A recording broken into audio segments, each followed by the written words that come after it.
morning, everyone. Thanks for hanging around for a few extra minutes. When you're ready, switch over to slides, please. Thanks very much. Welcome, everyone, to Prizeworthy, an Ethereum Python hackathon guide. Briefly, some introductions. I'm Mark, or Wolovim online. Joined the EF in 2017, and these days I'm here with my colleagues Carrie, Stu, Felipe, and Paul, and with our powers combined, we form the EF Python tooling team.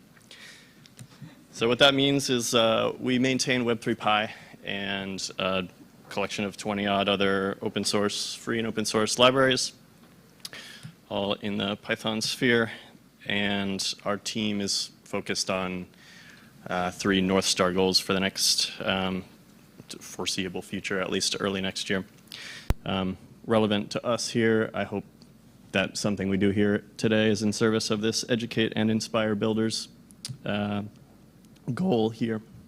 My hypothesis relevant to this week is that a hackathon is still the best way to launch a career, a product, a company in this industry.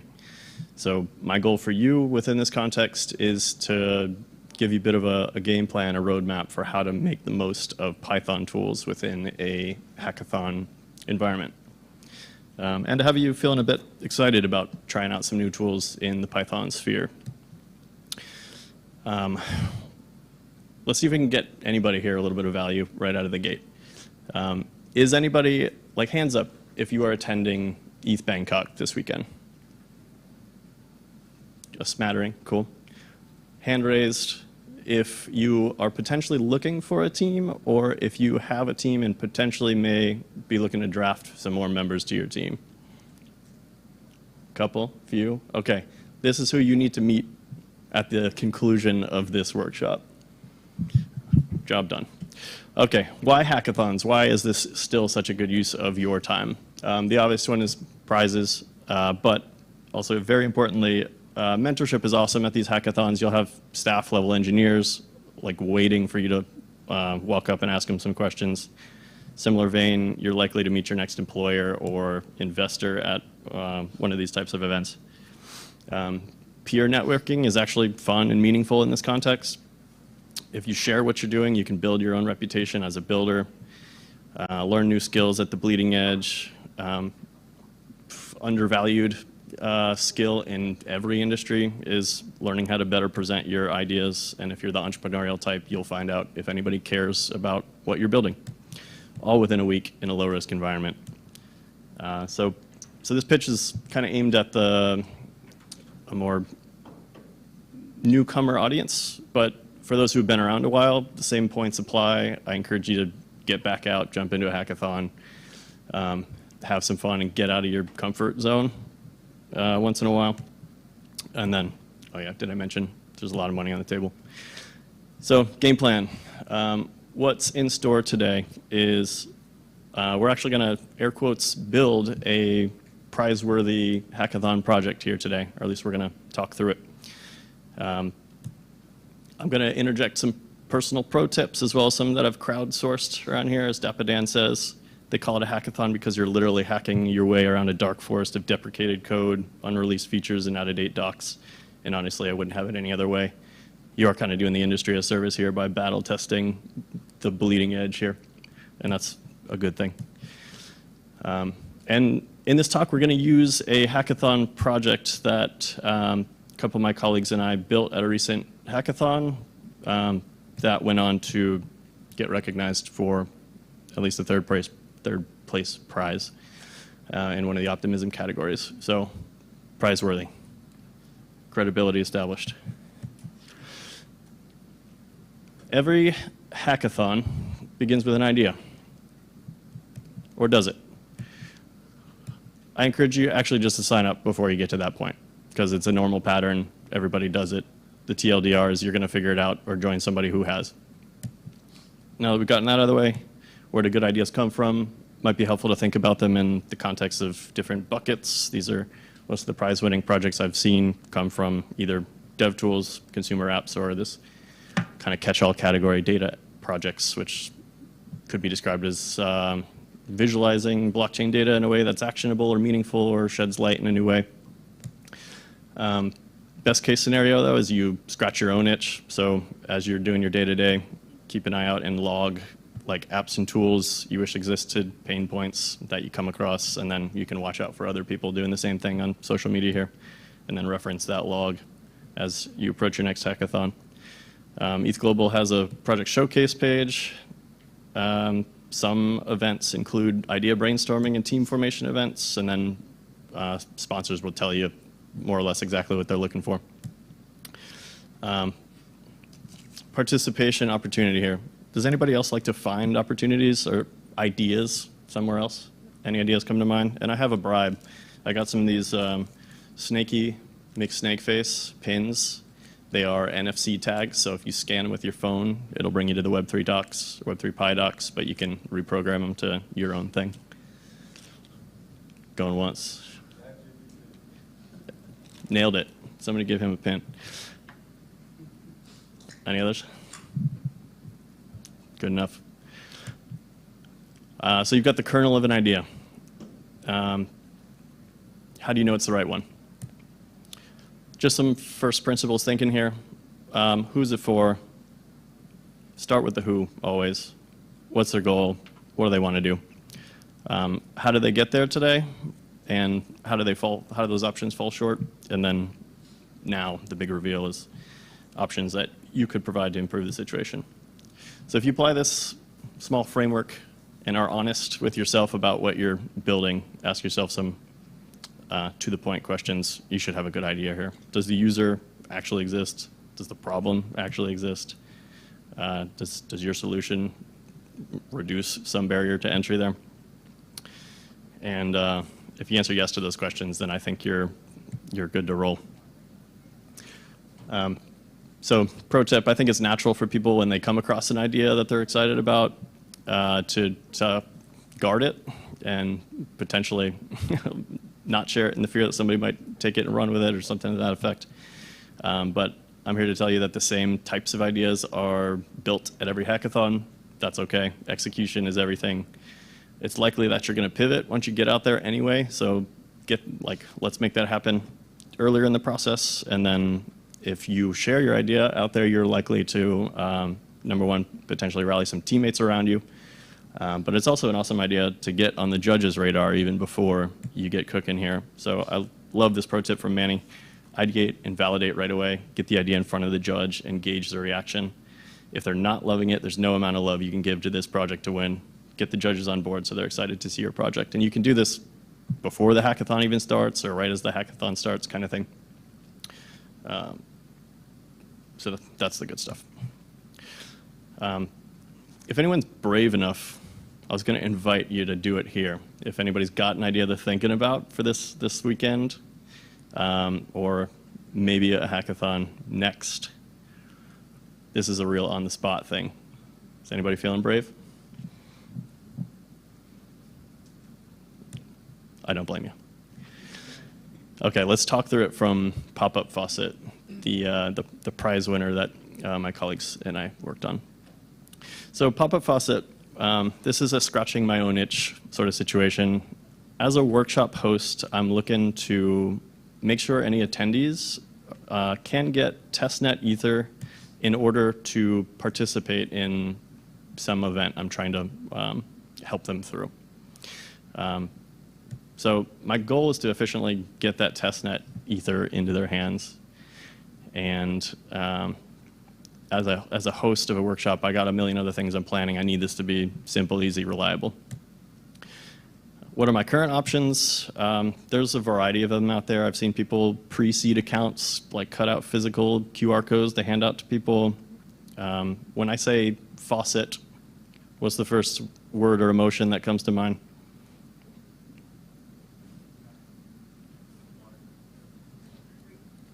Pain. Pain is the right answer. Yeah, a testnet faucet. There's so much pain associated with that. So they're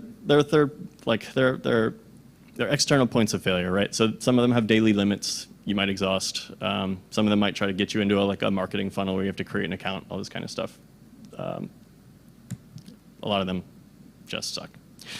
And then you got other options here. But for the rest of this workshop, we're going to try and talk through the solution that we came up with and how Python tooling makes it happen. Sound good? This is my caffeine break.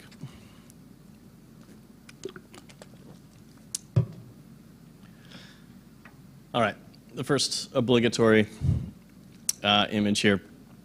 For those of you who've been in tech for long enough, you might hate this image. This is from like the lean startup movement, and the whole motivation behind it is to discourage waterfall development. So building a bunch of pieces in isolation, putting it together at the end, and hoping it works.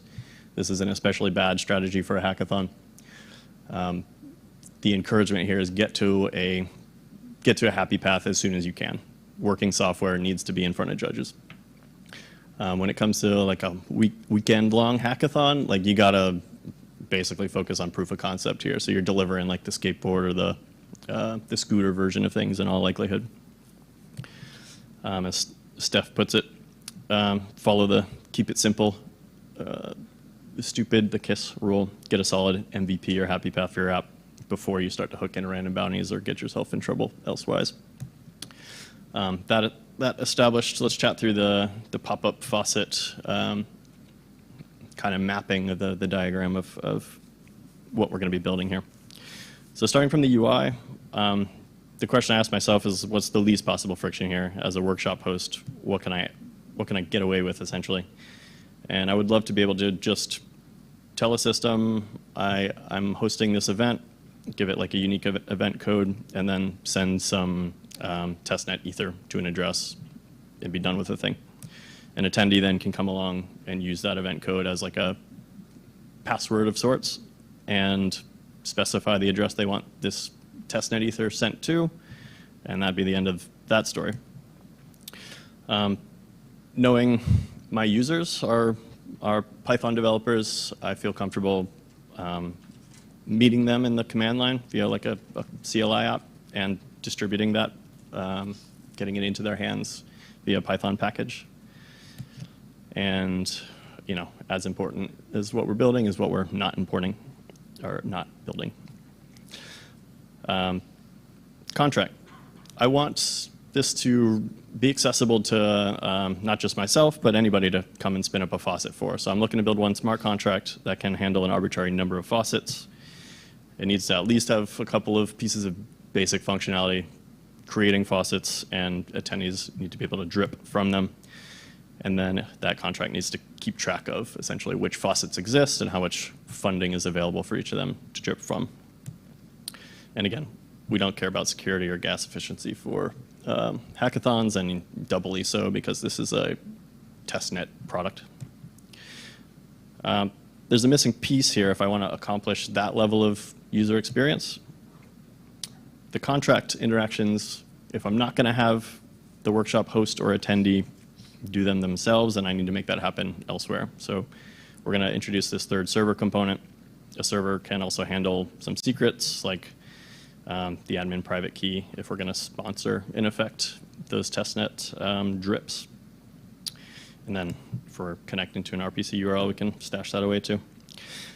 An important takeaway for this exercise is that a common misconception is that in order to build a Dapp, every bit of the functionality needs to live within a smart contract. Decentralization is a spectrum. This server does not preclude anybody else from using the contract. I'm just introducing the server to provide a nicer user experience should you choose to use it. So for the visual learners, starting with like the user experience here, it's as simple as a host entering into a command line app. I want to create an event with a given name, event 123. The server responds back, great, send that testnet ether to this particular address, and then give you a success response once you've done so. And then attendee will complete the loop basically by saying I want to drip from this particular faucet, and here's the address I want that sent to, and have it happen.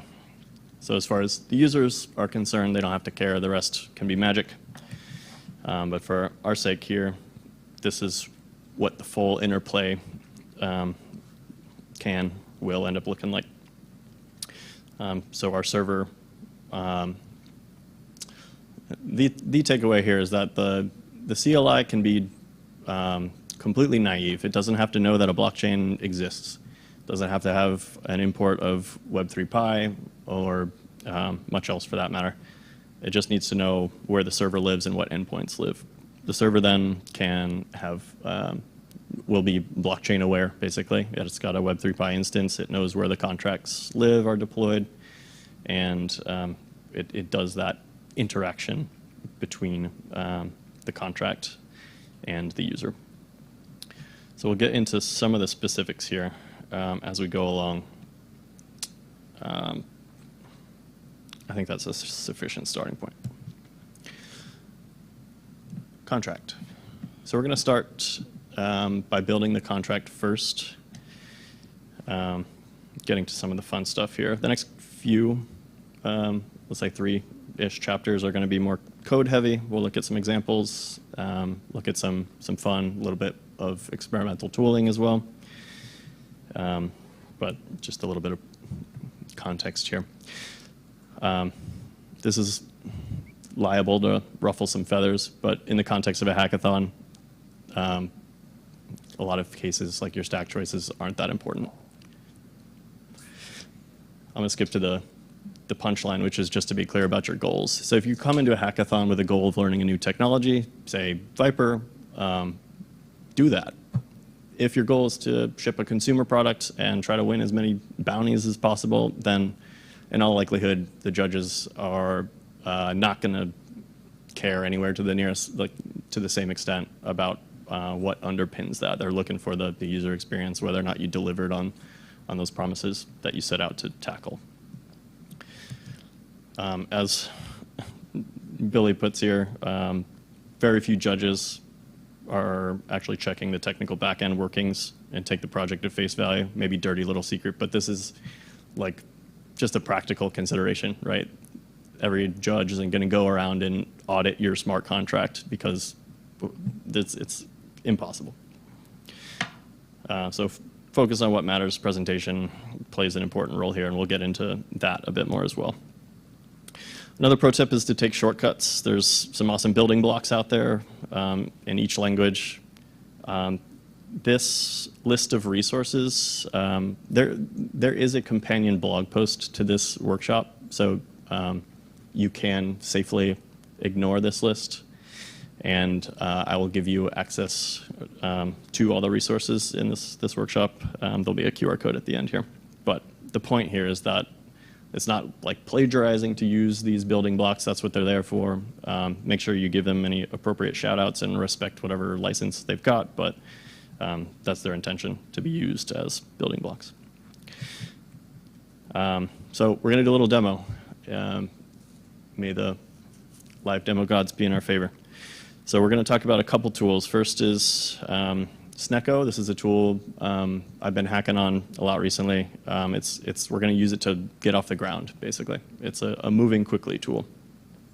And then we're going to graduate, so to speak, into an ape. So let's see what happens.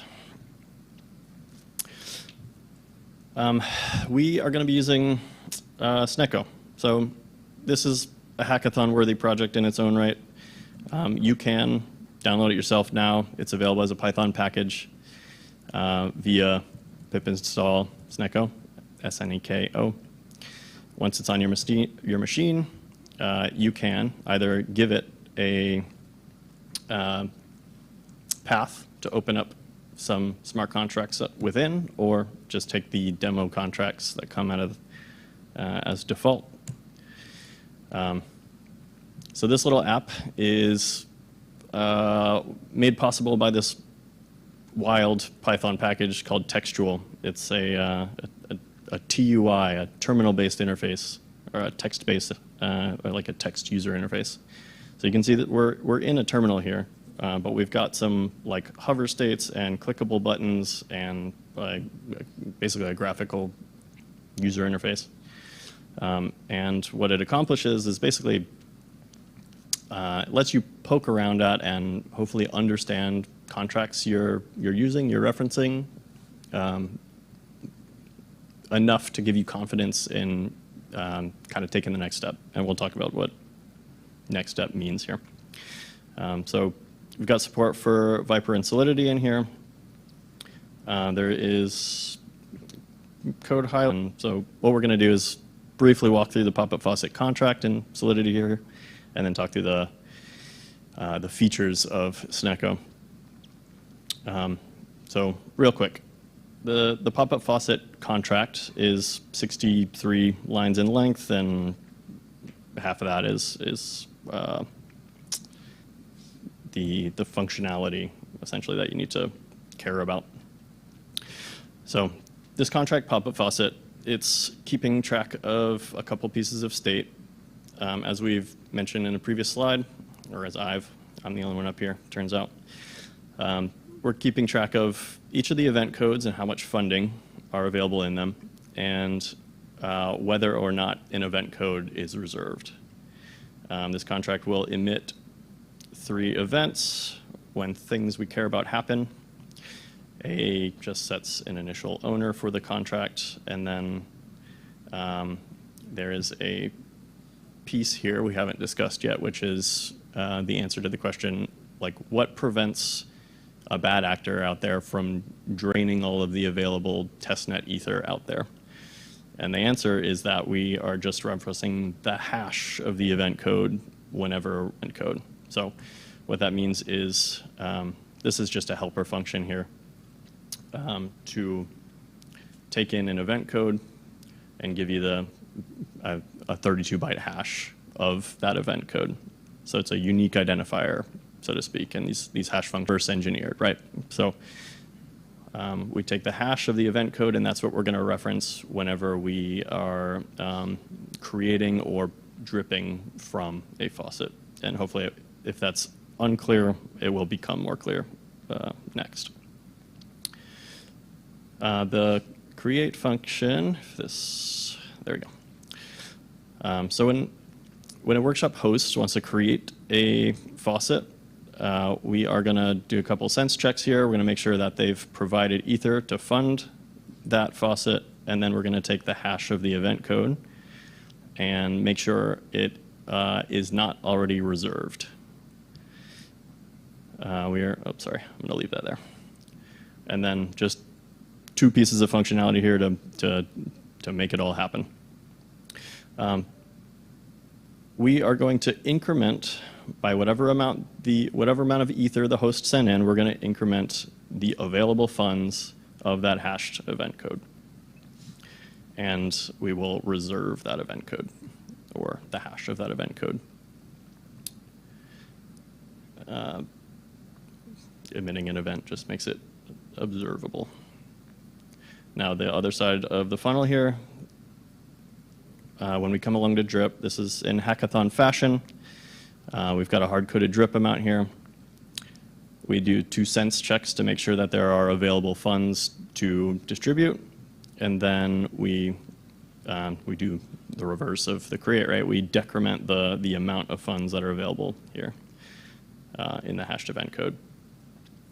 And then in also hackathon fashion, call is the more efficient way to send, or more safe way to send ether around, but we then distribute the funds to whichever recipient, whatever address was specified here.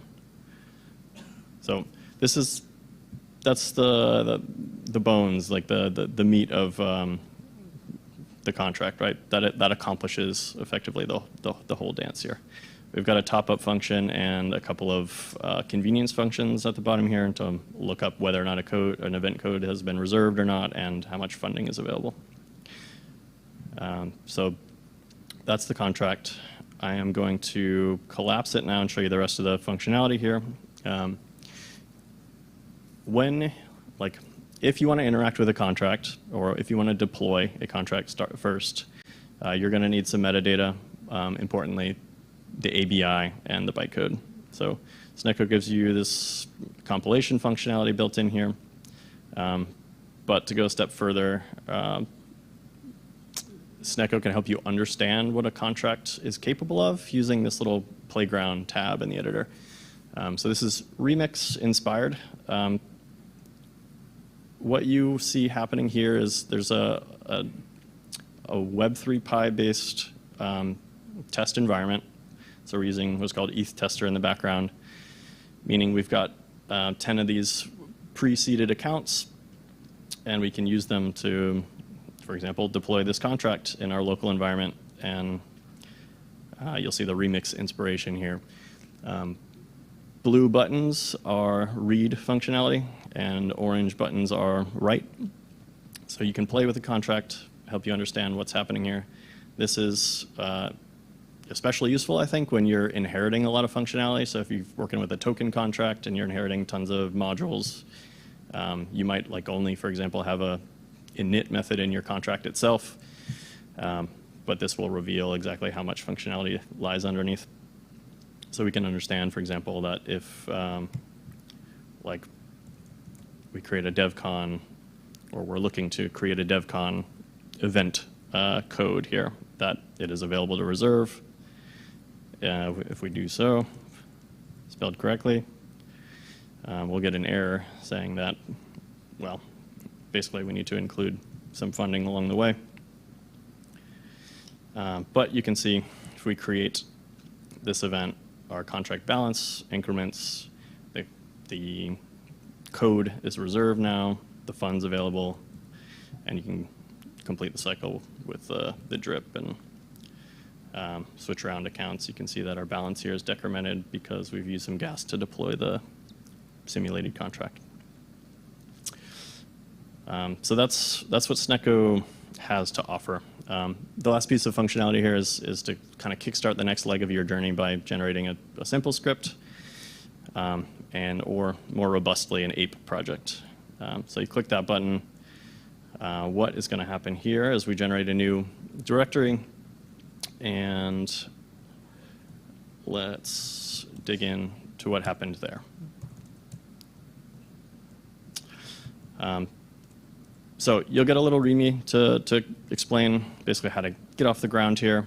We're gonna do like the 2-minute speed run of ape here, and my ape friends over here can tell me later about what I left out.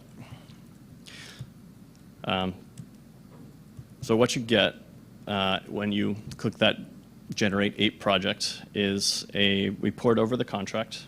So here's popup faucet contract. You get a scripts directory and a tests directory and a config file. So ape is a plugin-based smart contract development framework. It is extensible via these plugins, which we specify here.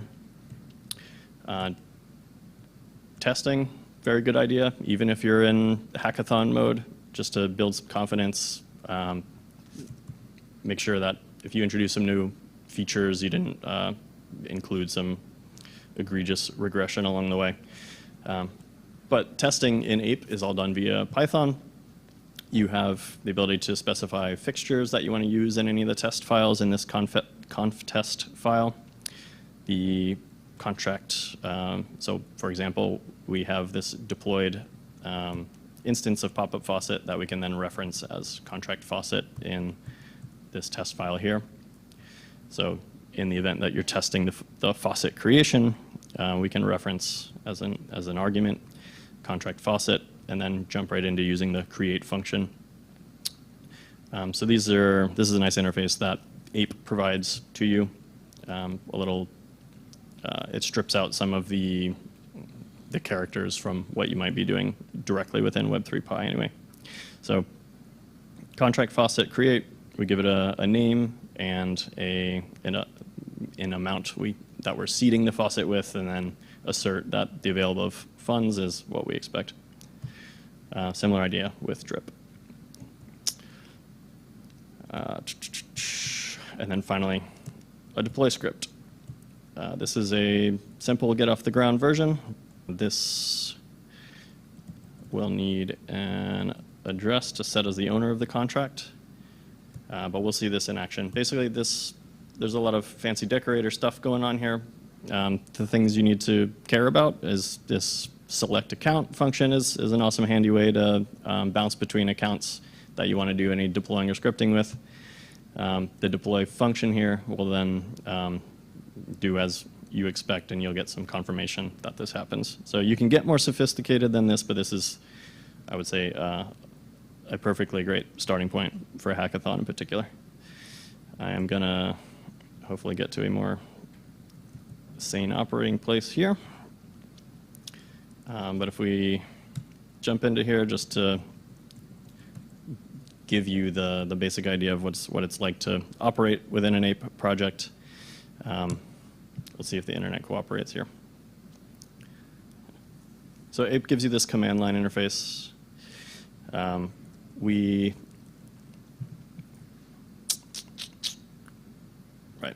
So making your way through ape.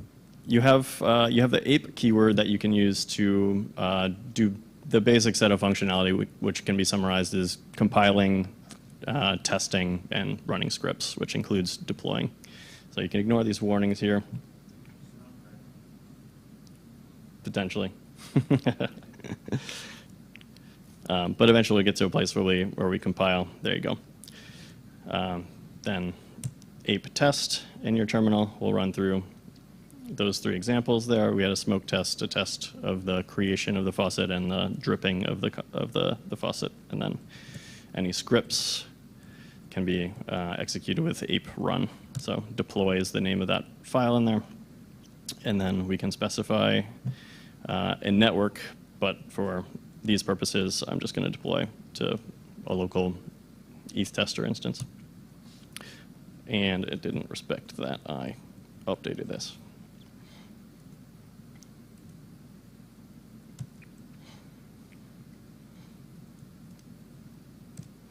Boom. Okay, so at this point, you have a deployed contract. We've simulated it, but it looks identical, give or take, to deploying it to a test net, right? And so if we want this contract deployed on, if we want it to support multiple networks, then of course you need to run this exercise, this deploy script as many times as the networks you want it to live on. But we've accomplished the goal of getting our popup faucet contract deployed and ready for use. From here, we're going to look to do something with that contract, right? So we've got, as a result of compiling a contract, we've got an ABI and that bytecode. After deploying a contract, we've still got the ABI, but we've also got a deployed contract address. So what happens next, right? Here we're going to detour a little bit. We're going to do a speed run of Web3 Pi, and then check out we're going to go a little bit beyond the basics there for part 2. And then for part 3, we'll jump back into the popup faucet server to put it into action. So we will communicate with the contract at that point. Speed run. I want to emphasize that this is, the goal here is not to have you feeling like you understood every line of code in here. The goal is to make you aware of the scope of the tool here. If I do this right, you will know like effectively where to look up in the docs, what you need from here. So if you know 3 basic concepts here within Web3 Pi, you're 90-some-odd% of the way there. Provider configuration, important part of this, and then we're going to do some reading and writing to a blockchain. So provider config. The starting point for most people is to import the HTTP provider. Give it an address where you're pointing at to an Ethereum node or EVM compatible node, and you're off and running. So you can think of the provider as needing 2 things, right? One is the networking protocol. So either HTTP, IPC, or WebSockets. And then you got to tell Web3 Pi where the node lives, either on your local machine or hosted elsewhere.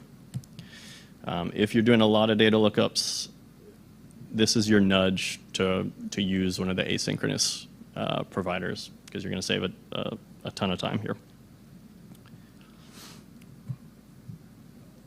Another important takeaway here is that you use the same Web3Pi interface to connect to mainnet Ethereum, a testnet of Ethereum, an L2 or an L2 testnet.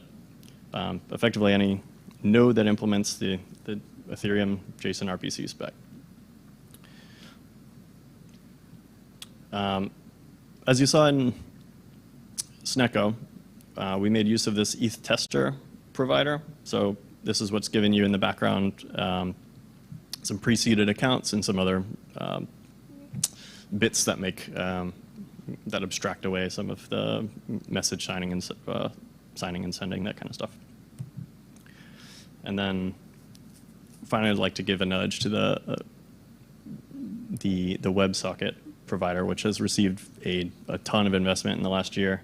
This is you're only going to get some subsets of the functionality within Web3Pi via these persistent socket providers. So, for example, you can use ETH subscribe within this provider and react to real-time events as they occur. So in this example, we see that occurring as new blocks are added to the chain. You can listen for them and handle them as you see fit. All right, that's provider. Read operations, these are things that don't require a transaction, gas, whatever. You're just querying your node at no expense, effectively. So you can do things like look up balances, get block and transaction data, interact with contracts in a way that doesn't manipulate state of the blockchain, and parse event logs. These are in the popup faucet contract, you saw that we emitted some events. So get logs is the way that you can reference historical events on chain. Again, a plug for the WebSocket provider. If you want to respond to these in real time, you can build arbitrarily complex filters for that. You can subscribe to events that match that functionality, and then handle those events as they occur. If you want to change the state of the world in a blockchain, you need to send a transaction. The simplest version of that is sending Ether from one account to another. You can write to a contract. You'll notice transact is used instead of call. And you can deploy contracts. So under the hood, this is what Ape is saving you from doing. But yeah, still a framework like Ape is preferable to doing this, just because you can build confidence using like an accompanying test suite or any other scripting that you want to do. All right, those are the basics. I've picked out a few other components here that might be useful to you, especially as a hackathon participant. The first thing, and I'm not going to include any code here, is that if you need Web3Pi to do something more than it natively does, you have a lot of options, primarily middleware or a custom method module or provider. You can kind of reinvent any of these wheels here. Good idea is to make your app more human readable. So leverage the ENS module to, for example, resolve addresses to names in your app. Or you can also, there is a bunch of other metadata that you can store along with an ENS record. So if you're building some kind of user profile, you can grab any of that as well. There's another kind of wacky feature in here, which is called CCIP read, where you can resolve addresses off-chain. If that's interesting to your use case, then we've got a blog post for that. ETH account. So we're going to see this. We're actually going to use this within the CLI, but you can access ETH account from within Web3Pi or individually. It can be used to create accounts on the fly or load up one that you've already got and then sign transactions or messages. ETH utils, this is a huge library of helper methods, basically. So I'm just going to highlight a couple ones here, the ABI utilities and the humanize utilities. So another big investment this year went into ABI utils here. If you need to kind of dice up your ABI in any variety of ways, and it's this comes up pretty frequently in various use cases. There's a whole library for that. Shout out to Stu over here for that investment this year. And then the Humanize module here is just a way to get more human-readable versions of whatever data you're working with. So convenient way to, for example, display weigh amounts, which are typically huge integer values. All right, let's put some of this into action within the server. This is our part in the diagram in the middle there that connects the CLI and the contract. So our server is going to be a simple Flask app, or relatively simple, I should say. So just a few routes in here. At a minimum, we need to be able to create and drip, but there's some other convenience stuff in here. So within that Flask app, we can handle some secrets. If, as a result of compiling a contract, you can get this artifacts, or I forget, Abe calls it the local JSON file. So at any rate, the result of your compilation of your contract can produce a JSON file with the metadata you need. And effectively, we can set up our Web3 instance and contract that we care about here. Now this app handles multi-network support. So the main takeaway here, there's a lot of code on the screen. The main takeaway is just that your Web3, or you need to create a separate Web3 instance for each chain you're interacting with. The rest of this file is basically setting up like a helper function to, you get this dictionary of each network, and then a helper function to parse out the network that you care about here. So you can just call get W3 and contract Sepolia, and then get those that you're interested in. And we'll go over two more code examples here, one contract read and one contract write. If we've got in the server an availability checking function, we can parse out, the user will tell you, right, I want to operate on OP Sepolia, and I want to, a host will try and register an event code. So Devcon on OP Sepolia. We'll parse out the appropriate Web3 instance and contract, and then call the code available function on that contract, and then return the value to the user. So pretty straightforward. It gets a little hairier on when you want to write to the contract. So I omitted from the speed run here that if you want to do this, if you want to write to the contract, there's 3 steps: building a transaction, signing a transaction, and sending the transaction. So you can see same idea, just a couple more steps. I'll save this for docs. There's a nice page on what it takes to send a transaction here. Other takeaway here is that the life cycle of a transaction is such that you will send it, and at the point it gets sent, it becomes a pending transaction. So you need to wait for it to be included into a block before you can, for example, tell the user that your faucet creation was a success. Okay, get into the home stretch here. We've got our contract, we've got our server, and now the UI. Just an encouragement to get a little creative here in the Python side of things. I think there's maybe a misconception that you don't have that many options for user interfaces.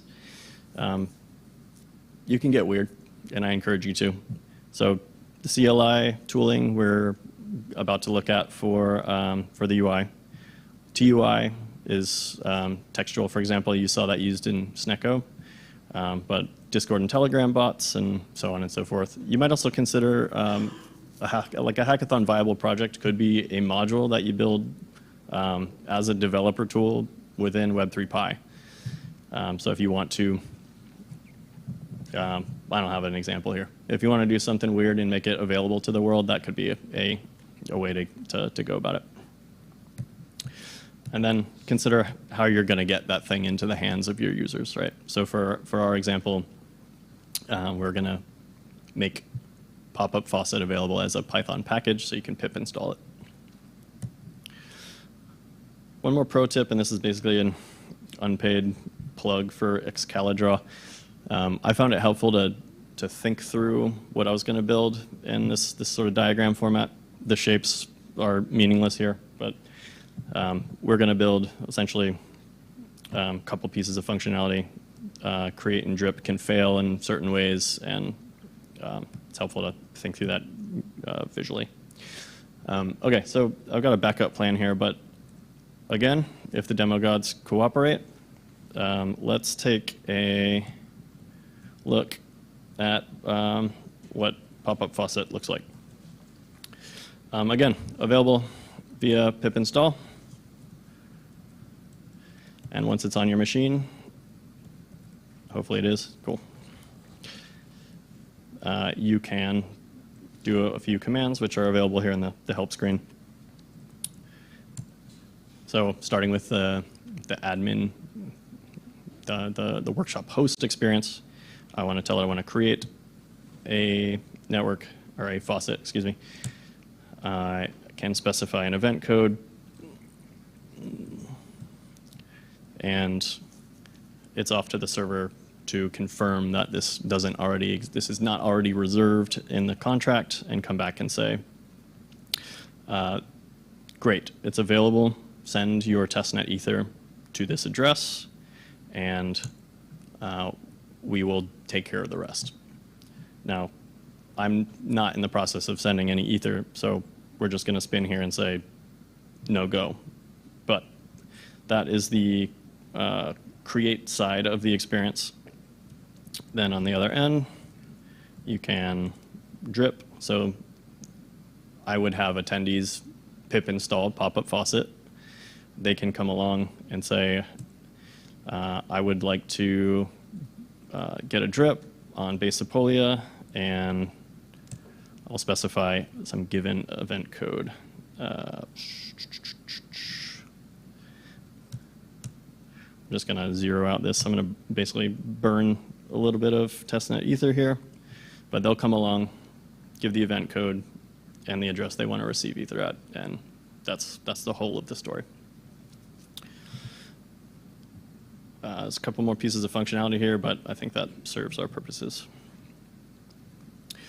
So let's talk about just a couple more code samples to explain what's happening here. Fortunately, I don't have to show my backup plan. Okay, so in this example, we're going to use the concept of ephemeral accounts. So we're going to import ETH account on its own without Web3 Pi. We're in the CLI app now. This is separate from the server, separate from the contract. And this is using Click, a command line interface library. Again, this is another slide with a lot of code on it. I'm going to just drill down to the heart of it.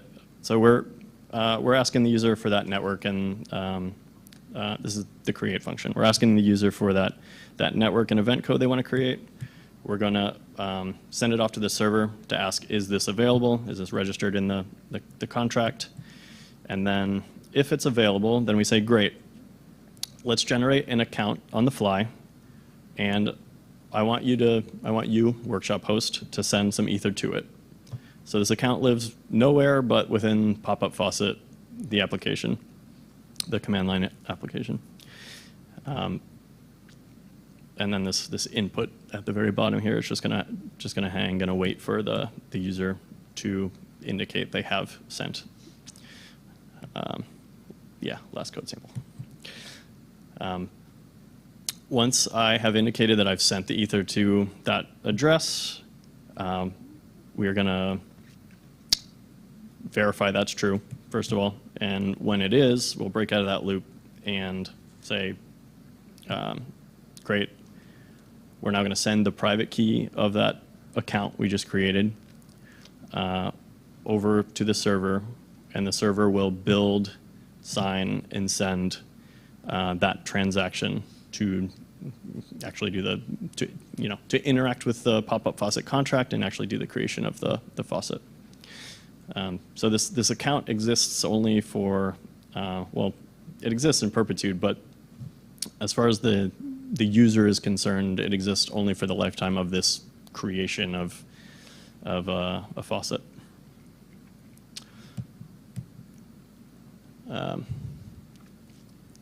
I suspect, depending on how much I stumbled over my words, this is an area where I could have lost some people.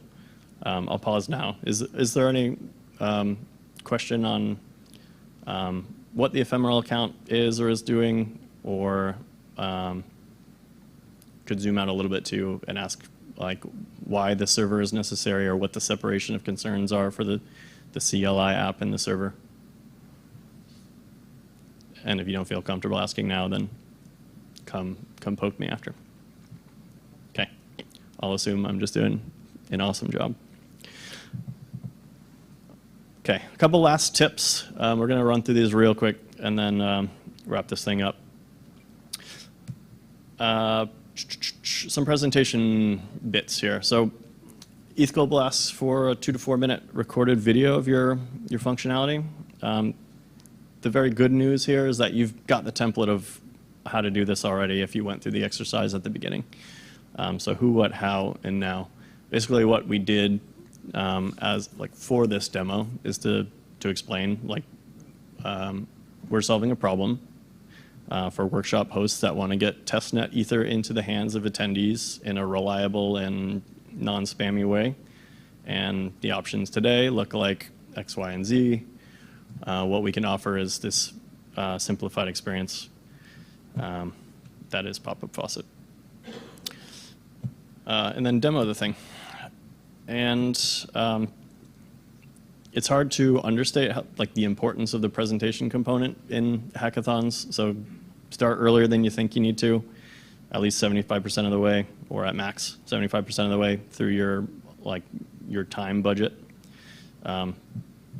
It should be it should be pretty polished, right? Because this is all that the judges have to go on. Tony takes this to another extreme, I would say, and says, like, do the video and presentation first, even by using a mock-up. So before you even build the actual thing, build the mock-up in, I don't know, Figma or whatever tool you know how to use, and then spend the time like living up to that promise, or pivoting if you can't get there, I guess. Final note is just emphasizing that MVP process. Get to the happy path as soon as you can, but then you can balance the rest of your time with doing some iterative loops, either on the product or the presentation, chasing bounties, adding graphics, making stuff pretty. So in the pop-up faucet example, some of the like subsequent loops we made of polish were like loading animations, colors, bolds, fonts in the CLI, just reaching into like rich is the library we use for most of that on the Python side. And yeah, doing some loops on that that presentation. That's the whole of it, I think. For those of you hacking, good luck this weekend. And we have a bit of time here, so I'm going to leave the floor open for any question, but also if anybody out there wants a Snakey McSnakeface NFC tag pin, if you want to chime in and share either any hackathon pro tips you have, or maybe war stories or horror stories from hackathons you've been in. If anybody wants to pitch an idea, go through. Yeah, please. You said you were going to share that first? Yeah, let me put that up first. So this is the last slide here. there's a blog post on our snakecharmers.ethereum.org blog, and you'll find like the TLDR of this workshop and I think most of the resources that we've chatted about. So I'll leave that up for a minute and then leave the floor open. At any rate, please. Yeah, just, walking down the show floor, there are a lot of booths out here, a lot of people exhibiting. And if you just talk to them, you'll get all kinds of ideas. And you can just, yeah, sorry, I'm rarely accused of not being able to be heard. You just talk to people. Yesterday I had a great chat with the Cursive folks downstairs. And that just kicked off a whole series of ideas, and there were about 6 of us just, pinging off each other. You can do that at lunch. You can do that in the booths. It's fun, and most of it may go nowhere, but it's phenomenal hackathon material. Amen. Yeah. I think this conferences in general, Devcon maybe especially, is especially right before a big hackathon, is prime time for just bouncing ideas, getting weird, kind of wondering out loud with people what's possible, spitballing, hearing people's like kind of wish lists for what they wished exists or vague directions they're heading in but don't have all the answers to yet. And yeah, sometimes there's gold in there, helping them figure out how to get to that place. Please. Thanks for the presentation. The old stuff. And our views were quite a lot. So thanks for building that up. Cheers. Thanks for using it. One thing that I found interesting was that you were kind of almost like incentivizing doing the presentation before the coding. You're incentivizing doing the presentation before the coding. And, it's kind of interesting because sometimes it feels like there's teams that develop something that's truly amazing, but they never like surface something in the visually, and they kind of get outrun by somebody that just spends the time and kind of the nice graphics. So is there like any efforts to try to make it more like in the sense of what really matters, which is the kind of both matter, to be honest. Like the presentation also matters, but sometimes it feels a bit unfair that you got somebody that's really good with graphics, but then doesn't have anything working at the back end. They don't deploy. It's not working. So is there anything we can do to make it more fair in that way?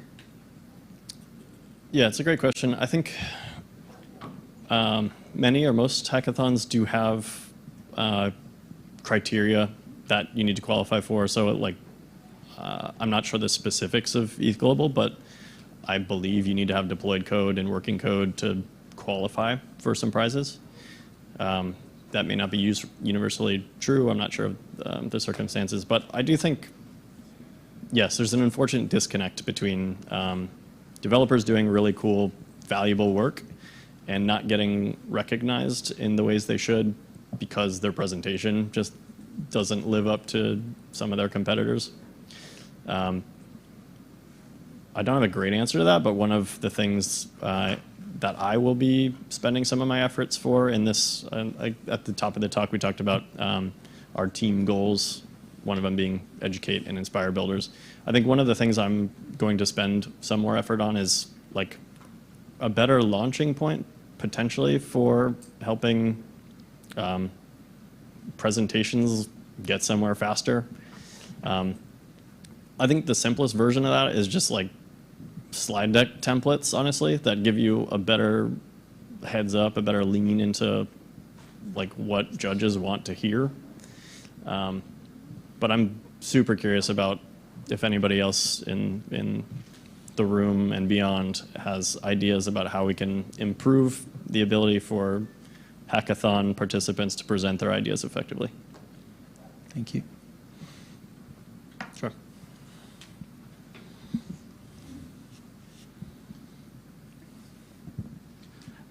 Just speaking on that, obviously the presentation itself is quite important, but I suppose there could be some talking to the judges and sort of briefing, or having this idea of weighting utility rather than just a pretty new startup kind of product. Yeah, I think you're onto something there. Some interface, and maybe like one that happens earlier in the process, because time is obviously such a constraint in this process, especially if you're doing like a weekend hackathon and you get like hundreds, if not thousands of submissions kind of thing. Like some of the virtual hackathons have huge audiences. Yeah, so you are at the mercy, as a hackathon project submitter, you're at the mercy of the process that ETH Global in this example facilitates, and they've had a lot of iterations. They do a lot of things really well, but nothing will ever be perfect. So you're at the mercy of their process and the luck, basically, of whatever judges end up reviewing your project. So not every judge reviews every project. That's infeasible. So yeah, man, some of this comes down to like tough luck. But I do think you're onto something with ideating about how we can better inform judges to the real utility and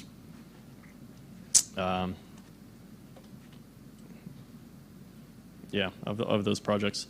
You got my wheels turning. So thanks. Curious to chat about this more. Sure.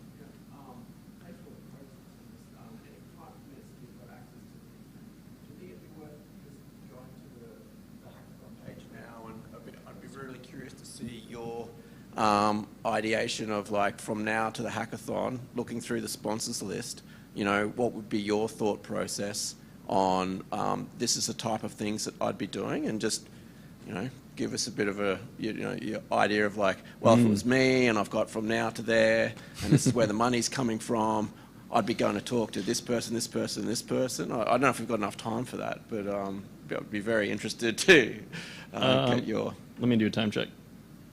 I don't know if anyone else would be interested in that. Okay, so great question. I'm not super confident that I'll have answers that will really thrill and inspire you here, but okay. It'd probably be better than me. But let's run with it. And if anybody, I'm gonna see if I can multitask and think through this. If anybody else has ideas, questions, etc., feel free to jump in as well. So ETH Global. And you're talking specifically about this weekend for ETH, yeah, ETH Bangkok? We're going to the hackathon, and first time, and just wondering, from the literature that's already there, and the the other gentleman said, talking to the people that's around, and obviously they've got their sponsors list on this page here somewhere. Like, what would your, how would you best use your time from now to there? Yeah. Is that something other people would find interesting? So this is an awesome question. I'm not going to pretend like I will give you the best answer alone. So I think this is like a great opportunity to sort of crowdsource the answer from the room. Yeah.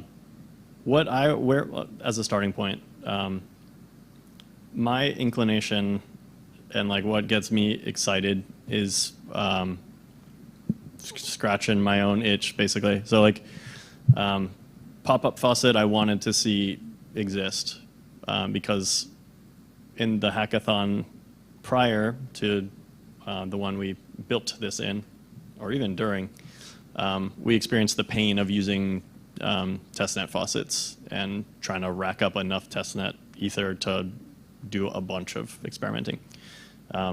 So I really wanted to see pop-up faucet exist, and that was very motivating for me to go and just make it happen, to like spec out the simplest way to get there and then start building. So that's always where I will encourage folks to start, right? If you are scratching your own itch, then you effectively have to do a lot less research on your target user, right? Because what do you want? There's a million other approaches to this. I would say one of the obvious approach options is just to take a look at the prize list. And this is going to be like a more, I think, overwhelming exercise than many other ETH Global or other hackathon events because there are so many sponsors this year. So it'd be tough, I would guess, to narrow down. If you're coming, no preconceived ideas of I want to do approximately X, and I just start running through this list. Sure, I think you'll start to generate some ideas. It is a strategy. It might also be a little bit overwhelming to ages, like just looking up each of these companies, trying to understand what they do, looking at their docs to try to see if they're intelligible, straightforward, actionable.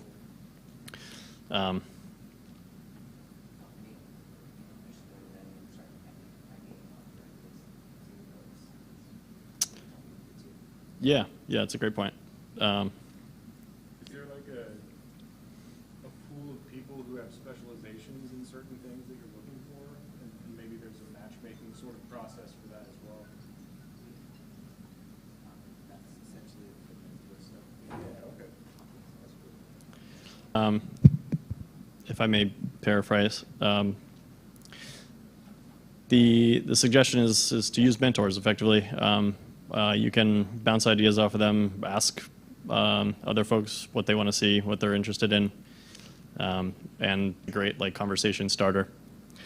And yeah, I suspect you get a lot of great food for thought, at least. More specifically, ETH Global has mentors at the hackathon. They have specific tables and a group in the Discord to tell you. Let us say where you typically see this Python-oriented person sort of approaching blockchain problems. Another great question. Short answer is I don't know exactly, but I could speculate that chatbots are probably a really popular avenue to go down. Telegram or Discord bots, because there are Python libraries to build those out. And like our whole industry lives on Discord and Telegram, for better or worse. So you can reach your audience that way. That's my first thought anyway.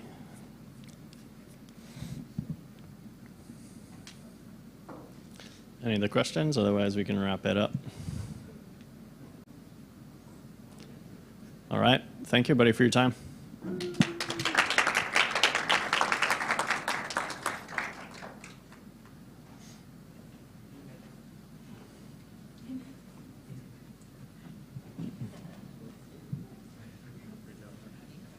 Cool.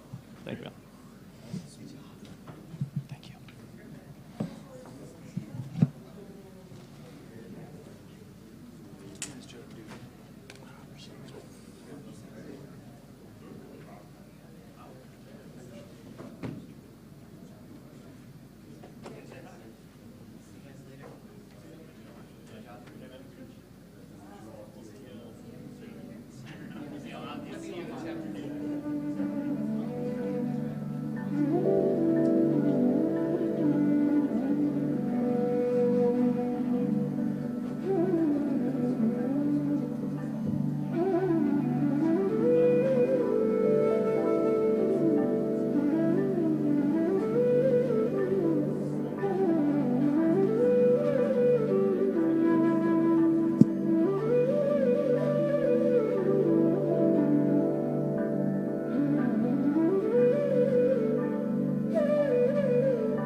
Okay. Hi, everyone. Welcome to the session of today. We're going to be breaking some chains today, if possible. Thank you for coming, and I hope you have a great time. This let's try to be as relaxed as possible. This is going to be very interactive. If you have questions, like that. Hello, hello. Oh, perfect. So yeah, as I was saying, let's make this as interactive as possible. If you have questions, just let me know and stop me at any time. The goal here is that you guys are the ones that break the chain or implement the tests and run them on the live network. So for that to work, we need to take it slow maybe. And yeah, if any questions, just ask me. Or developers also run their tests and our tests in their to their client. This is the main repository. We're going to be using it a lot. So if you can access it and bookmark this link, it's going to be extensively used throughout the session. Set up the testing repository. We're going to add and analyze a test for a new EIP, which is not tested. And there are no tests anywhere because it hasn't been approved for or CFI'd. Everything is there. So yeah, just please take your time, just go into it and bookmark it.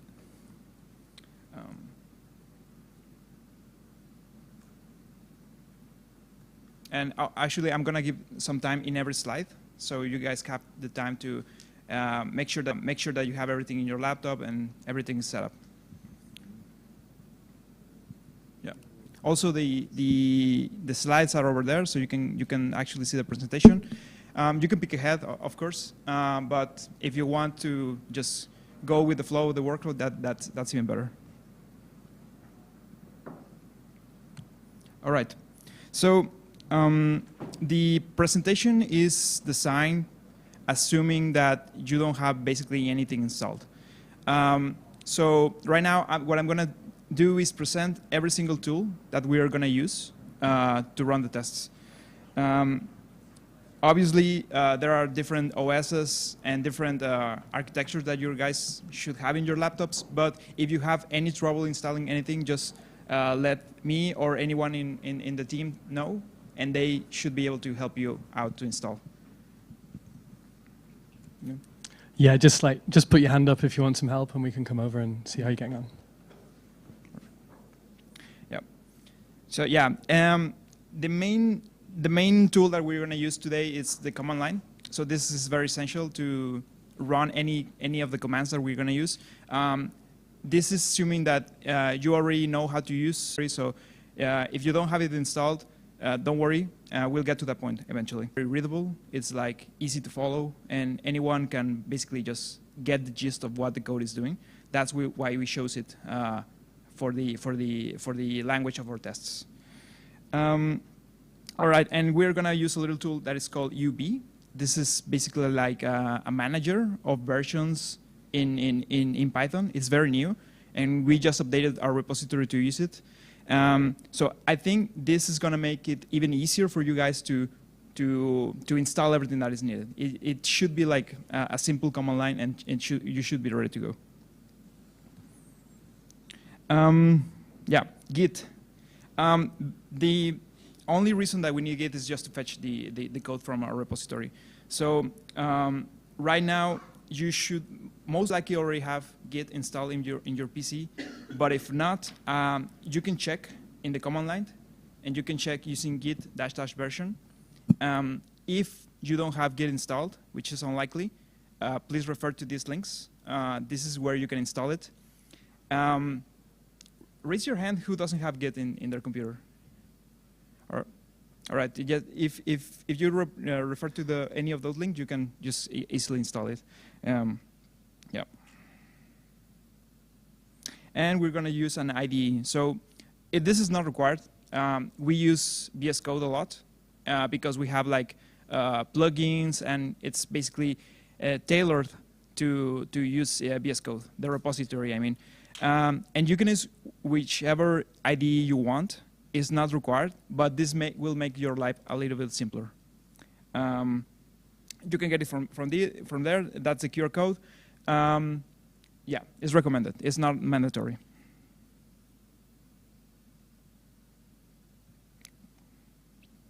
And yeah, there are some extensions that we use in our repository. The main one that I recommend for you guys to install is the Python one.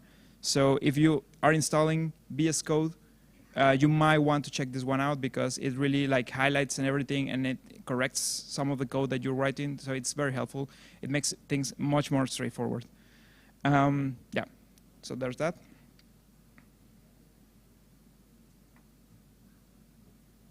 And yeah, so yeah, this is the main repository.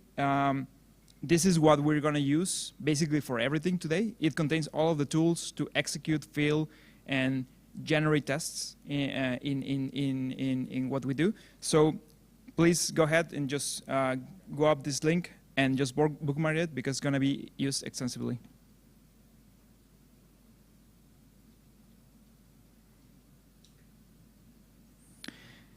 Yeah, another thing that we're going to use today, we have a live network.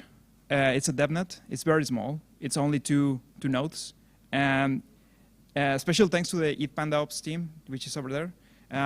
Thanks for helping us set up this network. The goal is to break it today. This link over here, it contains links to all the tools that we're going to be using to explore the chain. It contains an explorer. It contains the fork visualizer, if that's the name. But yeah, basically that's going to be our goal. And I will go into that link a little bit later in the talk to explain what each of the tools is doing. But yeah, please, if you can, please bookmark also this link. It's going to be also used extensively. And this link should also be in the docs in the doc that I shared at the start of the presentation.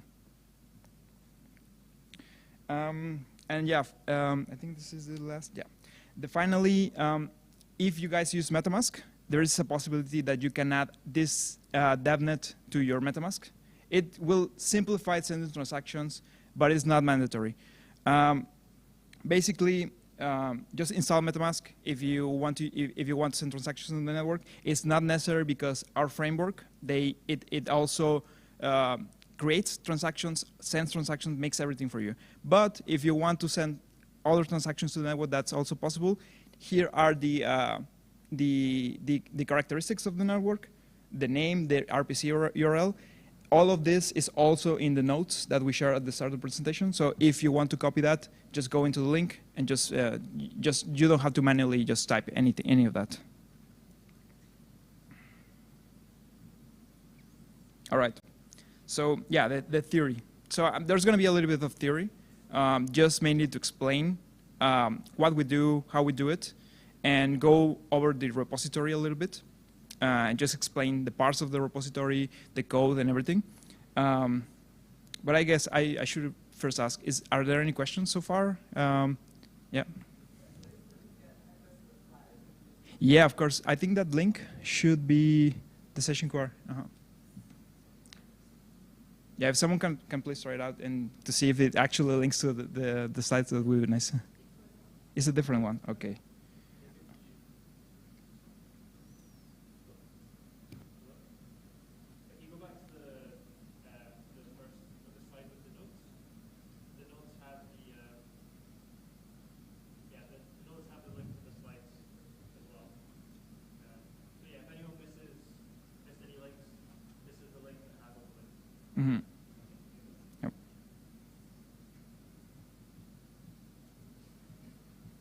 Great. All right. So yeah, I'm gonna start a little bit with the theory, and I'm gonna go to the actual repository just to explain what we're doing. Basically, and there's gonna be more information later.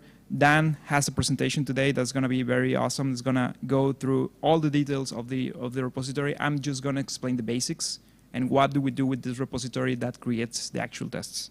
Yeah. So a couple of years ago, basically we were creating tests using YAML, and this is basically what we use to create the test that all the clients, the different clients of Ethereum, consume to verify that they were consensus compliant. What is consensus compliant is whether you are ready or not to be in consensus with another client. If you're not, you're probably going to be forked out of the chain because of an issue. So this, the test that we write is just to basically make sure that all the clients, if they pass them, they can be with high confidence, they can be guaranteed that they're not going to fork out of the chain. So a couple of years ago, we created this repository. The execution spec test is a new repository. It uses Python, and we use Python to programmatically create those tests. So we're still filling JSON fixtures. The JSON fixtures are consumed by the clients, but now what we have is basically the power of Python, and most importantly, the power of PyTest. So PyTest is the main framework that we use to write basically every single test. It allows us to very programmatically create a lot of different scenarios very quickly. So we have like this single, for example, let's imagine we have one test scenario and we want to create different variations of that. This is super simple with PyTest, and I will show you how to do it in a little bit. So it requires, the downside of the execution spec test is that we require an implementation of a client to be able to fill the test. And the reason why is that is because we cannot actually execute the state transition. So the state transition is basically when you get a transaction, you fit it into your EVM, it modifies something in the EVM, that is the state transition.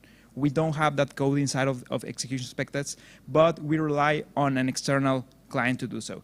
And right now, the default client that we use to fill tests is called EELS. It's the execution specs. It's the Python implementation of the Ethereum specification. So this contains all of code, and we use that to fill the test, to actually execute the state transition.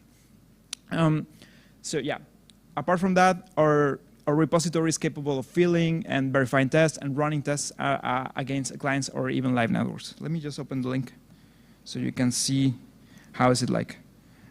So yeah, from the get-go, we have this link over here. This is the documentation. So this is the repository. We also have a very comprehensive documentation that you can access here. I suggest that when you open the repository, go to the documentation also, and go here in the documentation and open the main version, which is the most up-to-date version of the documentation that we have. But yeah, going back to the repository, it's very simple. We have two paths that are very important. The first one is the source code. Basically, this contains the framework itself, the code of the framework itself. This is used to fill tests, and it contains a lot of the logic that we use. For example, it contains one of the most important ones is that we have the definitions of every single fork that has happened in Ethereum, and even the future forks. So if we go, for example, to this file, you can scroll down here, and you will start looking into the actual forks. So the first one, Frontier, happened almost 10 years ago. This contains the definitions that we need for testing. It doesn't contain the logic, but contains what we need to parameterize our tests. And you can scroll down all the way, and you can see that everything is here. The most recent fork that is under development is Prague. This is the one. And it contains definitions for all the, precompiles. It contains definitions for the system contract. There's a lot of new system contracts in Prague. Those are all here because we need to know the addresses to actually test their behavior. Yeah, basically. And also we have an even more in the future fork. that is already defined here, which is the one that we're going to be using today because it's the one that is running in the DevNet. That is called Osaka. It's a dummy Osaka because it's not really what's going into Osaka, but it only contains one EIP. Well, it contains UF in here, but that's not what we were going to use today. Yeah. And what else is important here? Yeah. Okay. So another important part is that we define fixtures for our code, for the test. Sorry. This is basically where everything is defined for the output that the client will eventually consume. We have different types of tests here, and the definition for every single type of test is defined in one of each of these files. The main ones is the blockchain type. This is basically just a test that contains a whole blockchain inside of it. It's a fixture, and this is how we output it into a fixture that the client can consume. And what else? The VM is another important part. This is basically how we write the code in here. We don't use Solidity. We use sort of like an internal language, which is very into the EVM code and opcodes. Because Solidity does optimizations when it tries to compile the code, those optimizations hurt the way that we test. So, for example, let's say that we're testing a special opcode, and we write our Solidity code, and then we compile it, and then it optimizes out the opcode for some reason. That is not helpful for us because it can lead us to think that we are failing the test, but instead it was because of Solidity.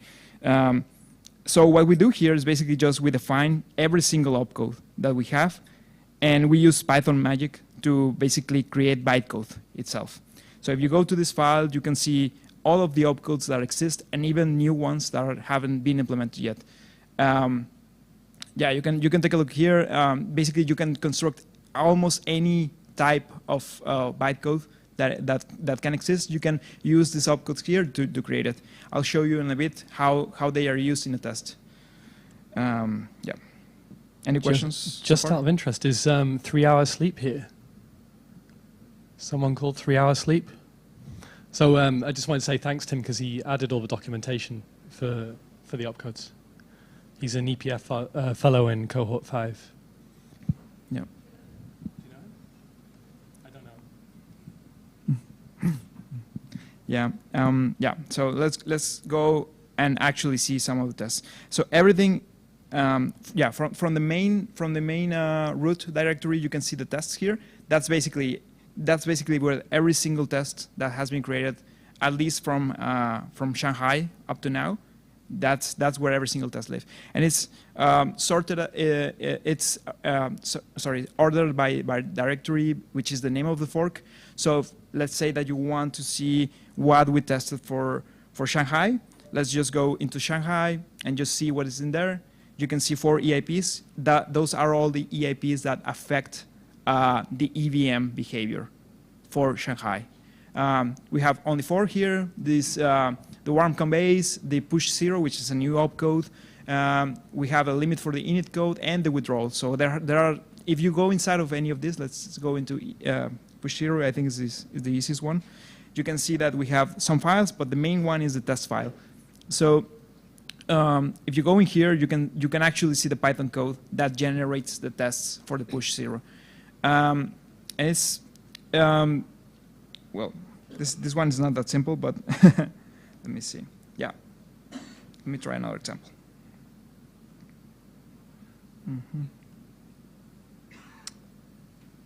Let me go to the easiest one, Frontier. If you go to the Yeah. HackMD. So this is basically the easiest test that we have. So if you go into Frontier opcodes, there's a test for the Dapp opcode, which is basically the easiest test that we can do. It's just duplicate something in the stack, in the EVM stack. And yeah, this is how we generate it. This is how a normal test looks like. So basically we have a definition for the function. We have this test Dapp, which is the main function that runs and generates these tests. And we have a parameterization. This is one of the best parts of PyTest. It allows us to parameterize tests to do the same thing over with different opcodes. For example, in this function, what we do is we parameterize every single opcode, and then we run basically the same code. I will go into more detail of what each of these lines represents in a little bit. But just to get the main idea is that this is what it looks like. This is what we use, and this is what almost every single test looks like in the Ethereum test repository. Let me see.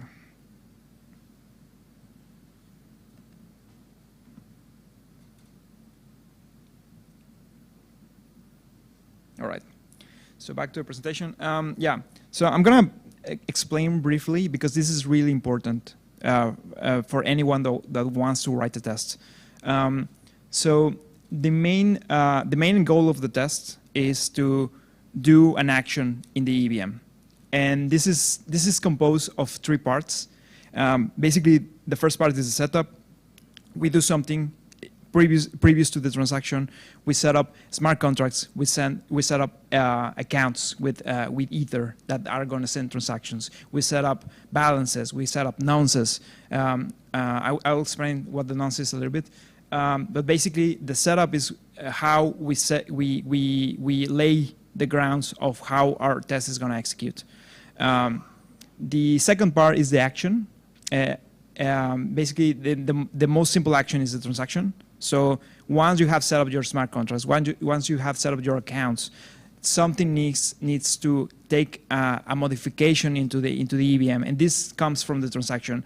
Ethereum is not like event-based.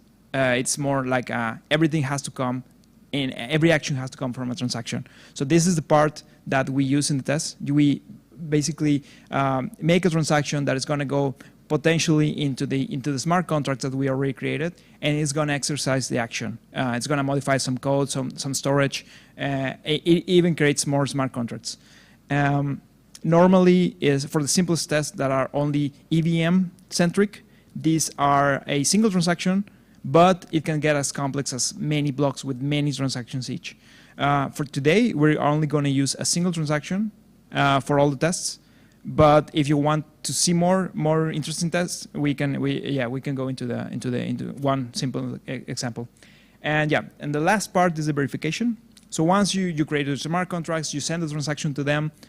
You who want to see something happen in the EVM, and the most common thing that we check for is the storage. So and let me explain if not everybody knows what the storage is. Basically, it's the permanent memory of the Ethereum. So every contract has the storage, which basically saves information basically forever until it touches it back to 0.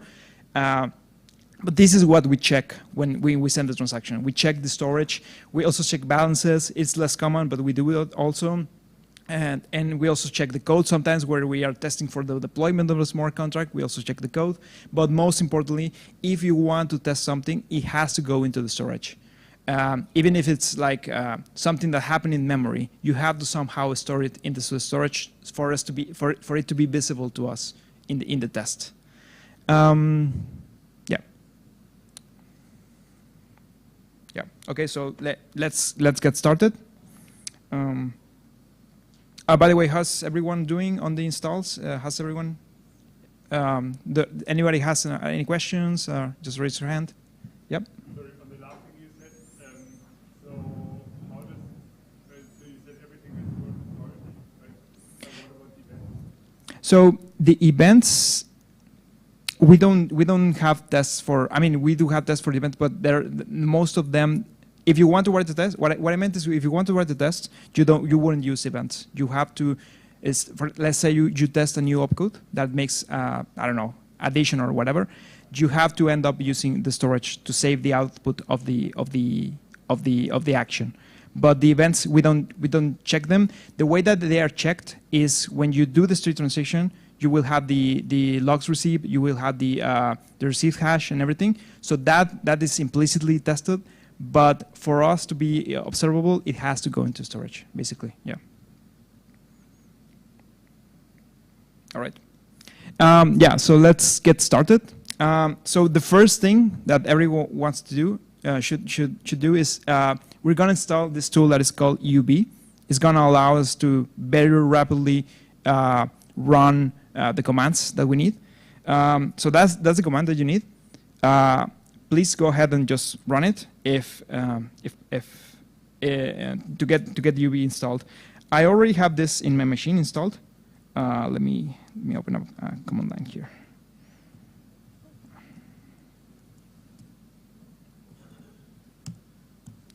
Yeah, so UB is already installed, but yeah, please just go ahead and run this command anywhere in your machine, and you should be able to install UB.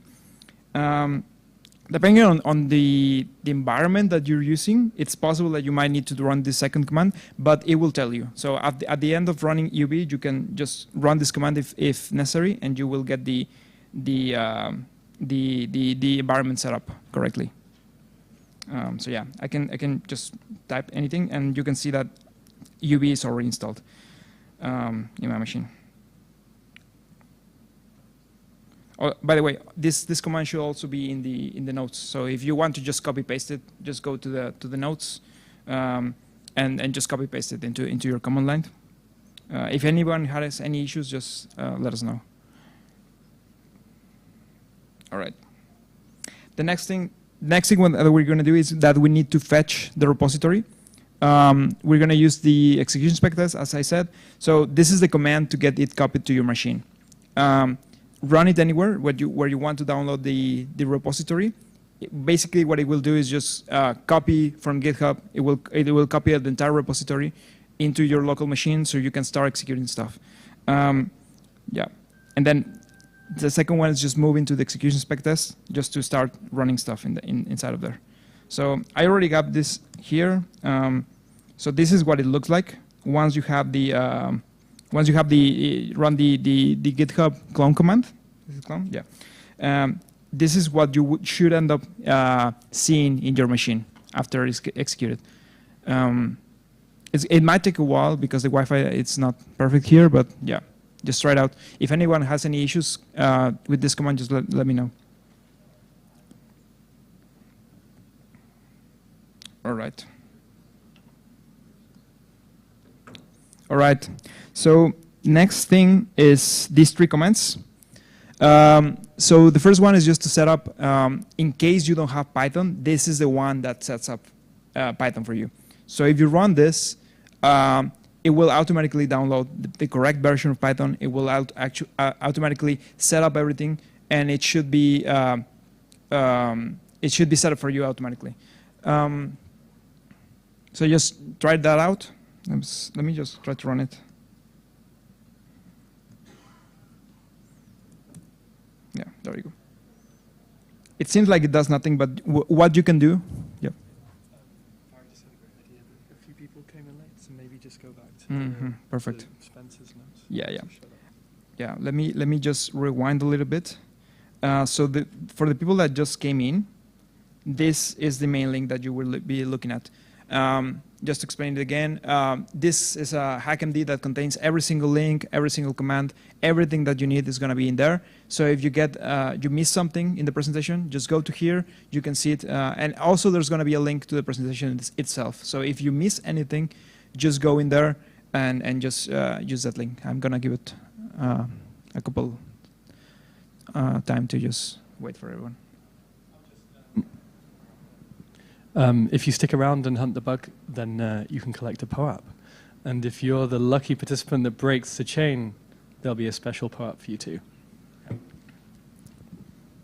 Awesome.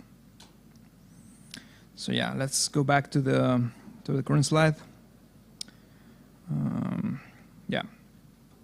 So yeah, after you run the first command, I just run it. So right after that, you should be able to do something like UB run Python and just the version.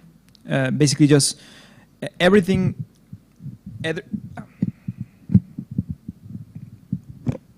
So basically, everything that we run inside of the repository is going to be run using UB. So this is basically what what you have to remember to run anything on a repository. UB run is the prefix to everything, basically. And what I'm doing here right now is just, I already created the environment, and I said I need Python 3.12, which is the version that is compatible with our framework. I just want to make sure that that is what we're going to see. So let's see if that worked. So yeah, it's going to automatically do a lot of stuff for you. And then you can see that it worked. It's very, very nice to work with UB because it sets everything up for you. You don't have to install anything, not even Python. So as you can see, UB run automatically runs in the correct environment for you to be able to work rapidly.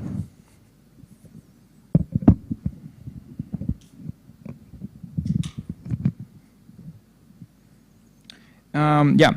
So yeah, the next step is basically performing the initial sync. What sync means is that UB has a log file, which basically every requirement that we need for a framework, it's located inside of this file. And UB sync, what it does is basically, okay, just go ahead and download everything I need in the framework. So let's just do that. It's probably gonna do nothing here because I already did it. Oh yeah, it's gonna download a lot of stuff. It's basically just to prepare for us to run any command in the repository. So it's just gonna take a while.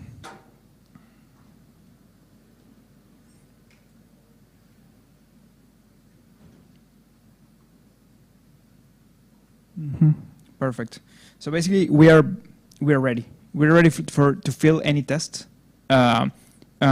There's basically nothing else that you need to do. It's that simple. And we are going to verify that we actually can run the tests. So this is the main command. This is one of the main commands. We're going to use two commands today. So the first one is the fill command. So filling the tests is one of the first steps where we deliver the tests to, one of the first steps to deliver the tests to the client. And what we're going to do right now is just make a collection. This means inside of PyTest is basically just go inside of the test repository and just look for any test that you can find. And if we just go ahead and do that, let's see what happens. It's going to collect everything. Okay, it's going to install Sol-C because there are some tests that use Sol-C, so it's going to automatically install, and then it's going to collect. And as you can see, it's collecting every single test. So we got around 18,800 tests in our repository. And what you're seeing here is everything. It's basically every single test for every fork that we have. You can be a little bit more selective. Let's run only tests for the fork of Cancun. And it's going to go down a little bit in the number of tests, but basically, yeah. The nice thing about PyTest is that, so when you write a test, for example, let's say that I wrote a test for Shanghai, it's going to automatically update it for Cancun, which is the next fork. So you're not only creating tests for now, you're creating tests for the future also. So it's a pretty cool feature that's automatically done for us because of PyTest and how we have configured the framework. So yeah, it's working. So let me know if anyone had any trouble running it. Yeah.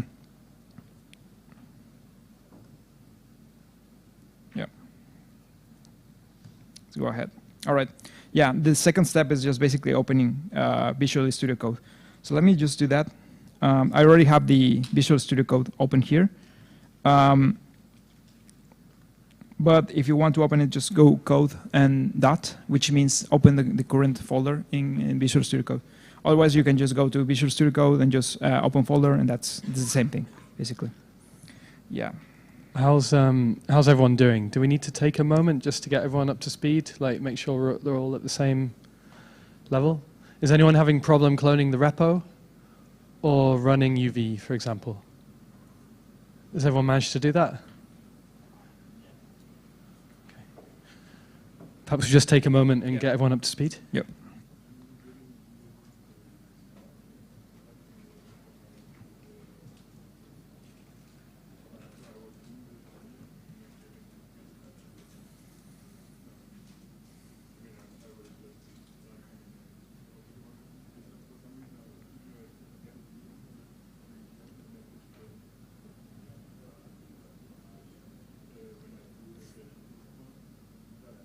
I was wondering, it took me a while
right.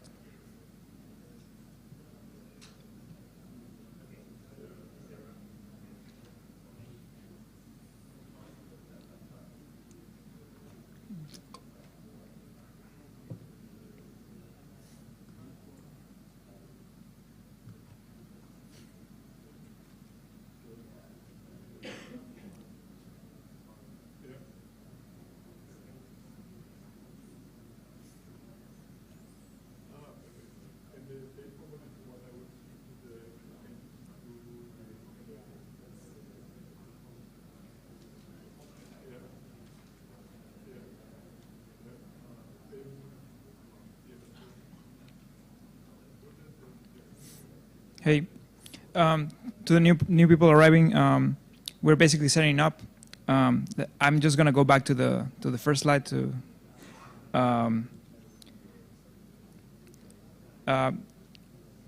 If you want to rewind through the slides or see what we have already done, please just go to the QR in there.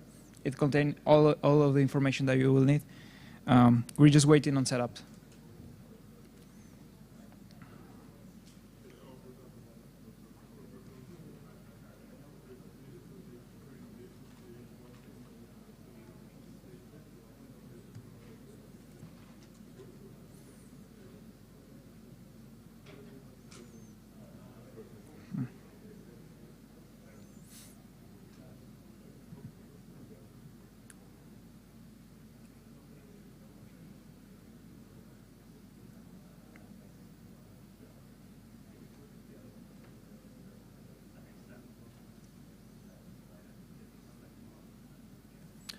All right, I think we can carry on. Yeah, so let's continue. But we're gonna write the simple test that we can imagine. This is basically gonna be the simplest example, and I'm gonna explain every little bit. So this QR code is a gist. You can go inside and just copy paste the code, and you can paste it in under tests Cancun. That's going to be the folder where you wanted it to be. So let's open up the gist. Basically, just go inside, copy everything,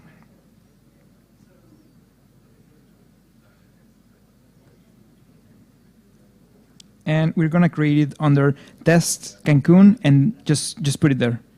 I'm going to call it test simplest.py. And just paste it here. All right.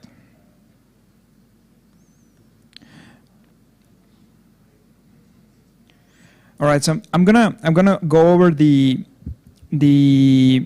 all of the parts of the tests. So if you want to just pause what you're doing, and I'm gonna just try to explain everything that is happening in this file.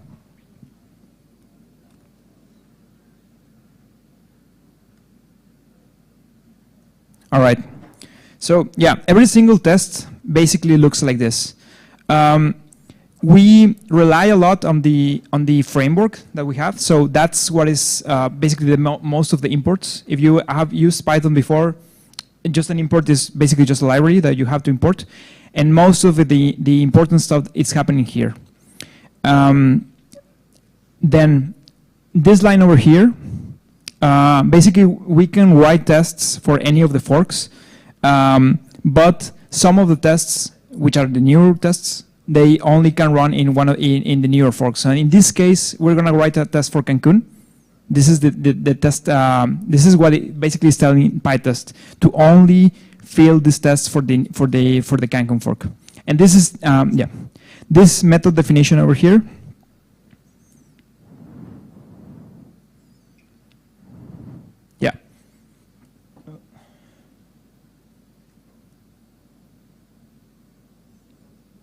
Yeah, this is basically almost everything that you need.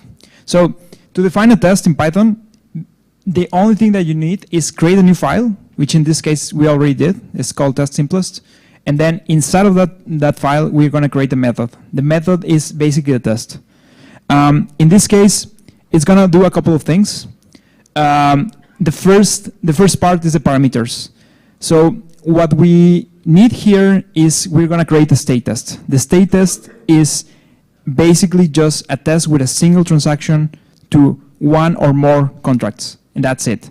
We have another variation that is called blockchain test, which performs tests over an iteration of many blocks with many transactions, but this is the simplest form that we use. Just one transaction, the setup, transaction, output, and that's it. Yeah. And we're also going to use this parameter, which is called the pre. It's basically the pre-state. We're going to use that object to set up everything that we need for our tests. In this case, we're only going to set up two things. And these are what we're seeing here. This is the first thing that we need in basically every single test. We need a smart contract. So this is what's happening here. In this line, we are telling the pre-state to deploy a contract for us. And in this case, you can see here, this is not Solidity. This is something that we created for the EVM testing. Basically, we're going to use two opcodes here. This is one of the most important opcodes that you really need to know when you're writing an EVM test. Basically, is the store, save to storage, because this is what we are going to observe in the output when we are verifying the tests. So basically, what this test does is just please put a 1 in the store key number 0, and that's it. That's what this smart contract is doing, and then stop execution. That's everything. So what's going to happen when this line of code runs is going to deploy a contract with only this in the bytecode, and that's it. We're going to see a little bit later how the execution happens. We're going to execute this in a live network, and we're going to try to match this to what we see in the blockchain. That's going to be pretty cool.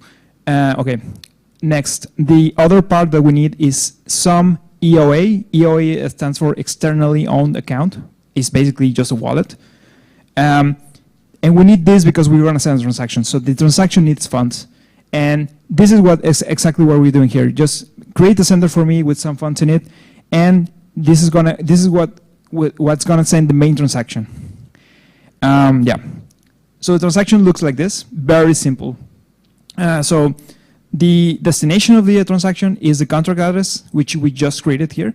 So basically, when we deploy the contract, we get the address to it over here, and that is what we use to craft our transaction.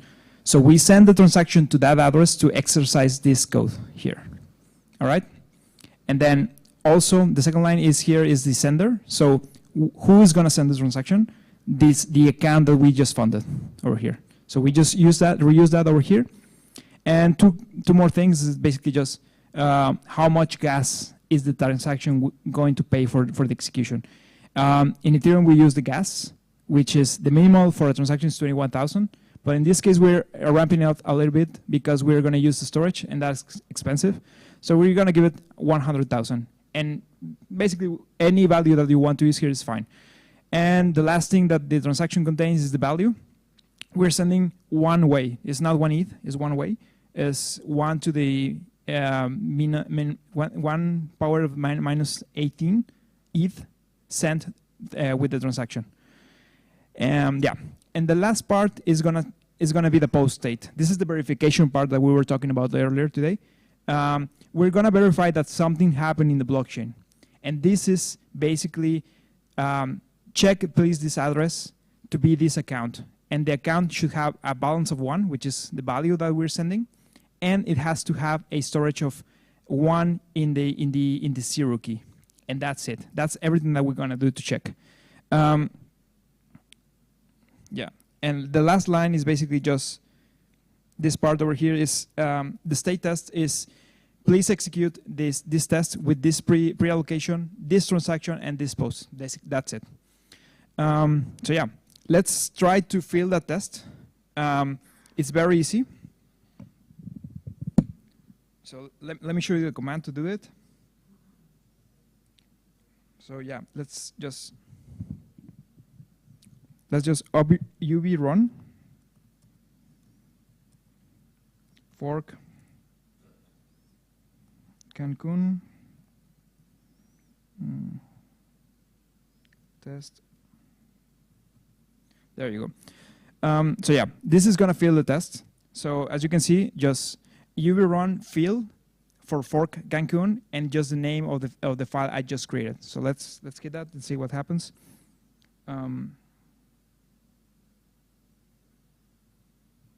There you go. That's it. The test is filled at this point. What does that mean? It doesn't mean that it's executed in a client. It just means that it is now prepared to be executed on a client. So let me just redo that. And just, yeah.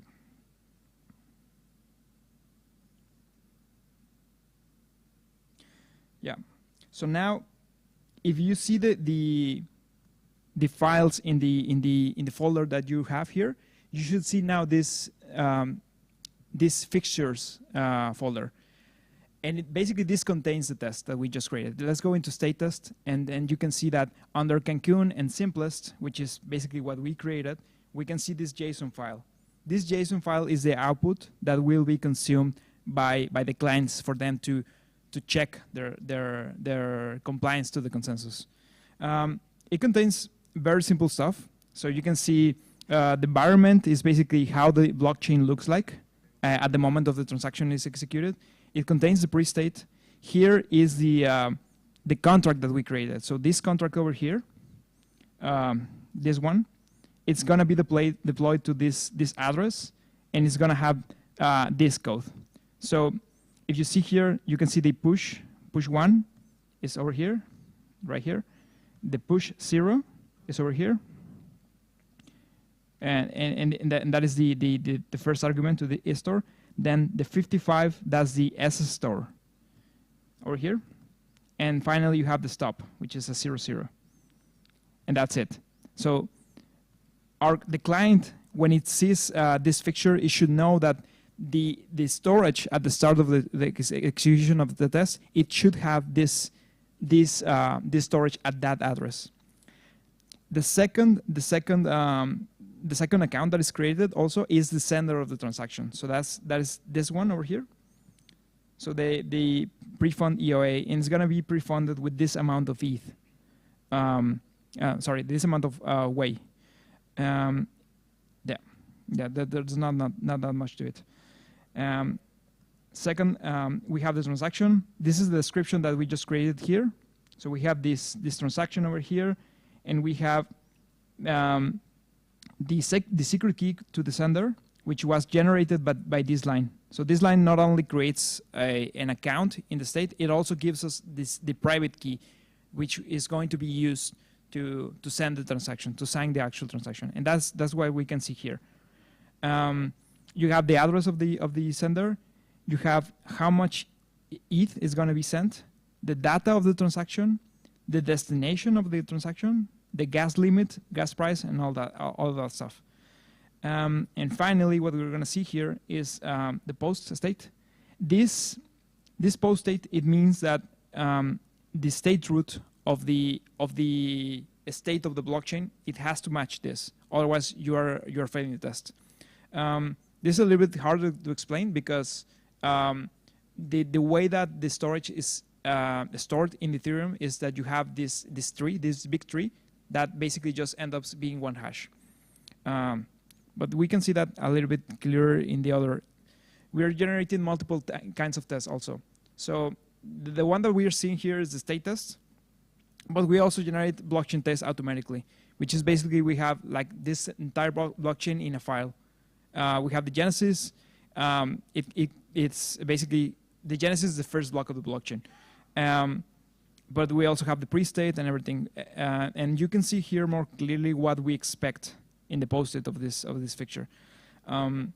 This is not going to be super important, but anyway, I wanted to take a look into how it looks because this is what we end up giving to the clients. But yeah, basically you can see that the end state of what we expect to see, you can see that the contract, the 1000 contract, it has to have a 1 in the 0 key. Otherwise, the test will not pass. So yeah, I think that's it for fixture filling. I want to jump into. Oh yeah, so you can see the command here that I just used in case you missed it. But do you think? Yep.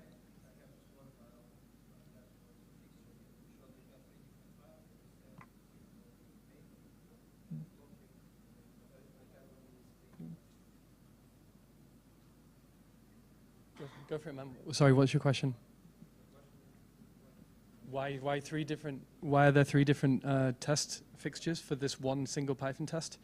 So essentially, we have different test formats, but test on like a different granularity.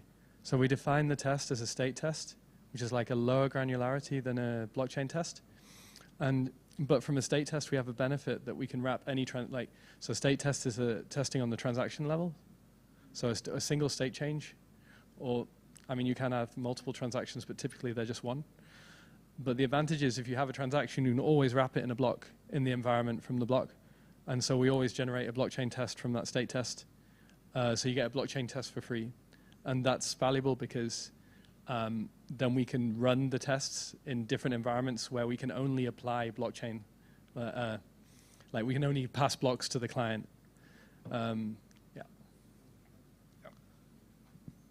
So, yeah, sorry.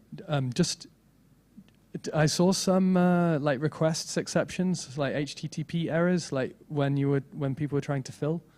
If that happens, just try again. It could just be a bit due to flaky internet because we need to download the version of EELS from the execution specs repo. And if the internet's a little bit flaky, then this might time out. So I think if people I've seen, if they've tried again, it's generally worked. So don't give up.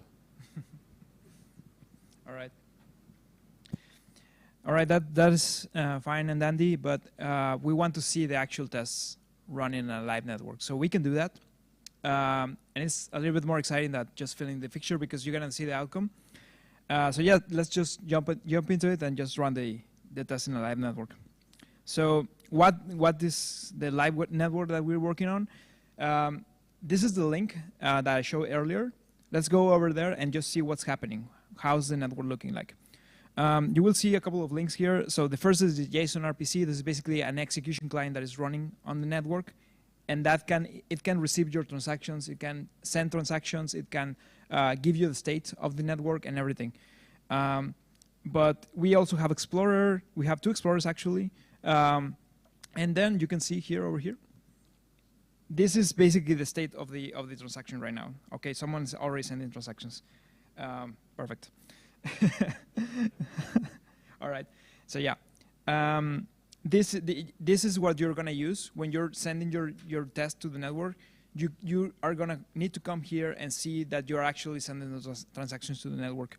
Right now there's a couple ones, but it's gonna get a little bit more heavy the more that we get into the workshop. What else we have? We have Forkmon and Forky. These two tools basically just tell us what's the health of the network. How is it looking? Is every client following the same chain? Have they split? And basically what we want to see here is we have right now a healthy network, but there's two versions of the client running in the network. And one of them is faulty. And I know it's because I faulted myself in there, but the goal is to write the test that is gonna make this go split. All right. So hopefully at the end of the workshop we're gonna end up breaking this. Right now it's looking healthy, so no one has broken anything yet. That's fine. Yeah. What else? Okay. We also have a faucet here. Again, thanks for the Pandaops team for all of this. They helped us a lot yesterday to set everything up. They're over there. Thank you. Yeah, and we also have faucet. You can redeem test ETH from here. So if you have an address, just put it in there and just start mining. It's gonna give you some ETH to test. I will wait a little bit because I'm gonna do the execute part myself. I'm gonna show you how to do it, and then you can try it out by yourselves. All right. Yeah. So the first thing that we have to do, we're gonna use a command that is called execute. It's pretty new. We just created it a couple of months ago, but it needs an account to send the transactions. So this is a very rudimentary script to create a new private key and an address to it. Basically, it just generates a random number. Please do not use this to store anything valuable for you. This is not safe. This is not crypto safe. This is just for testing purposes. It's going to use the Python random generator, which is basically nothing safe to use to store anything meaningful. All right, but we're going to use it just for testing purposes today. Please just follow the QR code. You can get the gist, and you can copy it to the execution spec test folder. All right, so let's do that.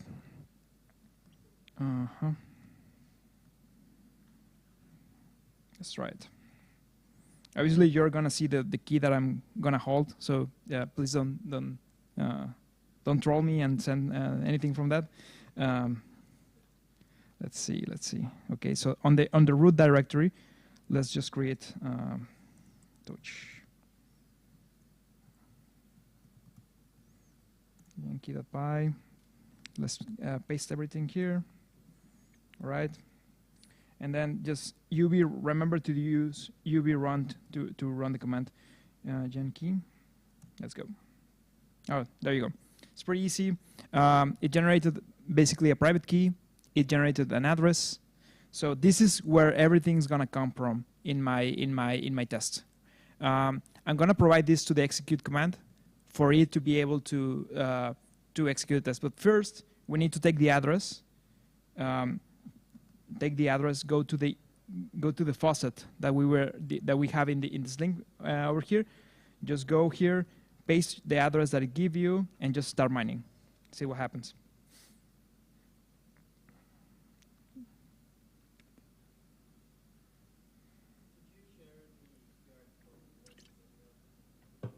Which one? That one? Yeah. Yeah.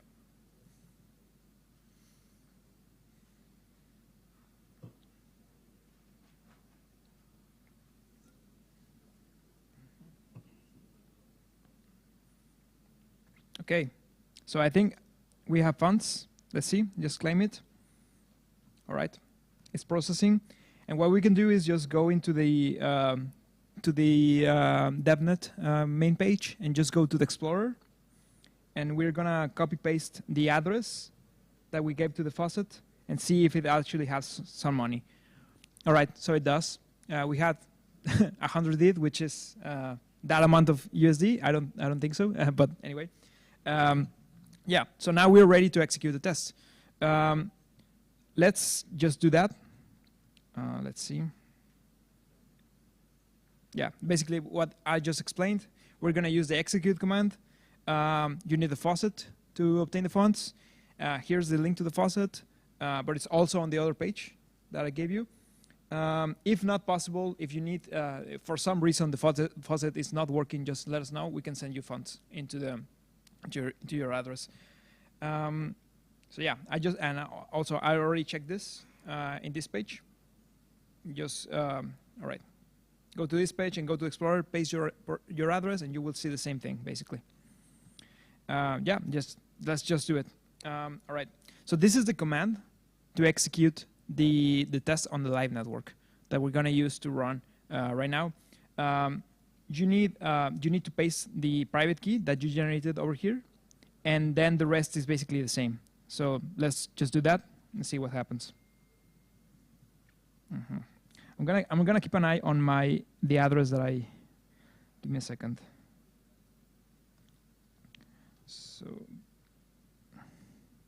So yeah, to make it easier for me, yeah. Perfect. All right. So yeah. So again, UV run execute, then just modify the private key. Just put the key that the script gave you over here. Just copy paste it here, and yeah, let's just hit go and see what happens.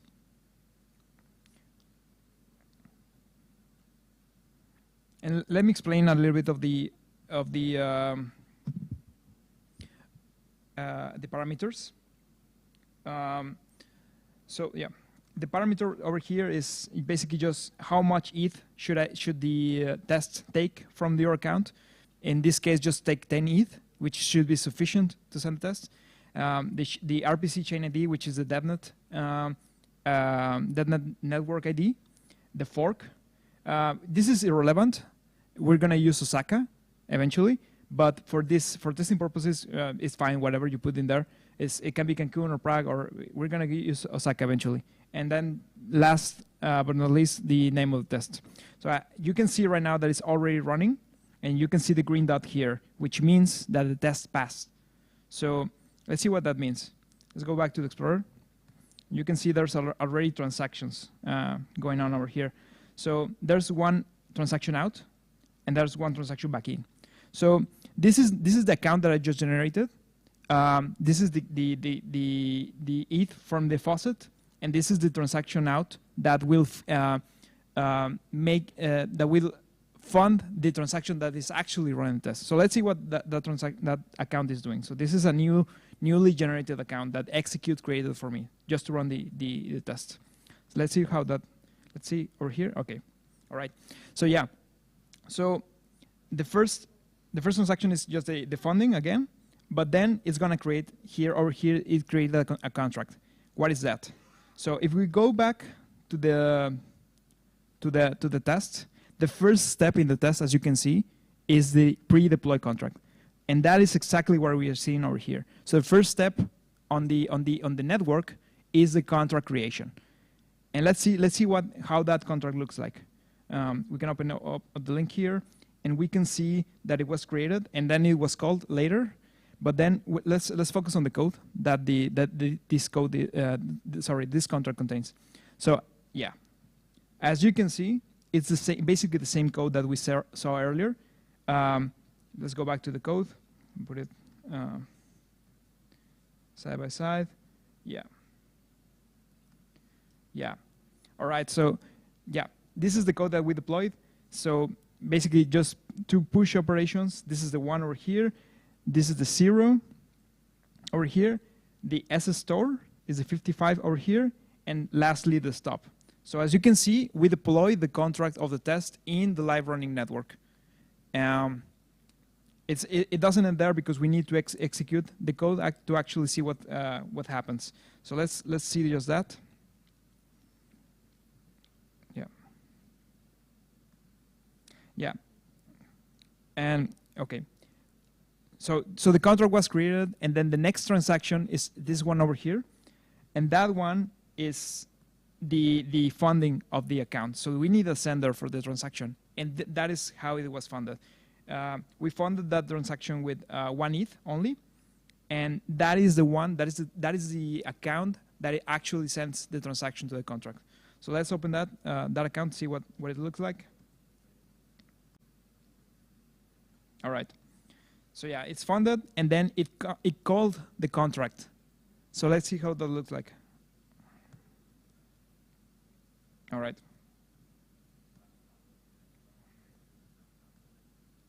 Perfect.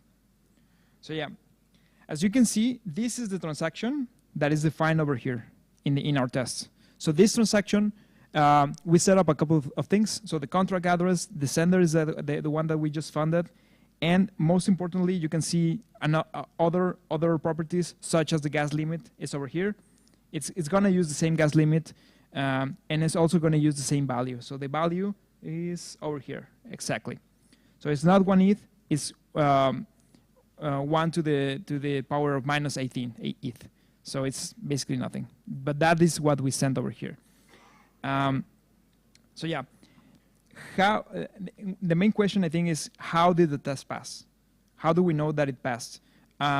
So what execute does in the background is basically execute the transaction, but also go into the contract after it was executed to see this stuff, to verify this.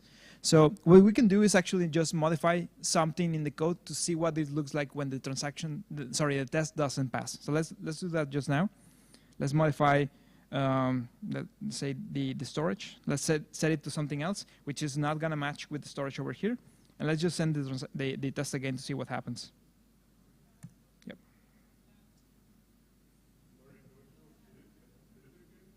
No, it's executing again.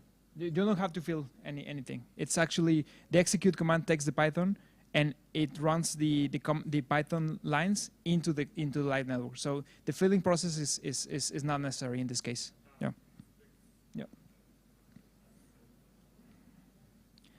So yeah, the reason why it's taking a little bit is because it waits until the contract is deployed, the transaction is funded, the sender is funded. So all of that, it has to be done serially because everything has to be there for the transaction to pass. And as you can see, it already failed. It's going to tell me why in a little bit. But it first, even if the test failed, it tries to return the funds. Because imagine this is a DevNet. The ETH that we're sending doesn't matter. But let's say that we're running in Sepolia, which is a little bit more limited. So that's why even if the test failed, the execute command tries to get back the funds from all of the accounts that were involved with the test. So yeah, it's complaining right now. Basically, what it's saying is that, okay, you told me that the value of this of 0 at this address, it had to be 1, but it actually came out as 2. And this is the modification that we did over here. Yeah, so you can this way verify that the test is actually doing something and verifying stuff. So let's wait until has anybody else executed something? Did it work? All right. Yeah.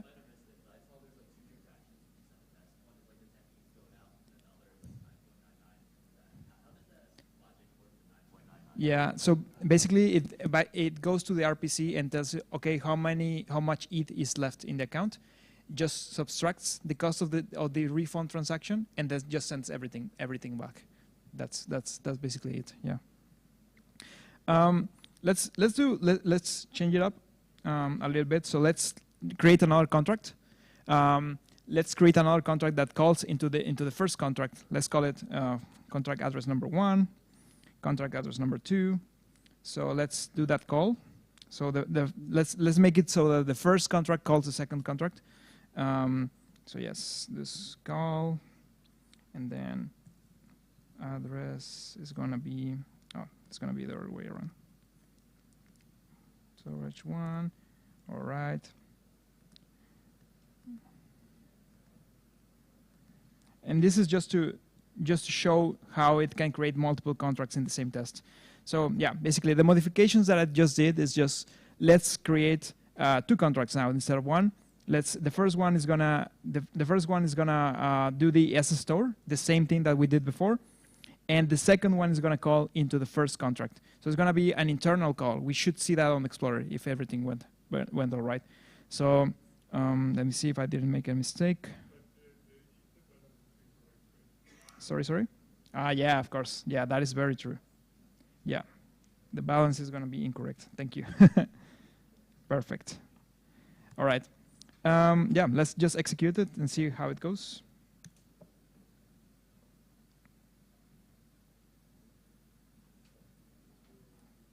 And let's see live. Let's see.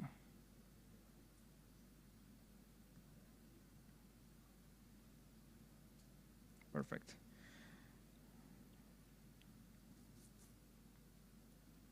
Yeah. Yeah, so there you go. So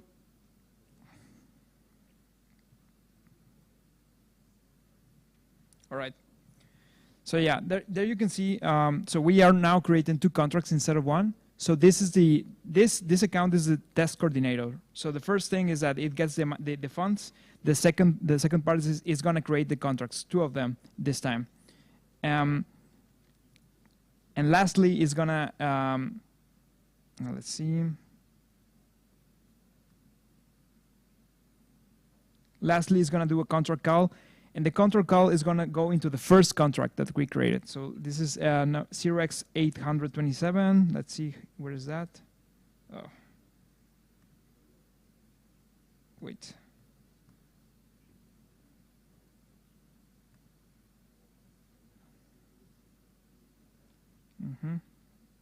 Yeah.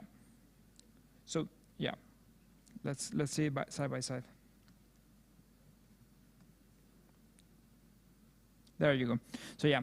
So the first contract that we have is the first contract creation. This is going to do the SS store, and the second one over here is going to be the one that calls the first one that we created. So this one, no, this one is going to call this one. So let's see, and then lastly, the third transaction we're going to see is also the funding of the sender. So let's go to the funder to see how the transaction went. So because we're also going to see the contract call to the first contract. Let's see that. Let's see how it goes. Yeah, of course. So you can see right here. So the transaction is mostly the same, but what happened is that we're going into the first contract, and this first contract, it made an internal call to the other contract. So you can see this right here, which is the call is done because of the call opcode that we're using on the other contract. So now you can see that the two contracts were created, and when we called into the contract, the first contract, the entry point contract, it made an internal call to the other contract. So let's see if the test passed actually. There you go, it passed. But now the verification is a little bit different, because instead of verifying the first contract, the one that is the entry point, we are verifying another contract, which is the one that's receiving the call and setting the SS store over here. Yep.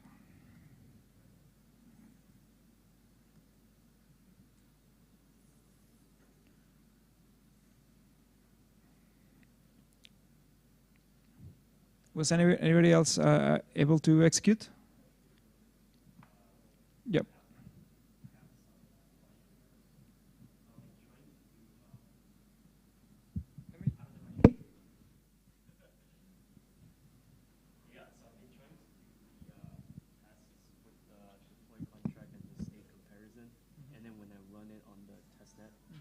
It only shows like the back and forth transfers. It doesn't show the contract deployment, so I'm not exactly sure what's going on. Okay, so because there must be a contract. This one. This one is the one that is doing everything, basically. Oh, okay. It's not the key that I'm providing. Yeah. So the key is only the key sends to the test coordinator, and the test coordinator does everything that you define in your test. Gotcha. Very good.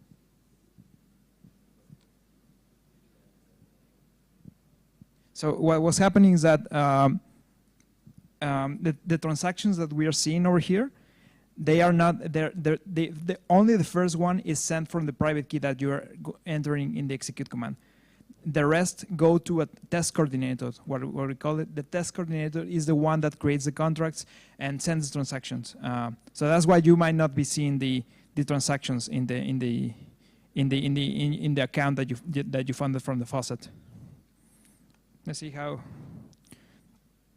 many how many transactions are we seeing. So yeah, that's a lot of movement. All right, that's great.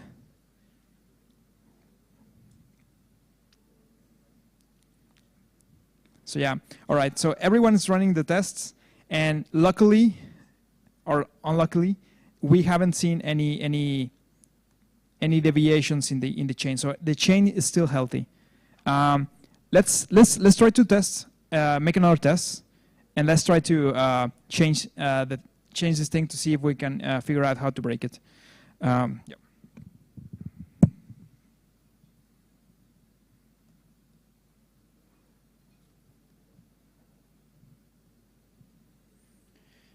All right, so we already did that. Modify the simple tests is basically just we can change the smart contracts, add more smart contracts, our parameterization. I didn't do that, but we can do an example in the next test, and yeah, change the expected outcomes. That's another thing that we can do. All right, so let's see a little bit on how we can test a new Ethereum feature. So what happens when we receive a new AAP and we want to test that? This is basically the work that we do when we are preparing for a new fork. So every change that goes into Ethereum happens because of an Ethereum improvement proposal. They are basically the updates that go into the fork, and that they get approved, and then we implement them, and we have to implement tests for this. This is the repository that we can that we basically we save everything. All the EIPs come into here, and basically you can see the whole history of Ethereum over here. You can see from the very first EIP, you can see the newest EIPs for Prague and all that. Everything is here.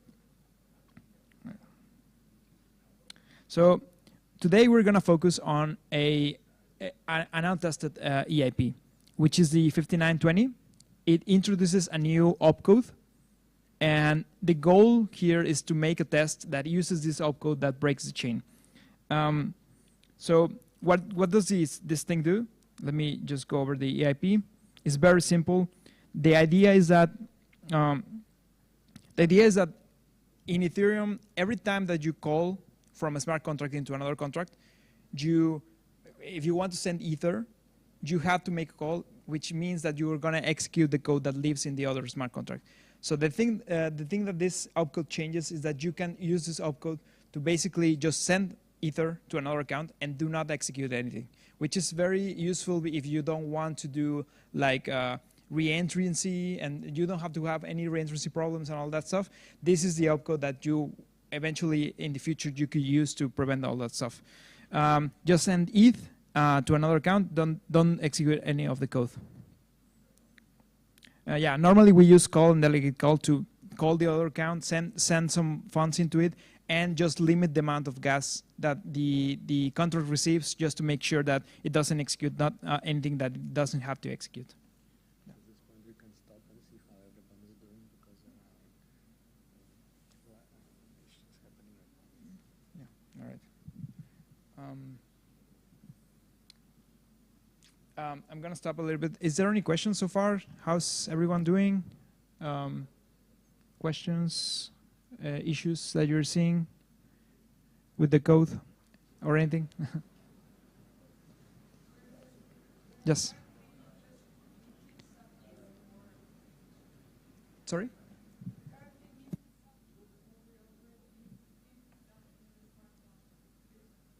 Sorry, I didn't.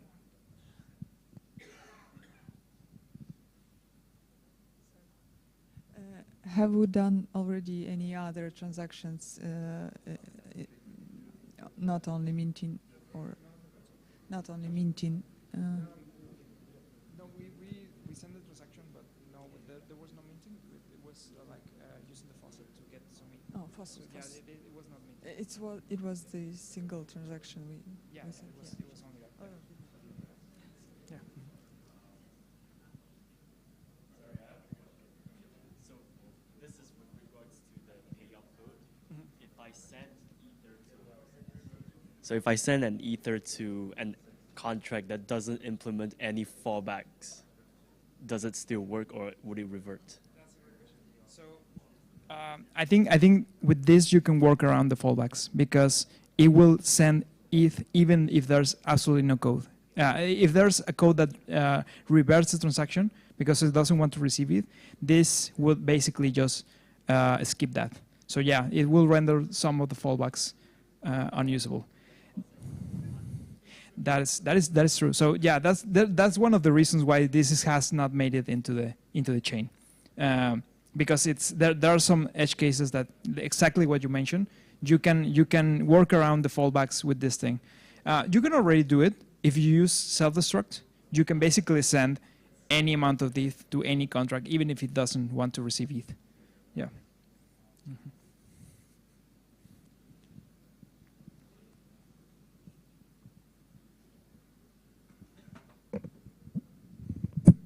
So yeah, let's proceed.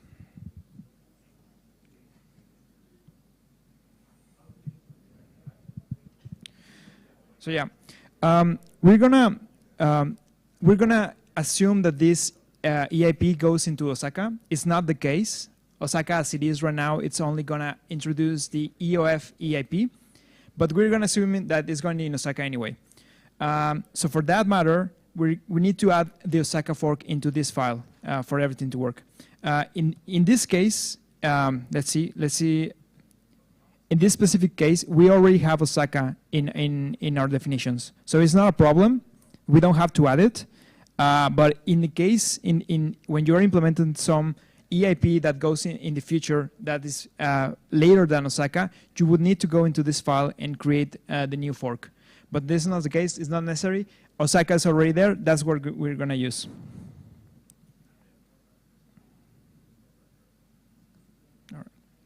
All right.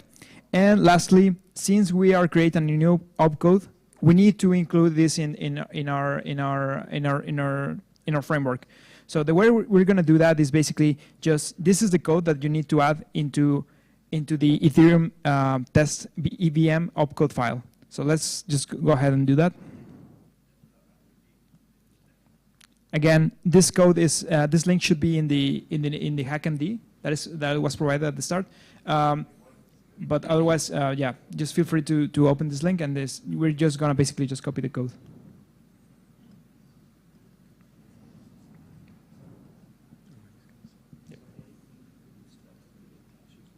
I'm not actually quite sure what that is. It doesn't matter. Yeah. Actually, there was an issue, and it was fixed because of that. Okay. All right. So yeah, let's go ahead, just copy the code, and let's just put it in the EVM the EVM opcodes file.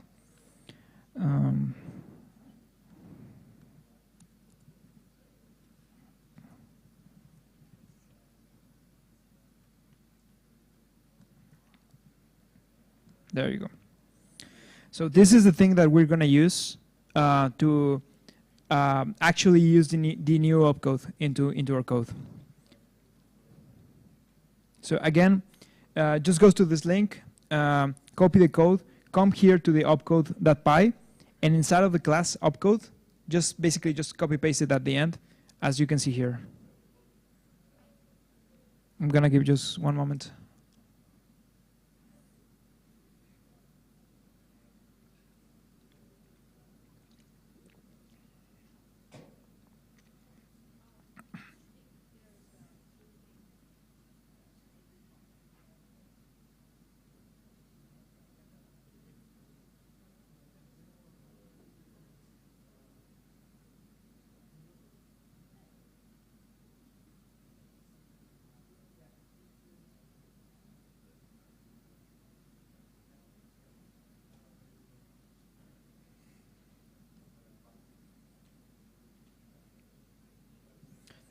All right.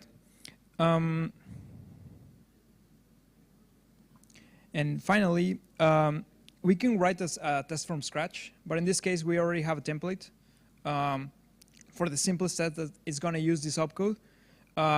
So let me just open it up, and we can just analyze what's happening over here. Yeah. So yeah, this is basically the first test that we are going to create. This is the simplest test that you can imagine for the EIP 5920.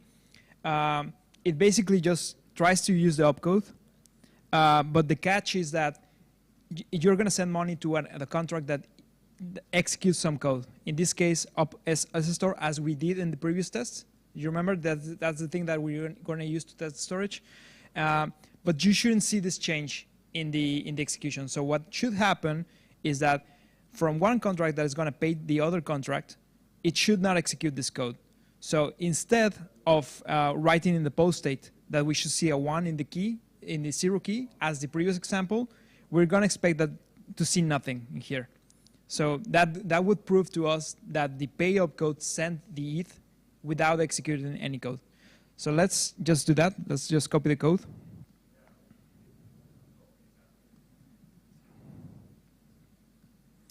And we're gonna right now paste it. Oh, okay, I skipped one bit.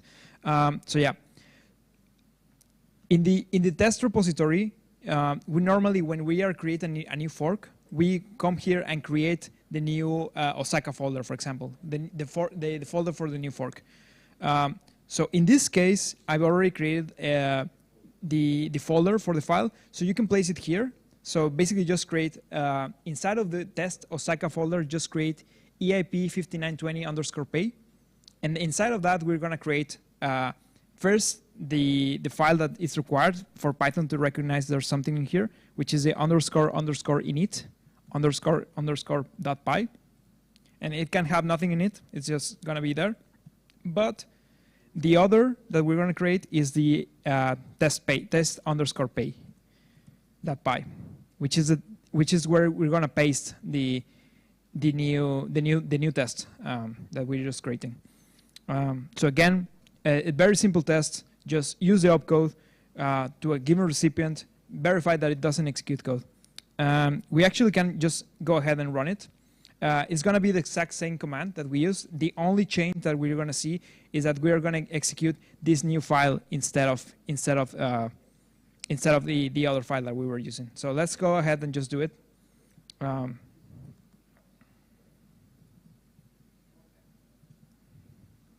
see.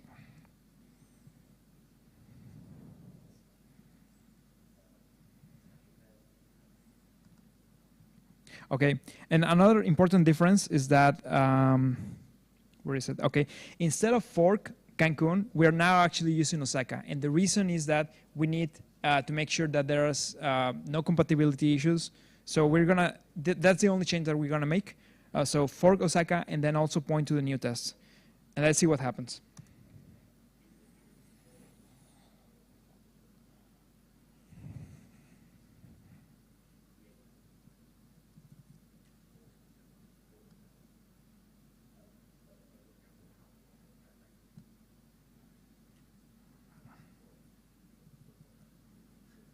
Let me just copy the address that we are using for this, just to follow up on the transactions.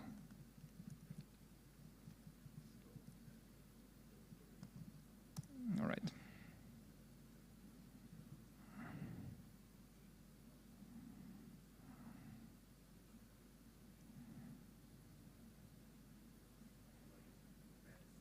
Perfect. All right. So yeah, the test is currently running. It's already passed.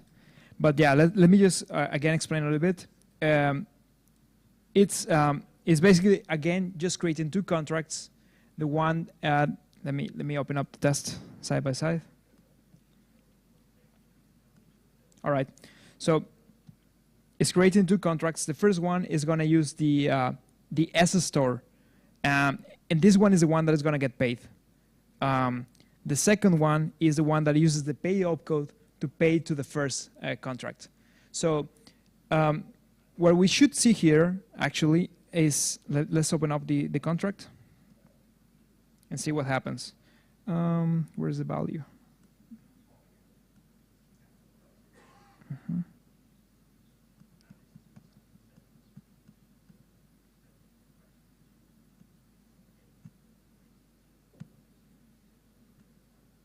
Oh, there. I got it the other way around. So yeah. So yeah, the first contract is this one. It contains the S store. Let's see the code inside of the.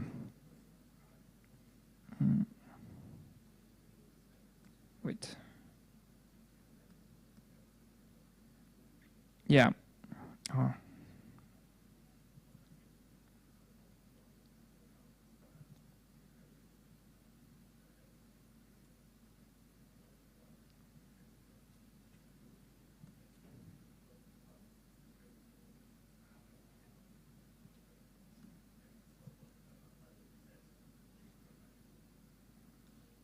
See.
I think it should work, but I'm not seeing the balance change.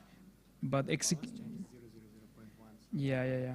But the problem is that I'm not seeing that balance change here. So it should be, the balance should be 1 in here. Because this is one that received the paid up code. It might be that there's a problem with Explorer. What can we do? VM trace. Yeah, we can be. Have like a lot of issues with Explorer and we're getting lost in the cache. Yeah, sorry. All right, let me just change the test a little bit. So what happened was that the 2 contracts were created, and the problem is that I'm not seeing the balance change in here. I think that it might be a problem with Explorer, that it is not updating the balance, or it might be some other issue. But what I want to do to verify that it works is maybe just change the value amount and just see that the recipient contract, it should have the balance, the new balance, which is 2. Let's see, let's just run that again and see what happens. Oh, there you go.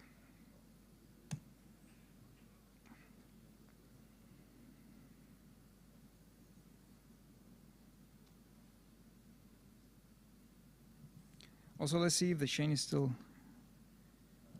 it's having, no problem still.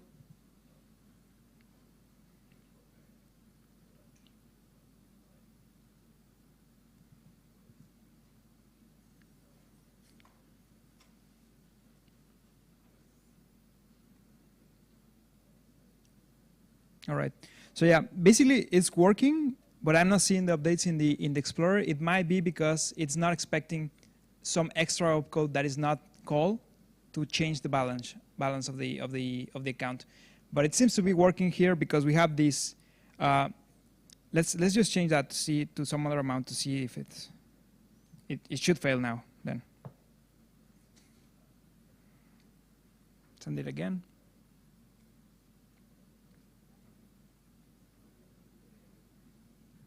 Yeah, so now we're seeing the value that it has to be 2, and I just hard-coded 1 just to make sure that it's actually detecting the change correctly. Where's the recipient? Okay.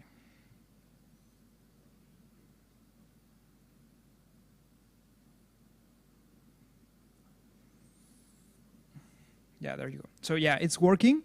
It's just not in the Explorer for some reason. So yeah, I think we found a bug in the Block Scout Explorer. It's fine. Yeah, the verification is working. We're paying the contract. We saw that the test pass when we were checking for the balance that is equal to the value amount, so it was fine. And when we modified that amount, it failed. So yeah, it's working. It's just not seen in the Explorer for some reason. Yeah, we found the bug. Not the way that we wanted to find the bug, but we found the bug anyway. All right. Let me go back to the presentation.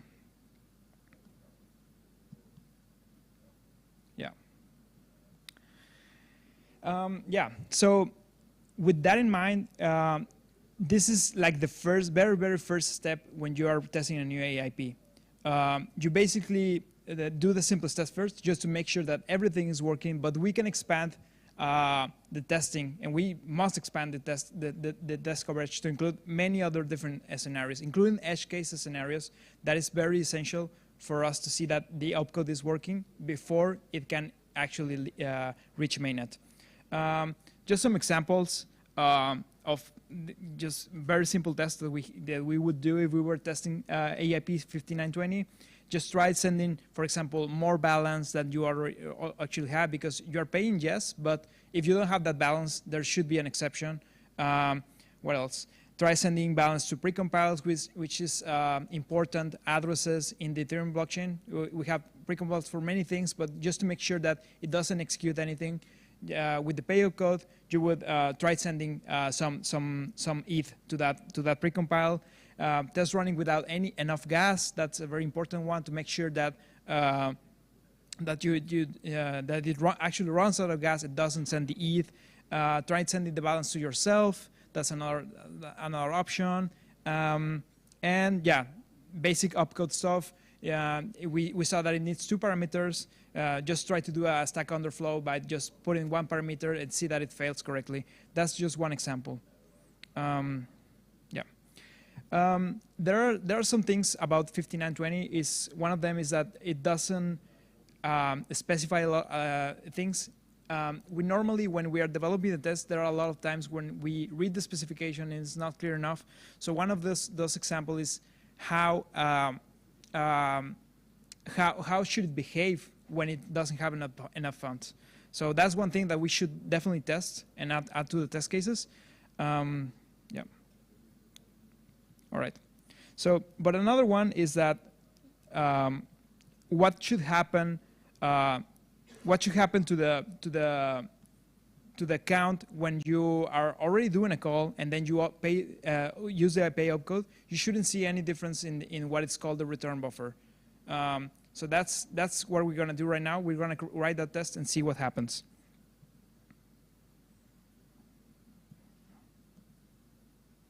All right. So yeah, very simple.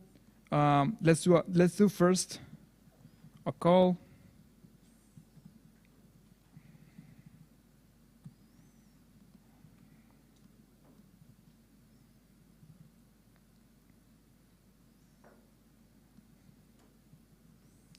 And then let's store.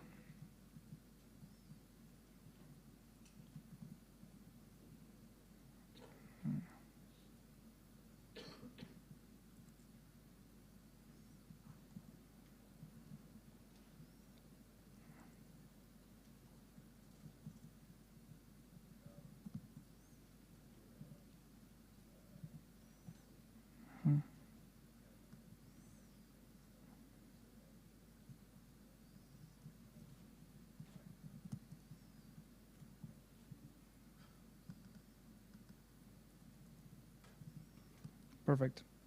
All right. So let me just explain quickly what's happening here. So we have 2 contracts again. The first one is just basically just returning information to the first contract. All right. And the second one is calling into it. So what happens is that if we call a contract, you're gonna get what is called the return buffer. So you will see in that buffer you will see one single byte because of the return property. So what happens is that if we call and then we do the pay operation, we shouldn't see any modifications to the return buffer, right? So because we are not executing any code, there should be no reason why the return buffer is like modified or even cleared or anything. And yeah, let's just do that. This is an opcode that is basically just gives me information about what is in the return buffer. In this case, it's going to give me the size of the return buffer. I should see a 1 still, because I'm calling the first, then I'm doing the pay operation, and there shouldn't be any modifications. So let's see what happens when I try to store that, and then yeah, let's see just what happens.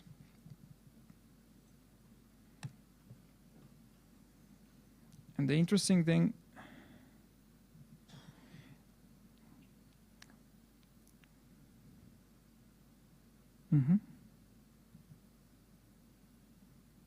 All right. So the test here ideally should pass, but we already know that there's a consensus difference between the 2 clients. So we're going to probably see the test pass here, but let's see what happens with the network once we execute this.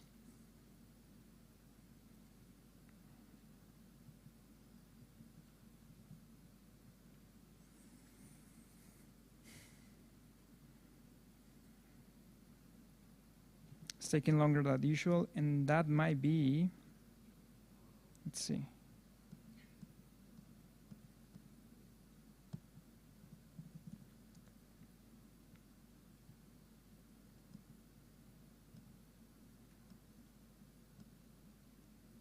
There you go.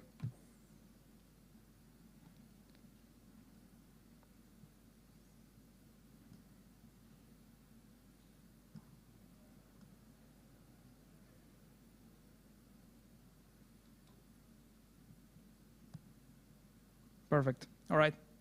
It's not as clear as I would like to, but you can see now that only one is following the chain. We just found the consensus bug, basically, just by trying to follow the spec, implementing the test, sending it to the network, and we can see that now, exactly, there you go. We can see the split here. And this is a very simple test, and this is why we create these tests, so this doesn't happen on mainnet or even in the testnets. Yeah, one client is progressing, the other one is not agreeing with what it saw, just because one line of the opcode was different, and the result was different from what it expected. Yeah.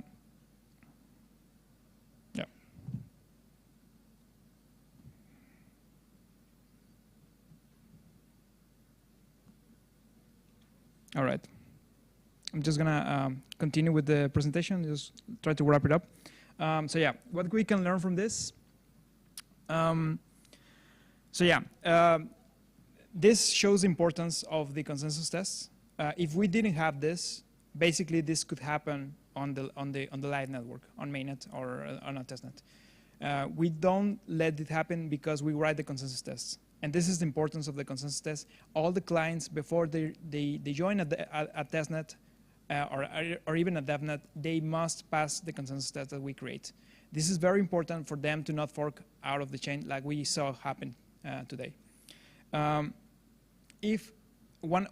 important part is that if a client, they are running tests, everything is passing, but they are sure that they found a bug in their client and we didn't catch it, that is feedback that has to come back to us because we have to create more tests to make sure that their edge case or their scenario is properly tested, so it doesn't happen in our client.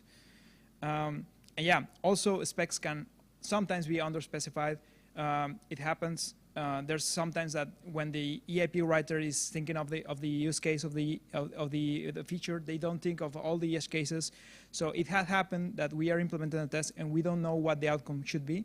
We go back into the EIP, we improve the EIP, we specify the thing that was underspecified, and then we update the tests. So yeah, it's a running process. It's never enough until we are already tested with most of the clients. Most of the clients are passing, and that's when we are sure that that we can hit the testnets with the new feature. Yeah, One great part of having the Ethereum open ecosystem is also that tests are also verifiable. They are open, and so I encourage everyone that if you feel there's a new feature that you feel unsafe about, we encourage you to go into the tests. They are open. Everyone can verify what we're writing, what the tests that we're writing. So if you find something in the EIPs that you think that it's under tested, you can also be even eligible if the feature already hit mainnet. You can also be eligible for a bounty. So it's good to write tests. It's better to receive money to write tests. So there you go. You can use a repository. If you find something that you think is critical, one thing that you should consider is that if you trigger such an issue on a mainnet or a testnet, you're no longer eligible. So basically, if you think you found something by using your test or any other means, go to this page, but do not send a breaking transaction into any testnet, because that will make you not eligible. I think for consensus critical tests, or consensus critical issues, you can get up to 250K, which is a lot of money. So if you trigger it, you lose that. So reach out, explain us the problem, and we're going to try to make sure that the clients fix everything before making everything public. Yeah, that's basically it.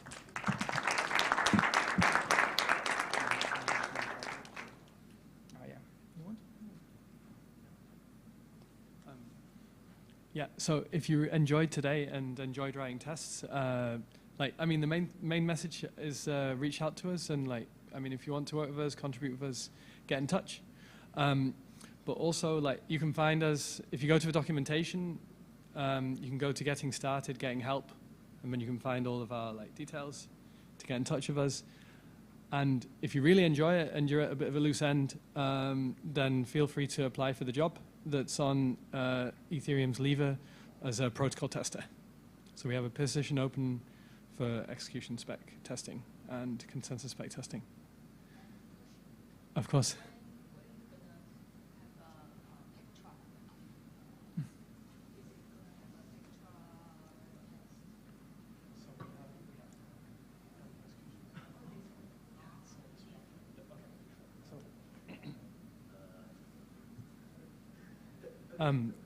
And I'm just going to show like for test coverage. So if you want to browse for test cases, it may best to not like browse the source code, but go to our documentation, make sure you're on main, and go to test case reference. Can you show them?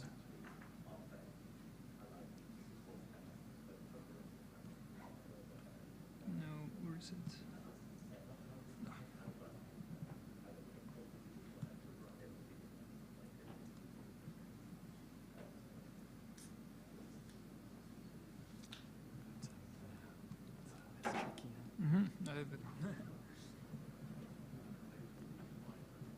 So you can find all of our contact details here, and just feel free to reach out.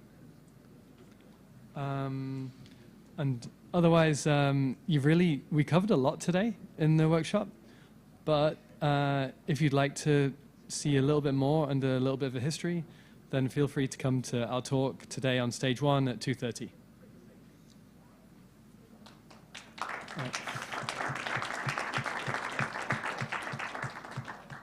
And if you want the popup, just grab me. I've got the QR. Thank you, everyone.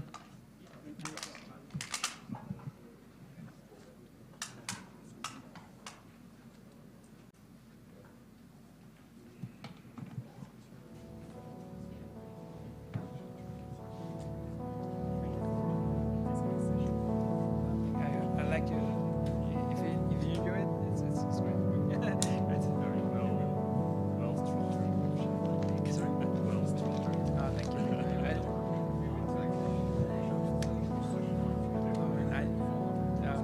That's great to hear, because I struggle a lot to see. I mean, it's a lot of information, so, and we try to put it in a condensed way. It was really struggle, but I'm glad that you guys enjoyed it. I'm kind of afraid that if there are any prerequisites of this workshop, that you prepare a lot following the steps. Yeah, of course. Yeah, we try to make it easy for everyone to join. I have a question about EPF.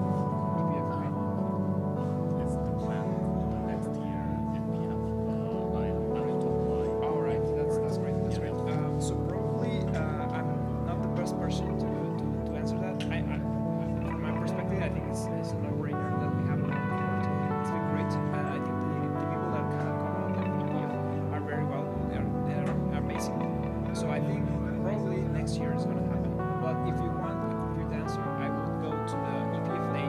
There's a classroom right now happening, and they are presenting the rules. So you can also learn not only when it's going to be the next one, real concepts, examples of what people has inside of the EPF, which is a lot of interesting projects. You can learn a lot about that. It's a classroom. I don't know where it's happening, but it's happening right now. And another question. I saw the job vision board, and I wonder why consensus spec tester should be joined on there. Yeah, because there's a little bit more urgency. So Vectron. Yeah, I mean, not really because it's already too late, but the Slayer research team, they want a position to be filled at the earliest. So we can make do right now. So the execution team, we have plenty of testers. So Dimitri and Spencer, they all have been testing the tests. So we're basically covered. We are under a lot of, we have a lot of work, but it's not the end of the work. We can cover. But for Consensus Layer, they really need a tester from there to be, basically just have the tester rules classes on it and just see the code and see that everything is actually tested. So yeah, that's the reason. How many teams for the consensus test? So there's basically two. So the consensus. No, sorry, no members. I understood teams. So there are two teams. The one is the consensus R&D. I don't know how many people is in that, but the consensus R&D is one, and the other is I forgot the name. And there's another team that is also looking into the research part and the application part of the consensus specs. So they are a lot more involved in the actual writing of the code of the consensus. It's pretty interesting, but it's like more, for example, more heavy on the algorithms, because you have to know Casper, you have to know all the consensus mechanism. Like that's really intensive. Academic things, exactly. Execution is more like we test new opcodes, which is like computer science. Is like more hands-on, more grounded. We do see a lot of cryptography, but it's not that common. It's more like computer science problems. They see more stuff, more research. How can I get in touch with members in the consensus testing team? Yeah, I think the best you can do is the consensus R&D. There's a Discord channel, and you can join that, and you can follow the discussions there. So I think what I would do is, if you are really interested in touching that part and aspect of Ethereum, is that I would go into the consensus specs repository, just see what is happening, and just reading the new PRs and everything. Just maybe try opening a PR by yourself to see to get their attention of the maintainers of the consensus. Thank you so much. No problem. Glad that you enjoyed it. Conversation. Yeah, of course. There's a Discord channel which is managed by Josh Davis and Mario Havel. and both of them are organizing easy for you to get communicated with all the critical with the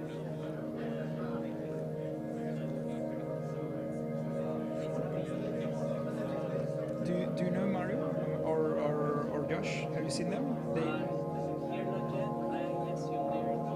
They are here and they're having the EPF day right now, so you can go and maybe between presentations just hit them up and say, hey, I want to be part of this, and they just get the attention. It's important because they review, and it's better if they know the person personally. So I think it's a good chance that you can go in there and just talk to them and see.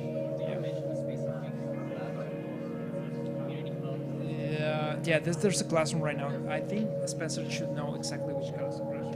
Yeah, if you want to ask him.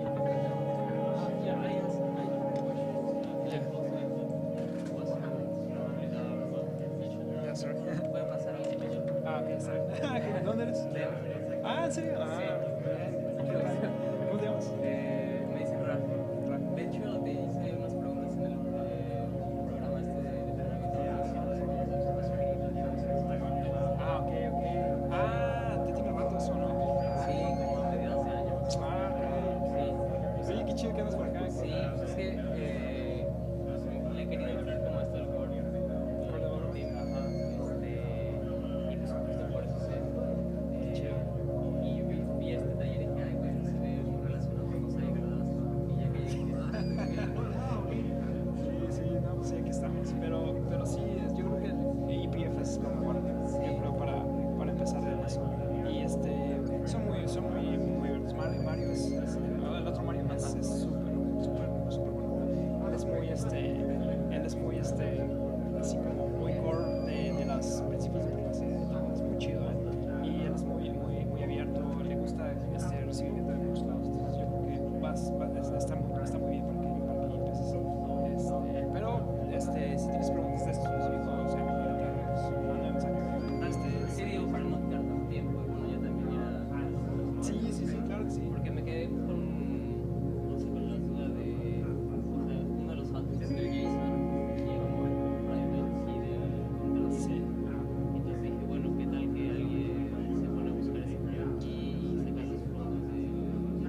Hello, everyone. Great to be here. My first Devcon talk ever.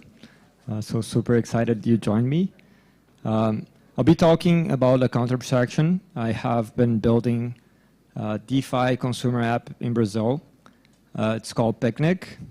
We have been in the front lines trying to get Web2 users to be on-chain and execute transactions on-chain. And the idea here is to share what we learned. So who are we? Like building consumer DeFi app, very focused in Brazil right now. We are seeing like really interesting feedback from users. So like when I go to conferences in Brazil and I meet people there, it's really nice to see that people really like the product, connect, and see the vision and see the benefit in using day to day. And there's two metrics I really like about that. There's something called Sean Ellis score. That is basically a form you send your users and you ask how disappointed you would be if you cannot use the product anymore. 60% of users say they would be very disappointed, which is a compelling thing that people really care about what we're doing, and they're seeing really good repeat usage. So once a user swaps, there's a 57% chance the user will swap next month. So this is really good. We'll put that a bit into context, but it's a real-world use case that we have been seeing repeat usage. And on the DeFi front with account abstraction, we are doing really good volumes. So we're doing close to half the swap volumes using ERC-437 across the main EVM chains. And why did I decide to apply this talk and come here to bring what we have learned? I think we talk a lot about mass adoption, and though everyone needs to be on-chain, but I think that this is very vague and abstract. At least on the talks I have been participating, there is not a whole lot of depth on how you actually do that. Like from the point we are right now, how to evolve this thing to really get people to mass adopt it and use it day to day. And as we are building something with like a few thousand users, and we have been shipping, iterating, and learning, I thought it would be valuable to come here and share what we have been seeing. For who this talk, I think it would be valuable is everyone that's interested in mass adoption and getting the nuance on how to get there. It will be mostly focused in strategy and product, is talking about what decisions we took, why we took them. So builders, people on ecosystems, VCs, I think everyone can see some value here. It should be pretty open, so if you have any questions at any point in time, just raise your hands. We can make Q&As and talk a bit and explore topics. I think they're I'll give a brief overview and we can deep dive on any specific topic we want to. I have 50 slides or so, but I don't think it will be enough to cover all the time. So yeah, we have time for Q&A. I think it will be very valuable. And to give you a sense on what we're covering, I'll start giving you an overview of the account abstraction landscape, kind of what's working, what's not. Then we'll talk a bit which kinds of users see the most value from this piece of technology and how should we approach the tool set we have, what's working best. Then we're going to Picnic, trying to give a sense of product decisions, what worked, what didn't, and small tweaks we made that make a difference. We're going through some of our user research, and then going after like, what are problems we see today? How can we solve that? How is the roadmap for the future? Like, I think we learned some cool stuff, but there's a lot of work ahead. So on the account abstraction landscape, if I would summarize account abstraction in one slide, you basically get a bunch of different problems like authentication, gas, like teaching users that you need a specific token for a specific chain to pay for gas. I think that there's no way this thing will be mass adopted just because of that one thing. Seed phrase is another thing that is like, it doesn't make sense to have to teach someone about a seed phrase to be able to onboard it, right? People should just be able to use it and the thing should work. Same as chains and like transactions, approve swap, anything that gets a bit more complex is just too much work if you're talking with the average person. So account abstraction, it solves most of these issues, or at least give you more options on things you can build. And the result of that, it should be that it should be usable by Web2 users. So account abstraction, I think that a fundamental promise is like you can break the bubble and you can make those products usable by a much wider audience. And it's growing. Like, if you see the charts, most dashboards, you see things like this. So this is number of deployed smart accounts across the main EVM chains. Trend looks good. Not X exponential, but still healthy. And it's kind of obvious it should grow. Like, you're making it easier to use. So, like, if something is easier, people just use it more, right? But if you do some more detailed analysis and you look at individual projects, the trend is not usually that just make it easy and things will go. This kind of pattern that you see, like spikes and things dying down, this is very, very common across the space. Not sure who has seen that, but this is retention rates for the whole account abstraction space. So like this is like 2% retention for the first week. The best one we have here in all ones is like 12%, which is reasonable, but like most are 4 or 3. It's really, really low retention. So for every 25 users you get, only one returns next week to do something. So there is this problem with repeat usage. And the main thing here is like, why this thing happening, right? Like why people are not coming back to do transactions next week, why the value is not being sustained. And just to get a sense, who here is using account abstraction wallets on like a monthly basis? Okay, so 5 people. And who here is using wallets on a monthly basis? Yeah.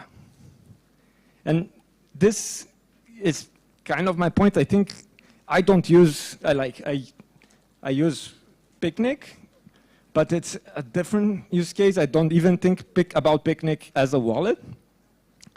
But account abstraction wallets are not a very good solution for Web3 native users.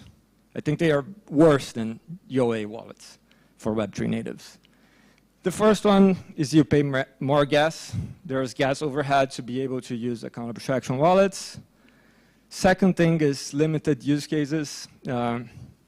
So if you want to deploy in a new chain, if the wallet provider you're using it doesn't support that chain, like if you want to do that manually, maybe you can't, maybe you can, but you need to be a developer.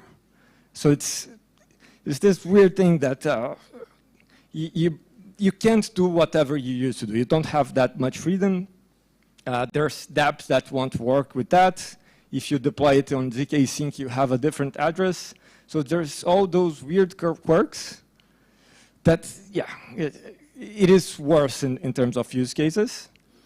And you also need to learn it. So like I spend a lot of time around smart contract wallets. I know how it works. I trust it.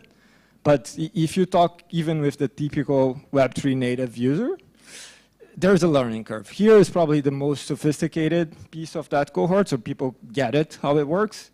But like a lot of people is, why does it have a different address? Where's the seed phrase of the smart contract wallet? And all those questions that come up that you need to educate, and that is a learning curve.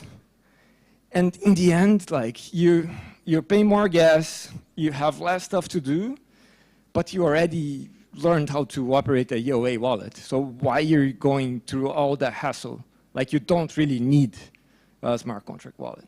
You can do it without.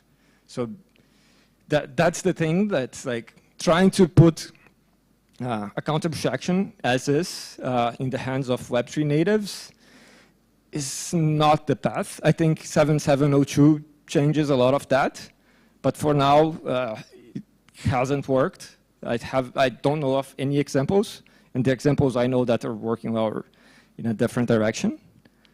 And the question is, okay, so Web3 natives not really working.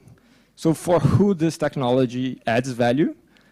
And the thing we have been seeing is like people that cannot do it otherwise. So if you have someone that wants to do something on-chain, be it because you want a product that's non-custodial or want to buy a token that's not available anywhere, this person doesn't really know how to use an EOA, then you can deliver a lot of value, because it's not a matter of like being easier than the alternative. It's being a matter of like, can I do it or can I not do it? And the person like doesn't have the option of the EOA. And getting specific use cases, I think it's an important one as well. Like Polymarket, I would put in that bucket, WorldCoin in that bucket. That's people that is like more, if you abstract the UX and you make a very simple flow very easy, that seems to work much better than trying to do everything. And the thing that we're seeing, like this is the kind of chart I showed, like you get spikes, you get Web3 users, you get a lot of hype, but it's very hard to sustain it. The one on the right is Picnic. That's weekly transactions for the past few months. You don't see necessarily the big spikes, but retention is really good. So people come, they use the product, they like it, and they keep using it. And the idea here now is like to give you a sense on what are the product decisions that we made and why the thing is working. But now, like, any questions so far? How is that going? Just okay. I'll keep pushing, and then we can do Q&A later, or because I already went to like 20 slides, and yeah, let's see how that goes. So the things like the idea here is go to the things I think we did right, and what were the key learnings we had in each of the steps. So first thing, I think one of the ways I describe Picnic is that it's a centralized exchange-like experience or a fintech-like experience, but everything running on-chain. And I think focusing on that very core use case, it makes the product much easier to build. It makes the product much easier to understand for users. There's a simple use case. You come to buy and sell tokens, basically. And it makes it easier to use. It's just a single flow. And one thing I think we spent a lot of time is just like, okay, account abstraction is really nice. I think it's a fundamental building block if we want to deliver like DeFi for a wider audience for Web2 users. But what else beyond that do we need to build? So what other building blocks are key and critical? And I'll give you an overview of the whole product. This we see here is basically like the main pieces of the flow. I'll get a bit more in detail. But basically, you can sign in with Google, you can sign in with mail. If you want to connect with an external wallet, you can as well. And once you sign in, one of the critical things we spent a lot of time thinking about is how to integrate on-chain with off-chain. So this thing here, this is IBAN. IBAN is basically a European bank account. So that second line is a bank account number. If you transfer money to that IBAN, this is euros. This is live in Europe. We're mainly in Brazil, but we're also present in Europe, and I think this is a better example because it's on-chain bank account. That's the abstraction I'm making. If I transfer euros to that IBAN, Euro stablecoins are minted in the wallet as soon as the money arrives. And if you transfer 100 euros, you receive like 100 euros in your wallet and you can spend from there. And this is like the swap flow. So like, let's say I transfer 25 euros to that IBAN. Now I have 25 euros in my wallet. I can buy ARB with that. So that's kind of the flow, is very similar to what you would get in a fintech, very similar to what you get in a centralized exchange. But that's all happening on-chain with pretty abstracted UX and by every one of the components of that flow. So it's basically authentication, on and off ramp, gas, chains, transactions, and a few other tricks. On the authentication part, you basically have Google email and external wallet. A very peculiar thing we learned, like we have been iterating with this sort of product for almost 2 years. We didn't start with connect with the external wallet. That's something we added much later. And it's really interesting that, at least on our perception, that just giving the ability for the user to connect with an external wallet, connect with MetaMask or anything else, most users are not using that. That is fairly complicated and not really the point of what we're doing. But it helped increase trust a lot. Maybe not necessarily with the end user, but for example, content creators and YouTubers and people that really helped us grow, they trusted us a lot more when we added the option to connect with MetaMask. Because now it's much easier to understand that things are actually happening on-chain, and this is actually non-custodial. So that was a small detail in the user flow that makes a lot of difference in how you market it and how you access users and how you can distribute it. Some other thing that I think it's mentioned. Was adding the external wallet integration part of your effort to onboard Web3 natives? Because you mentioned somewhere in the beginning of your talk that the user he's not a Web3 native when it comes to A. It's somebody who is outside, right? So what made you feel this was important? People ask for it, like a few users asked for the external wallet option. So that's why we added it. That's like people are asking quite a few, let's implement that. But it's like 15% of our users use external wallets right now. So it is significant. But in my perception, the biggest gain we got from the external wallet was the trust. That people see you can connect with an external wallet, so they understand quicker it is non-custodial. Yeah, but. Did you see that two users then switch to this external wallet thing? So was it like existing cohort of users who? If we're seeing Web2 users migrate to external wallets after they start using with email, we have not been monitoring that. I don't think it's happening that much. Still, like, people use email login still a lot.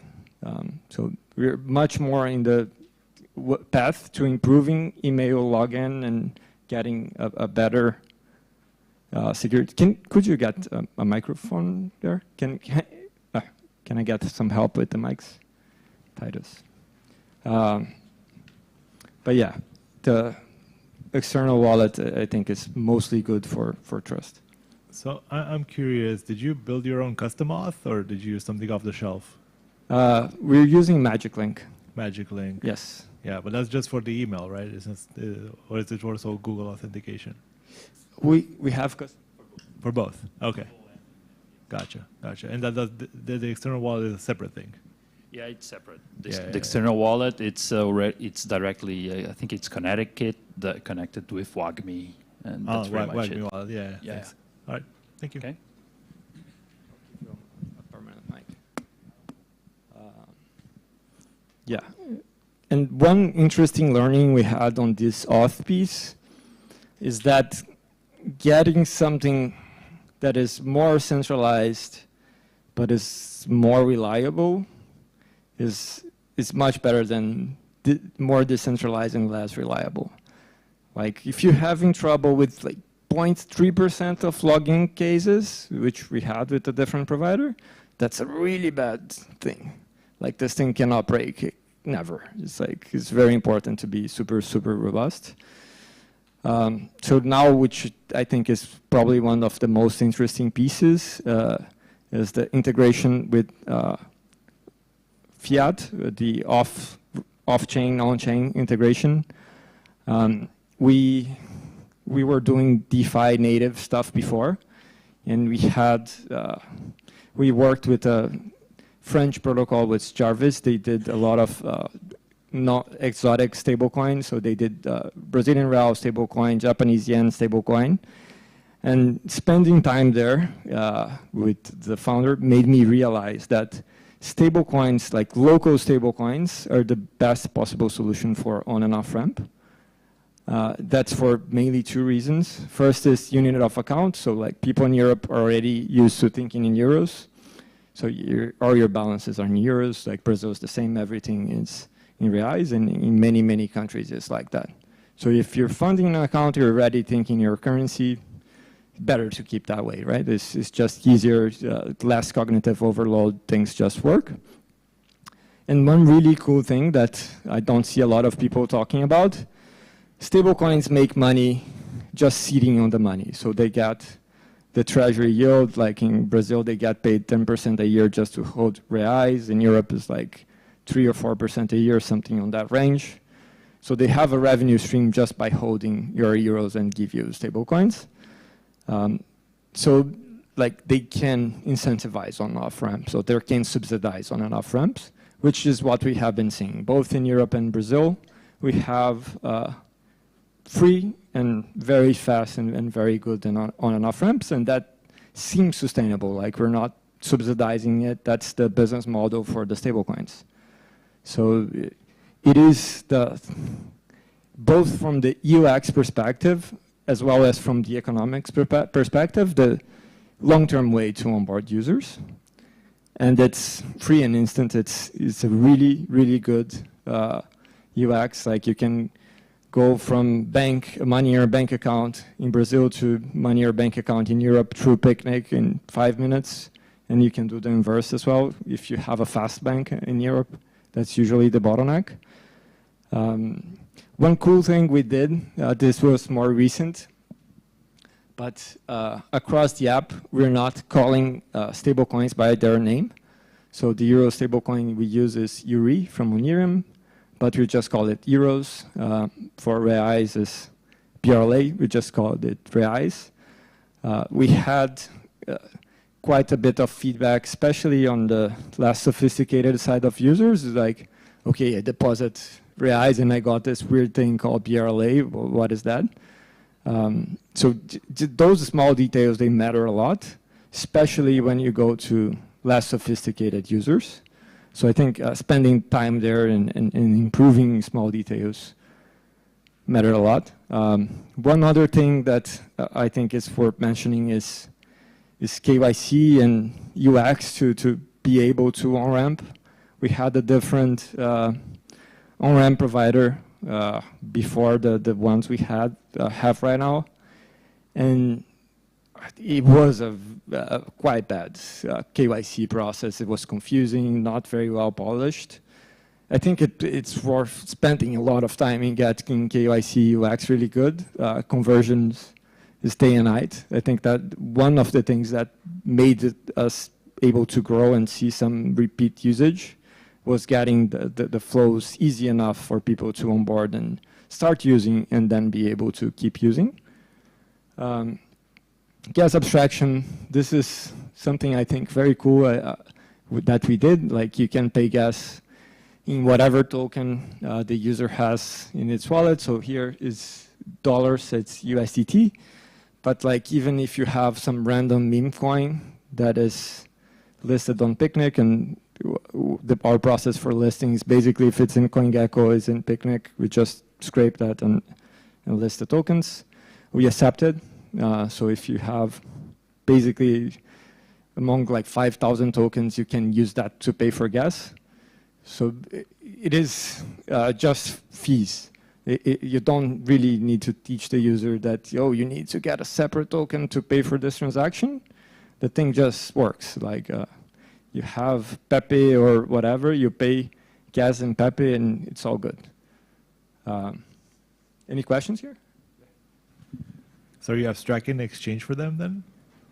Yeah, we actually hold the Pepe and say sell it later. So, and we settle with the paymaster. Yeah, and connect to the previous slide as well. So like, did you find that you needed any kind of regulatory approval to roll out a product like this? Because it's like quite a lot of money handling in like at like 20,000 foot overview. I'm just curious how the regulators saw it. Yeah, we see ourselves as a tech provider mostly. All the things we do, you could do without us, for the most part. Yeah, and so it's still like not very clear what we need and what we don't.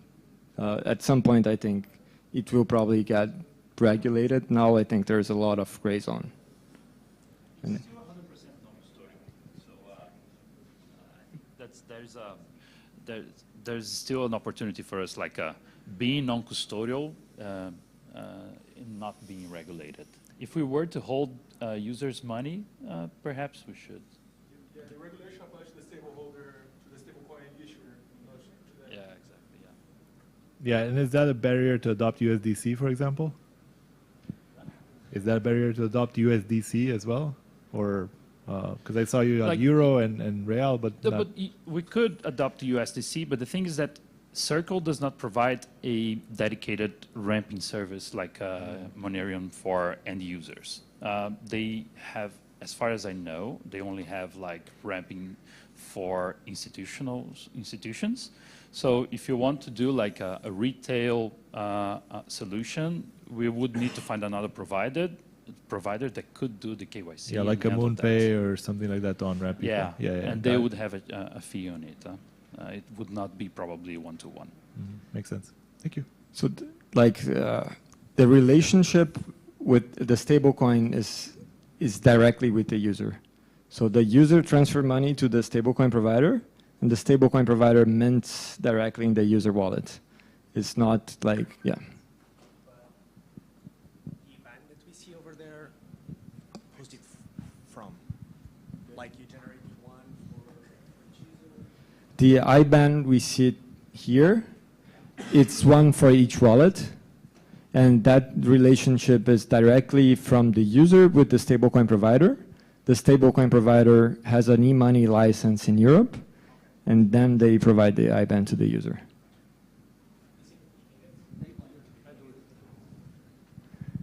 Yeah, sure. It gets created as soon as the KYC is approved. Sometimes it's like within a minute to 3. Sometimes it takes a bit more. I was curious to know if the KYC was made with the SumSub or do you use any other third-party provider? KYC is always handled by the partners. So the Brazilian Real stablecoin has its KYC flow, the Euro stablecoin has its KYC flow. And one of the problems we're getting is like how to make those people talk together because it's quite bad UX to make your user KYC for every product, and especially with RWAs and things like that. That can be really painful. So yeah, those solutions of like reusing KYC, sharing KYC, that's really valuable. Just want to add one thing there, because there are so many things that we need to do to improve as a company, as Ethereum and crypto as a whole, and this KYC sharing scheme is one of them. Like, how are we going to manage identity? And if we think like this is just one use case of stablecoin on-off ramping, but then you can plug in, for example, debit cards. And if the debit card provider is different from the on-ramping solution, will you need to do another KYC for the debit card? So it doesn't make sense. So we need to find a solution where like the KYC is shared, but it's still decentralized and everything. It's a big problem. Yeah, just a UX thing that we found has been really irritating is for stablecoins, because they don't exactly peg. Do the users get confused as to why why they even see that second amount, and like what that means, and how do you explain that to them? It is indeed a problem. We solved it somehow by the stable coins that have direct on and off ramping.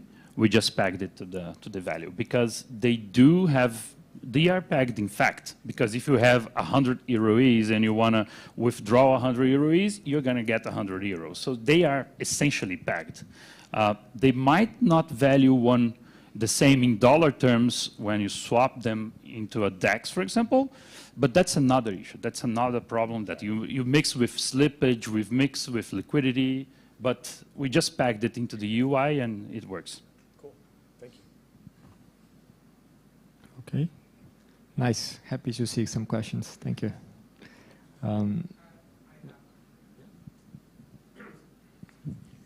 So it's a two-part question. The first part being that, can you go, yeah, okay.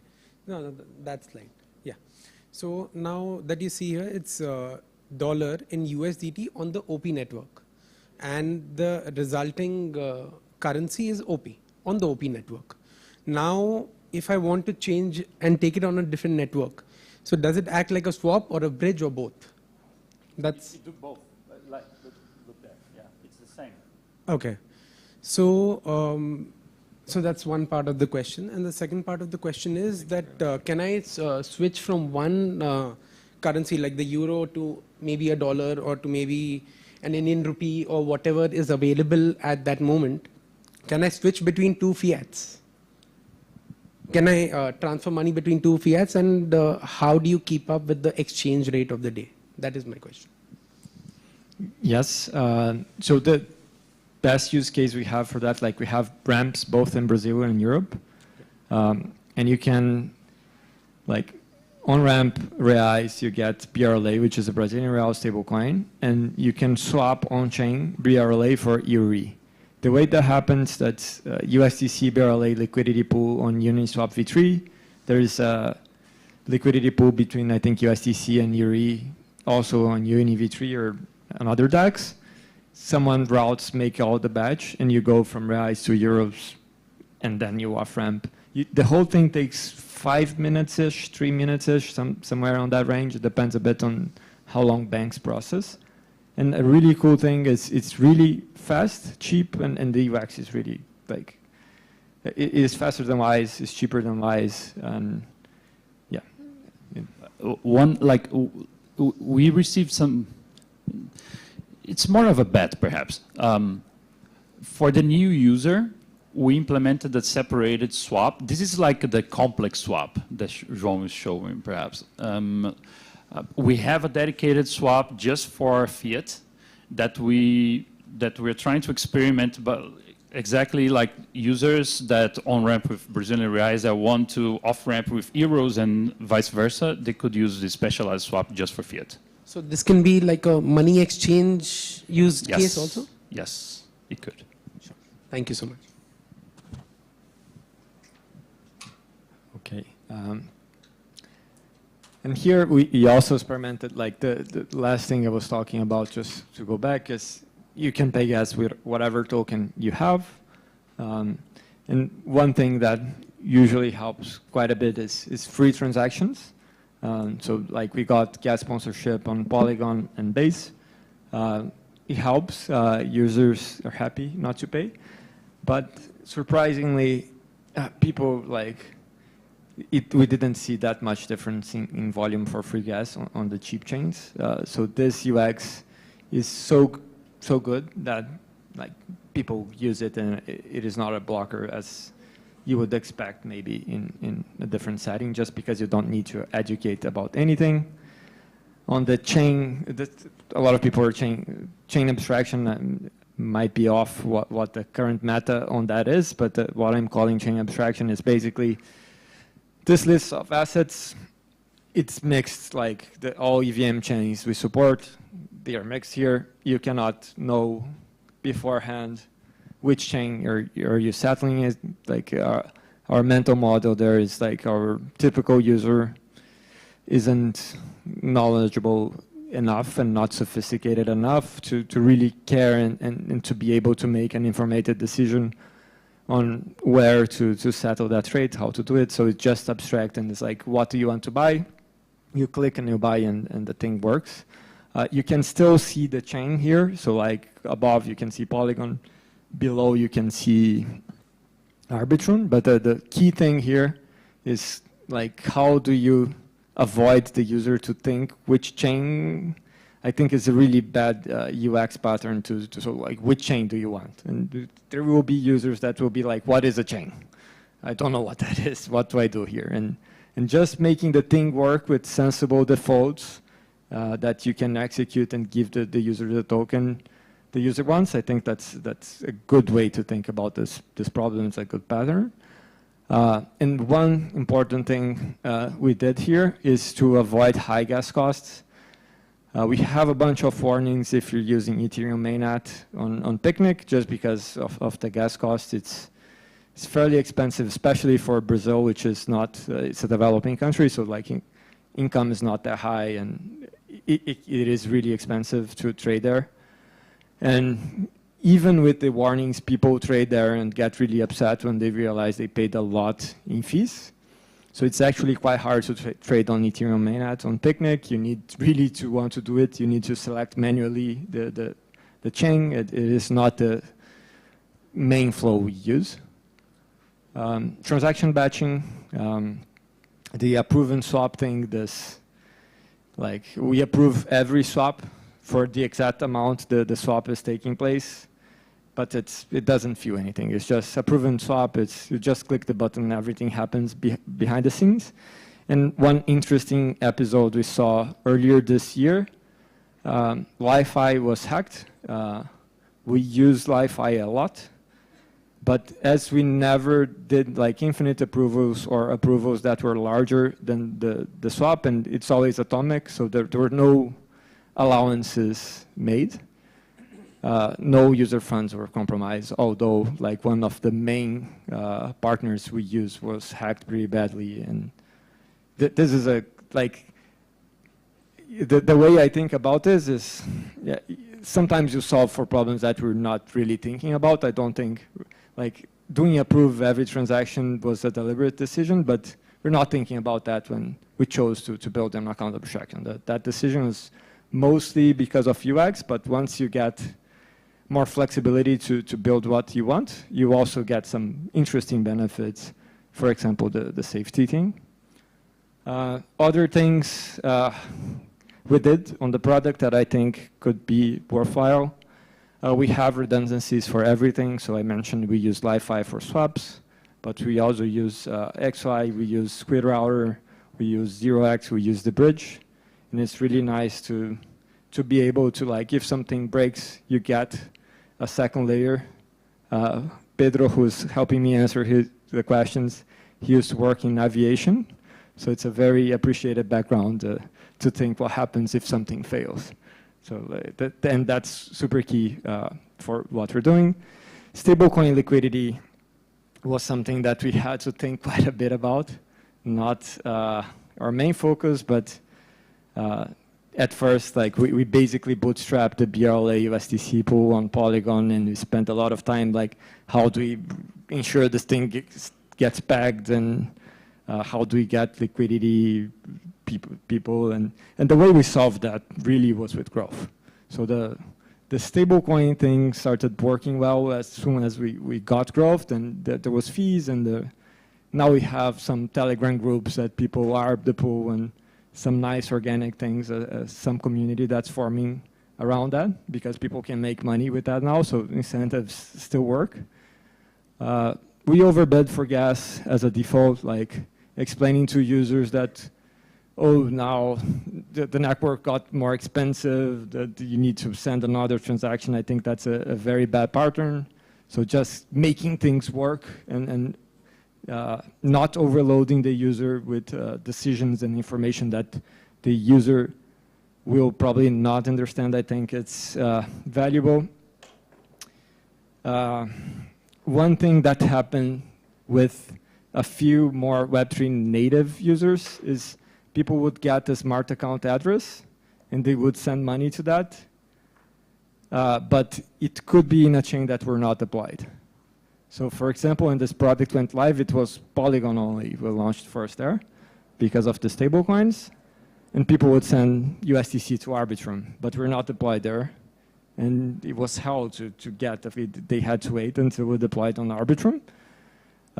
So for this kind of thing, getting people to choose the chain and then check if that asset will be shown in the UI, some friction there helped a lot with customer support. Yeah, one cool thing, like once we started getting a bit more traction and getting more users, customer support has been very, very insightful to get the common mistakes, like people sending money to contract address of the token and all those repeat mistakes. You need to build a lot of the UI and the product to avoid that thing. And it has become that we have been able to pretty consistently get tickets down. And from all those things, those small details and the tweaks, I think we got to a place that it's a product that is competing, at least in some very specific use cases, against centralized exchanges. There are people moving money out of Binance and putting into Picnic. That's a real thing. And those are not sophisticated users for the most part. Those are not people that would be here or would be technical and super deep on the space. It's just users that they want to buy crypto.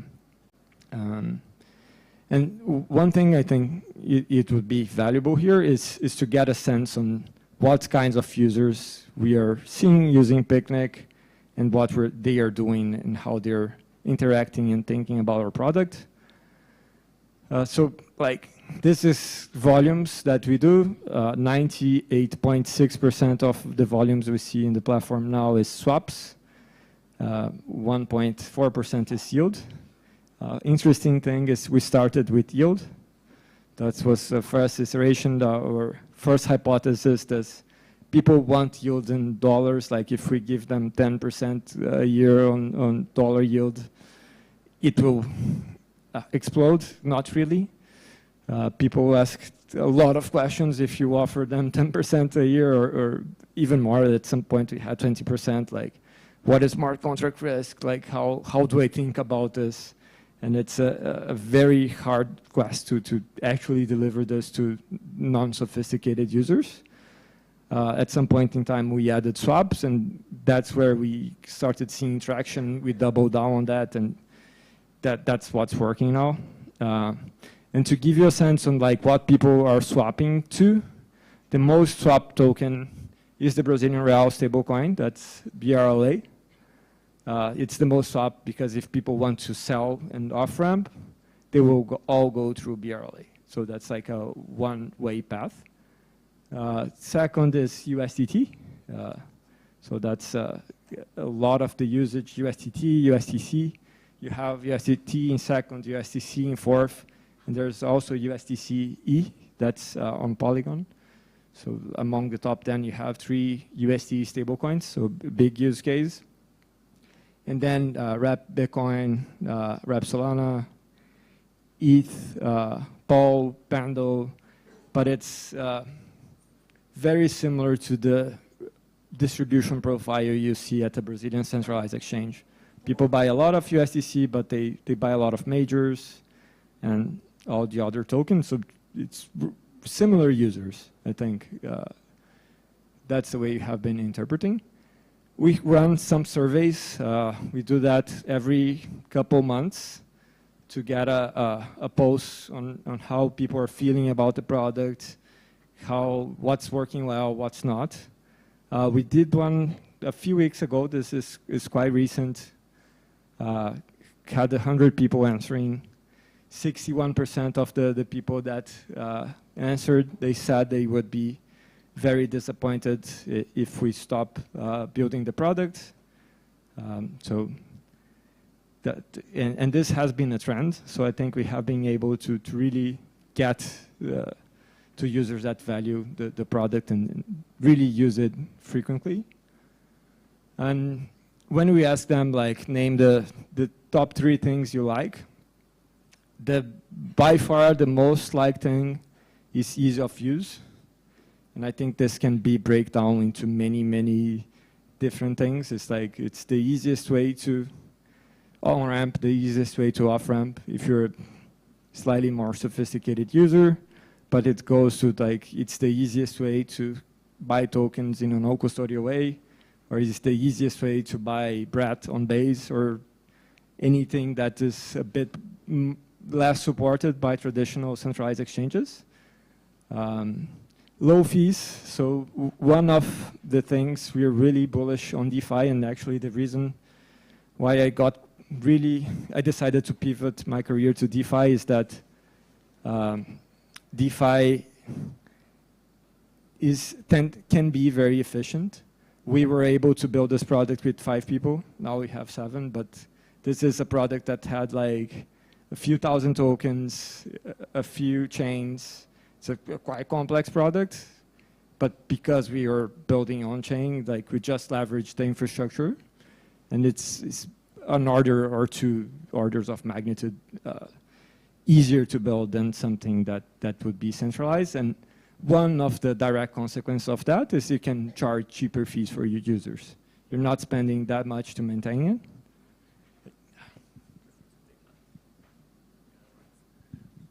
That's so cool. That's like that 5 people built this from scratch. Essentially, how long did it take you? It takes a lot more time, I think, pivoting and find what to build. Yeah, but like when you decided on this last version, like how long did it take you to get to today? We actually decided to do this on Devcon Bogota, which was what, 2 years ago. Huh? 2 years ago. Yeah. Okay. Very cool. After Bogota, we launched it, I think, 6 months afterwards, like perhaps in March or April of the next year. So it's been perhaps a year and a half. Very, very cool. Yeah. So another question, more like a use case question than anything else. So let's say I want to buy property in Romania, which can accept euros in bank accounts. Would I be able to send, for example, USDC to your wallet, then convert it to Euro E, and then off-ramp it in Romania? Yes, you would. Oh yeah, that is awesome, man. Like, I was hoping that would be the answer, but like, yeah. And the KYC requirements like are decided by the local partner, right? Yes. Okay, cool, awesome. Thanks, guys. Awesome. This is great. When Monerium and BRLA are issuing the currency, there's a gas cost, right? How does it work? Like, do they subsidize the gas cost when they're issuing? And also, do they charge anything? Like, let's say I deposit 100 reais. Do I get 100 reais? Like, how does it work? If you deposit 100 reais, you get 100 stable coins, and you off-ramp that, you have 100 reais. It's like for free. You won't pay. And they pay for the gas fee themselves? They pay for the gas fees, and they pay for the bank transfer fees as well. On Monerium as well? Monerium as well. Okay. And the way that works and why that's sustainable is that they make money on the yield. On the yield, yeah. So they can subsidize the gas fees and the bank costs as well. I saw that you mentioned Bitcoin, but it's wrapped Bitcoin, right? Because you don't support Bitcoin native. Yes, it's wrapped Bitcoin. We are hopeful in a few months we'll be able to allow withdrawals to Bitcoin wallets. So there is some cool intent stuff happening that should allow, and maybe some Bitcoin L2s, EVMs. That's one of the key things that users ask for. It's super on the roadmap. Any other questions, comments? Okay, and thank you for the questions. It's nice. Oh, okay, sorry. That's a very quick question. How did you get to the numbers? The percentages, how did you find out? How did we get to the percentages? That is a survey, like a Google Forms, we sent to users, and they answered, and yeah, that was their answers, and then we do some categorization work. Yeah. So low fees, cost is something that we are keen to deliver and to be very competitive on as well. Speed, that was actually quite surprising for us. I think that it takes longer than centralized exchanges. For a few use cases, you need to wait for transactions to confirm, but still, depending on what you're comparing to, the experience is very smooth, right? The on-ramp is super fast and I think works well. Non-custodial is in there, but it's relevant. I think it's quite related to ease of use. If you talk with people and have conversations, it is a strong component on why they differentiate us from other services. And the main way we have been distributing is focusing on being non-custodial. I think that's the clearest differentiating factor. It's like if Picnic ceases to exist, users can still retrieve funds. There's a path for them to recover everything, even without us. And the on and off ramp thing, it's also quite cited. One thing we're enjoying doing is seeing the evolution of those answers across time. So there's 3 bars here. There's a light gray on top. I'm not sure on how clear that is. But ease of use, for example, it was below 40% in May. Now we're over 70%. So that's the key thing we have been hammering on, is how to make this thing easier to use. And users are seeing that, and then based on their feedback, we have been iterating, adjusting the product to get there. So it's nice to see that's becoming easier to use. Low fees is also improving. I think most of that was probably due to liquidity. We improved the stablecoin liquidity, and it got cheaper to use. Speed is quite a new thing and interesting. I don't understand that deeply. Non-custodial, I think that's an education piece, and people are starting to appreciate that. But that's the general sense on how this is evolving. And when we ask users to what they would like to see on Picnic now, there's native Bitcoin is the second thing that people ask more often. Now that we have delivered a swap use case, I think quite well, people are asking for yield quite a bit. So it is the most asked for feature, how to get yield products. And there is a bunch of different yield things in there. And also credit card, which was an interesting thing we found out. And cool thing, if we see this over time, the main thing that used to be asked was please add more networks and more tokens. So the more chains and more cryptos.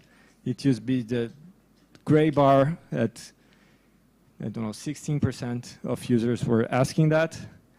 We made it multi-chain. We added 8 different chains, and then it dropped to the very smallish orange bar. So it's cool to see that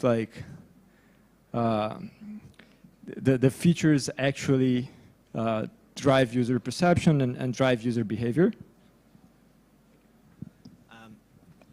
Do you have any insight into the type of user that's replying to these questions? So you said you have 50% using external wallets, 50% using the embedded wallets within the app. Do you know where these lines in terms of the replies to both questionnaires? Have you run that? No, we don't know it specifically, but in general, we have a very low usage rate of external wallets, 15%. 15, yeah. So pretty much the majority is email or Google. So we assume pretty much those are the same thing, the same people.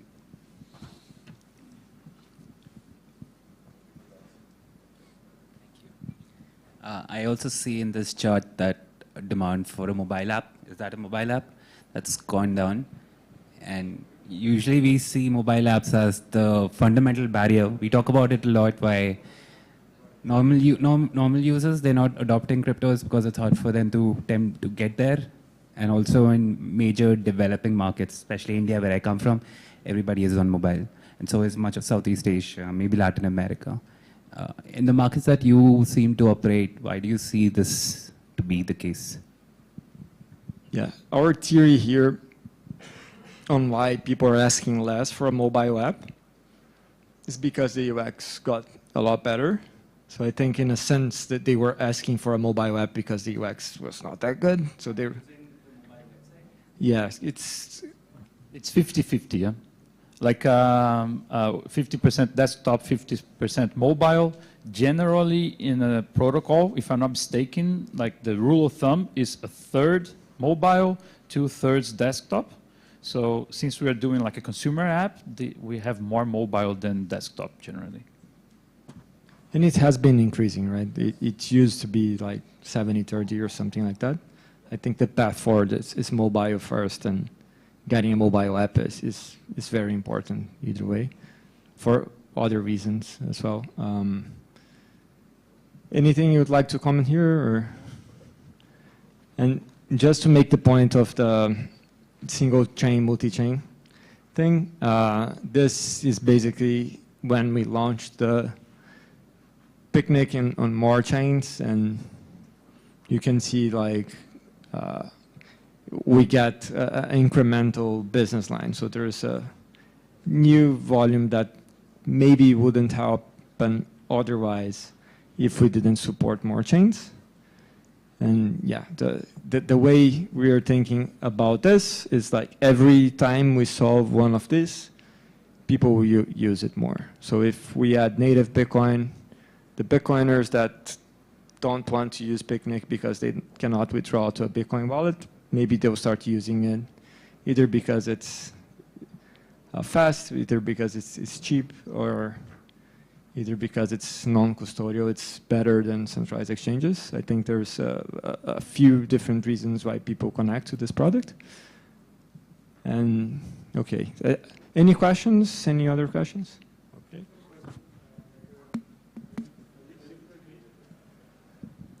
I live in Argentina, and it's very common to use Tron, USDT. Have you thought about tackling that? I didn't see it in the list, and I think it could be an opportunity, right? Yes. Tron in Brazil, which is our major market, I think is relevant, but I think as far as I know, due to the currency issues, it's quite expensive. So in Argentina, it's much more expensive, like the gas fees and so on, so it makes more sense to use Tron.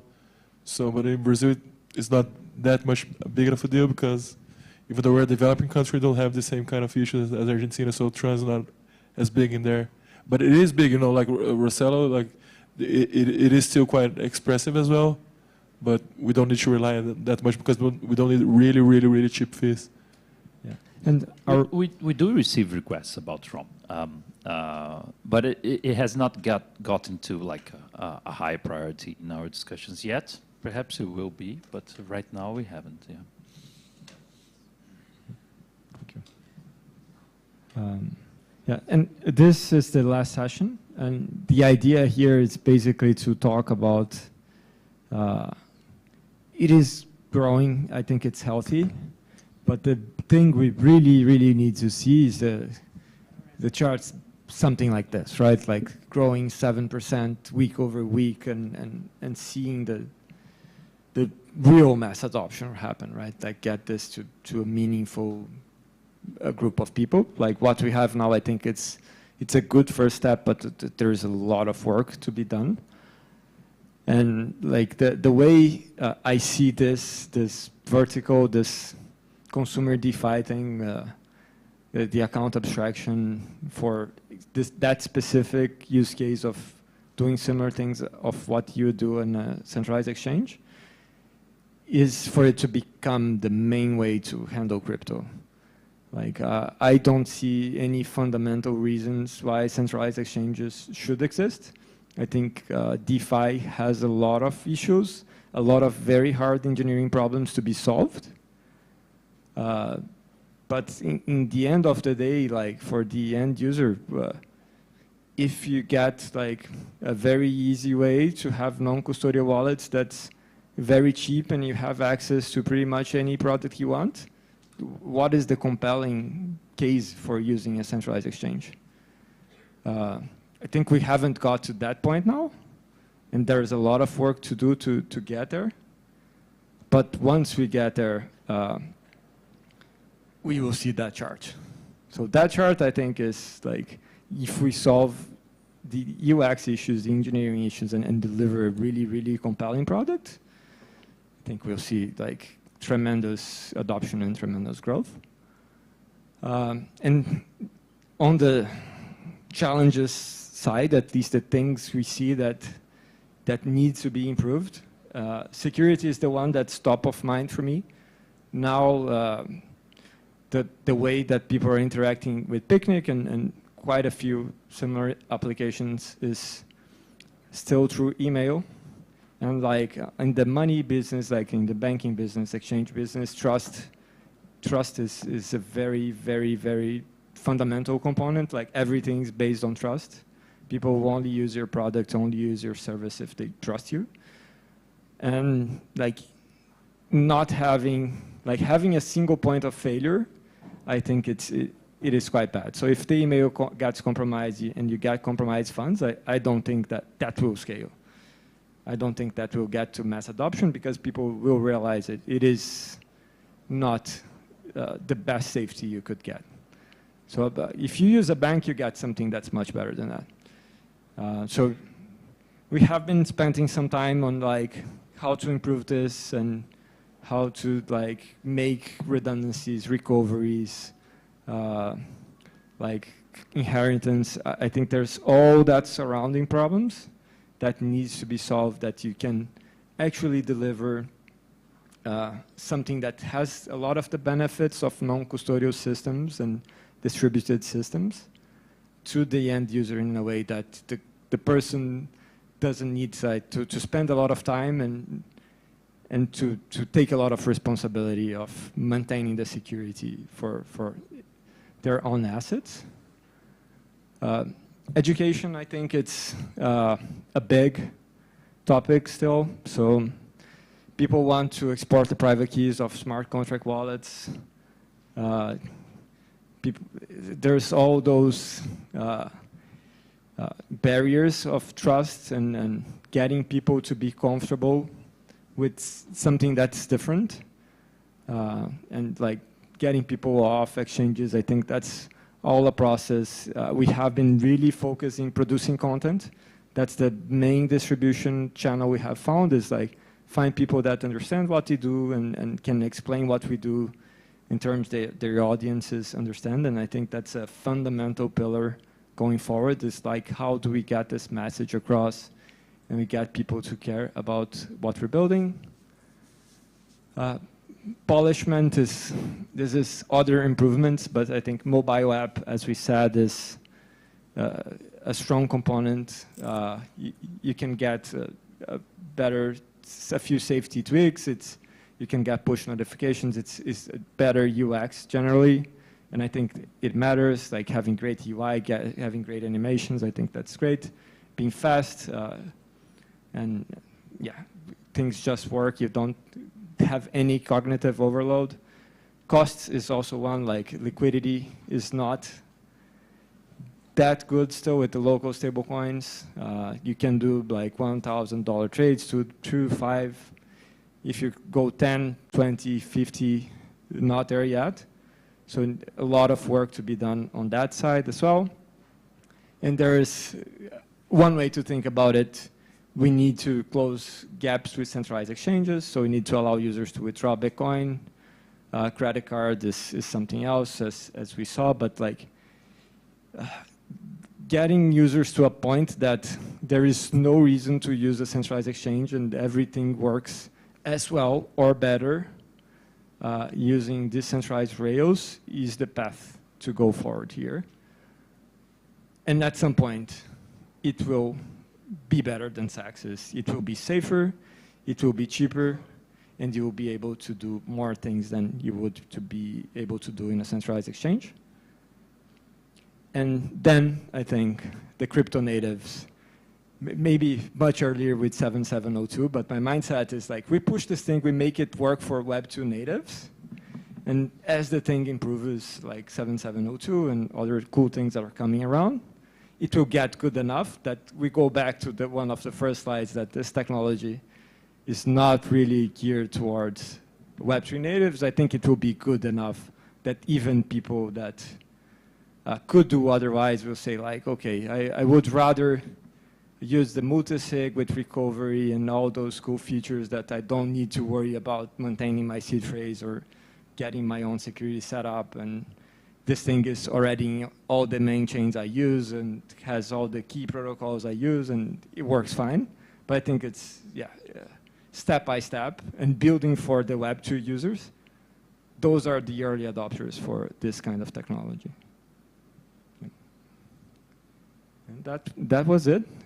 Happy to take more questions. And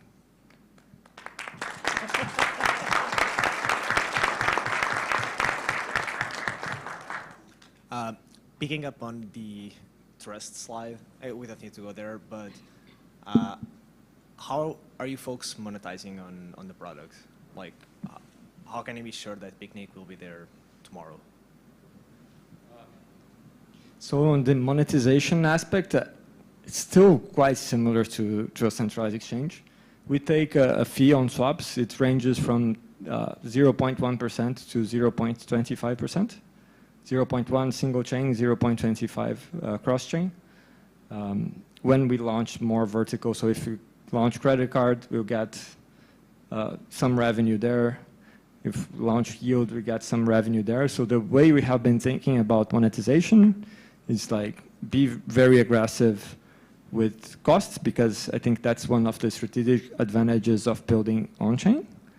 But really building the product so you have many different revenue streams that on the whole you can make money and make this a booming business. Any more questions? Okay, I think we're done. It was a pleasure. Thank you very much. I hope you enjoyed it. If you want to contact me, I'll be happy to share a bit more. And yeah, thank you for staying for 1 hour and a bit.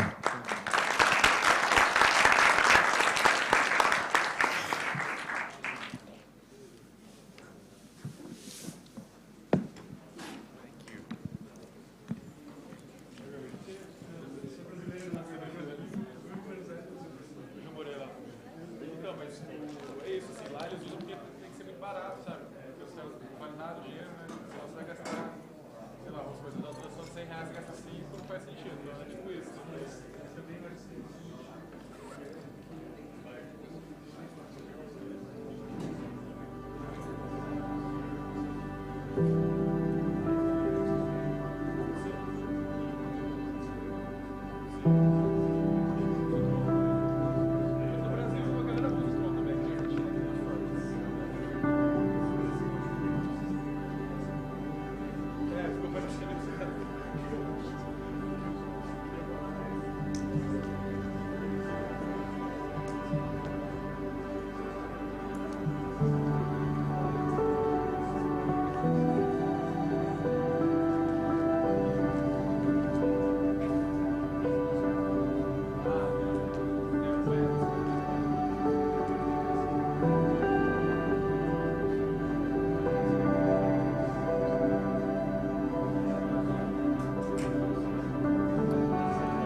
Hello, everyone.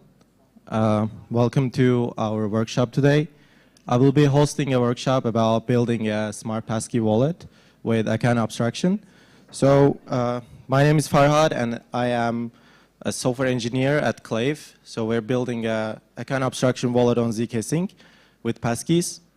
We're trying to simplify the user experience of the crypto usage in the wallet level. So I will be firstly giving the technical background about passkeys, account abstraction, paymasters, some other technical details about the account abstraction and the passkeys. So then we will be going to live coding. So if you want to join to the coding part, you're invited.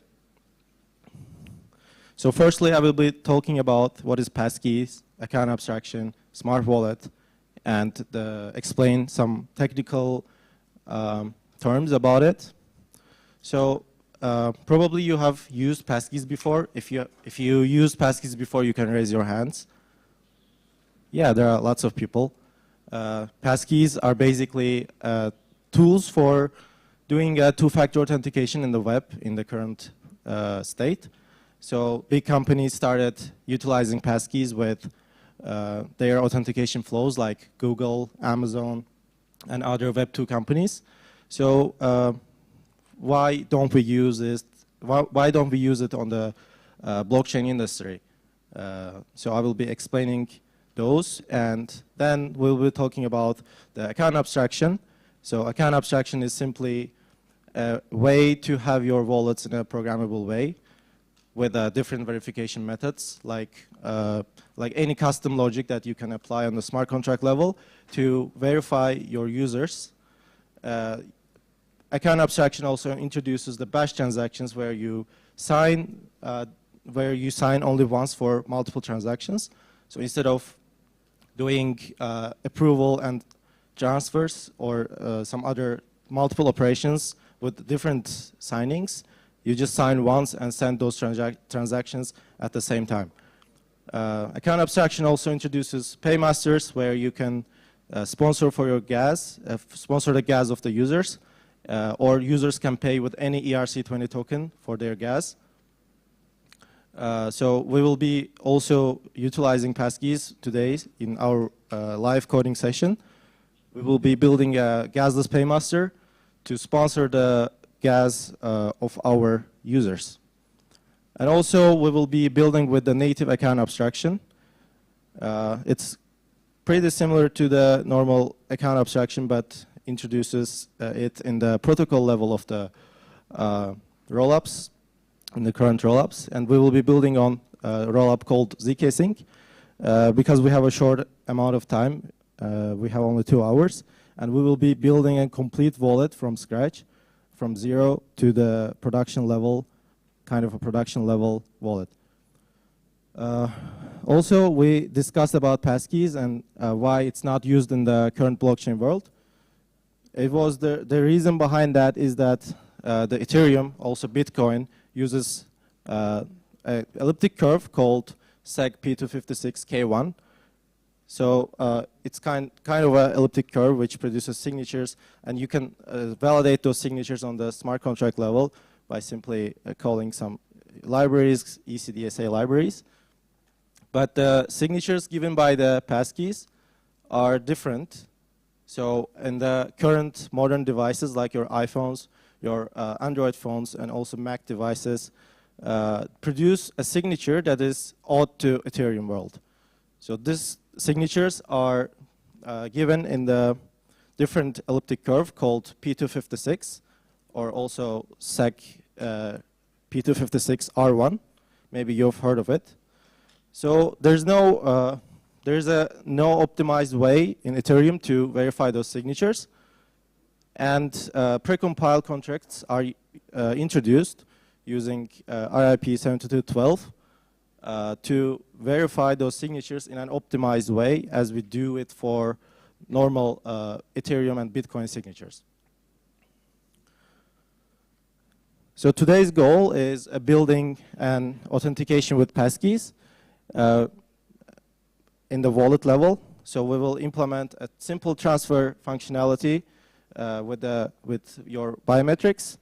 We will introduce gasless transactions with paymasters, and we will be using multi-call to get multiple token balances for your account. So normally in the normal wallets, you just have to send multiple RPC calls to the network to get the balance of your account.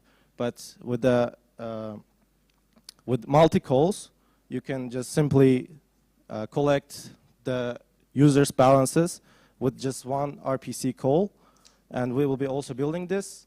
And we will be also seeing the batch transactions, as I previously discussed about, which is like combination of transactions with the same signature. At the same time, you're just sending multiple transactions instead of signing those transactions multiple times. So this is important for wallet user experience. If you have used AOAs before, you probably know that for example, in the swapping, if you want to swap from USDC to ETH, for example, you have to first approve your USDC and then swap. And even if the Dapp is not implementing it correctly, you will have approvals left behind, maybe an infinite approval, which might be risky for the future. So with the batch transactions, you can handle everything in a way that it's secure, it's easier to use, and just sign once, send once, and done. So we will be firstly setting our repository in the workshop. So I will be going back to my computer. So I've prepared some starter repository for today. It's simply a repository that helps you to start your coding. It's special for today, so you can, if you want to join the workshop and do the live coding, you can go to my GitHub account. And in this QR, there's a repository for getting started. And let's see a bit what is inside this repository. So it shows you the ways how you can set up your development environment with the packages. It gives you the SDK for working with the smart accounts, also with passkeys, and you will be initializing it. It talks about the components of the SDK and also creating a passkey for your account, using the existing passkey, sending transactions, and sending batch transactions are also described in the README. So we will start by simply cloning this repository, and then I will be going to the live coding and also explaining some passkeys after like showing how you can clone this repository and set up your development environment. So I will simply go to my terminal and go to my working directory and create a test folder so that I can just simply write git clone and the URL of the repository. So it will be cloning some files, and it's in the test. Oh, sorry, I cloned in the wrong place. So I will be cloning again. Also on the README file, it shows you the way how you can use the submodules, because we will be using the open source contracts developed by us, so that there's no need to worry about the smart contract side, so that you can easily start to your development on the client side. So I will be also showing those contracts, and we'll be also building a passkey validator contract from the existing ones, and I will be explaining the things that you should do on the passkey validation on the smart contract level. So to update the submodules, which is located in the repository, you just simply need to copy and paste this inside the repository. So it's cloning the files from the submodule itself. So yeah, it's there. And you need to also use some private keys to deploy your smart contracts and also deploy your smart accounts. So in our contract stack, it's defined that you need to use the same private key for deploying contracts and also deploying the smart accounts produced with the produced from the factory contract that we are going to deploy. So to not expose my private key, I will be just using the pre-cloned version of the repository. So everything is here. And I will be starting to the contract deployment, but also let's go back to our slides and discuss more about the smart contract deployment. So today we'll be deploying these contracts with just one command. So I will explain their purposes. So we have some 6 or 7 contracts. Yeah. The batch caller contract will be used for sending batch transactions. The implementation contract will be used for the main implementation of our wallet. The registry contract will be used for storing your addresses in the smart contract to identify that this account belongs to your contract stack. The gasless paymaster will be used for implementing gasless transactions. The proxy is not important for today, it's for future. You can use upgradable contracts to, like, you can upgrade your contracts in the future to change them if you need. So the passkey validator will be used to validate the passkey signatures. That we will be also showing how you can build a passkey validator contract. And also the account factory is basically the contract that deploys, that produces your accounts one by one. And also, since we're building the passkey validator contract, we need to understand the components of the passkey's authentication. So the passkey, if you try to sign with the passkey, try to sign a message with the passkey, it simply produces an authenticator data that contains the information of your RPID, hash, and other related stuff to your authentication, whether you gave the biometrics or not, whether user set up some flags in the authenticator. The client data mostly contains the challenge that you want to sign. Challenge is basically the message that you want to sign. It's called challenge in the WebAuthn standard. Also the signature that will be provided, which is a P256 signature, as I previously mentioned. So we will be showing the how you can verify and create a passkey message and verify it on the smart contract level. So it's simply the hash of the authenticator data plus like the concatenation of the authenticator data and the client data hash. So let's go back to the main part where we'll be building the wallet from scratch. So, oops. Yeah, since we cloned our repository, we can continue by setting up our deployments. So I will open a terminal in my repository, in my local repository, so that I can go to the contracts repo. So in this contracts repo, you can just simply, after putting your environment variable, you can simply go to,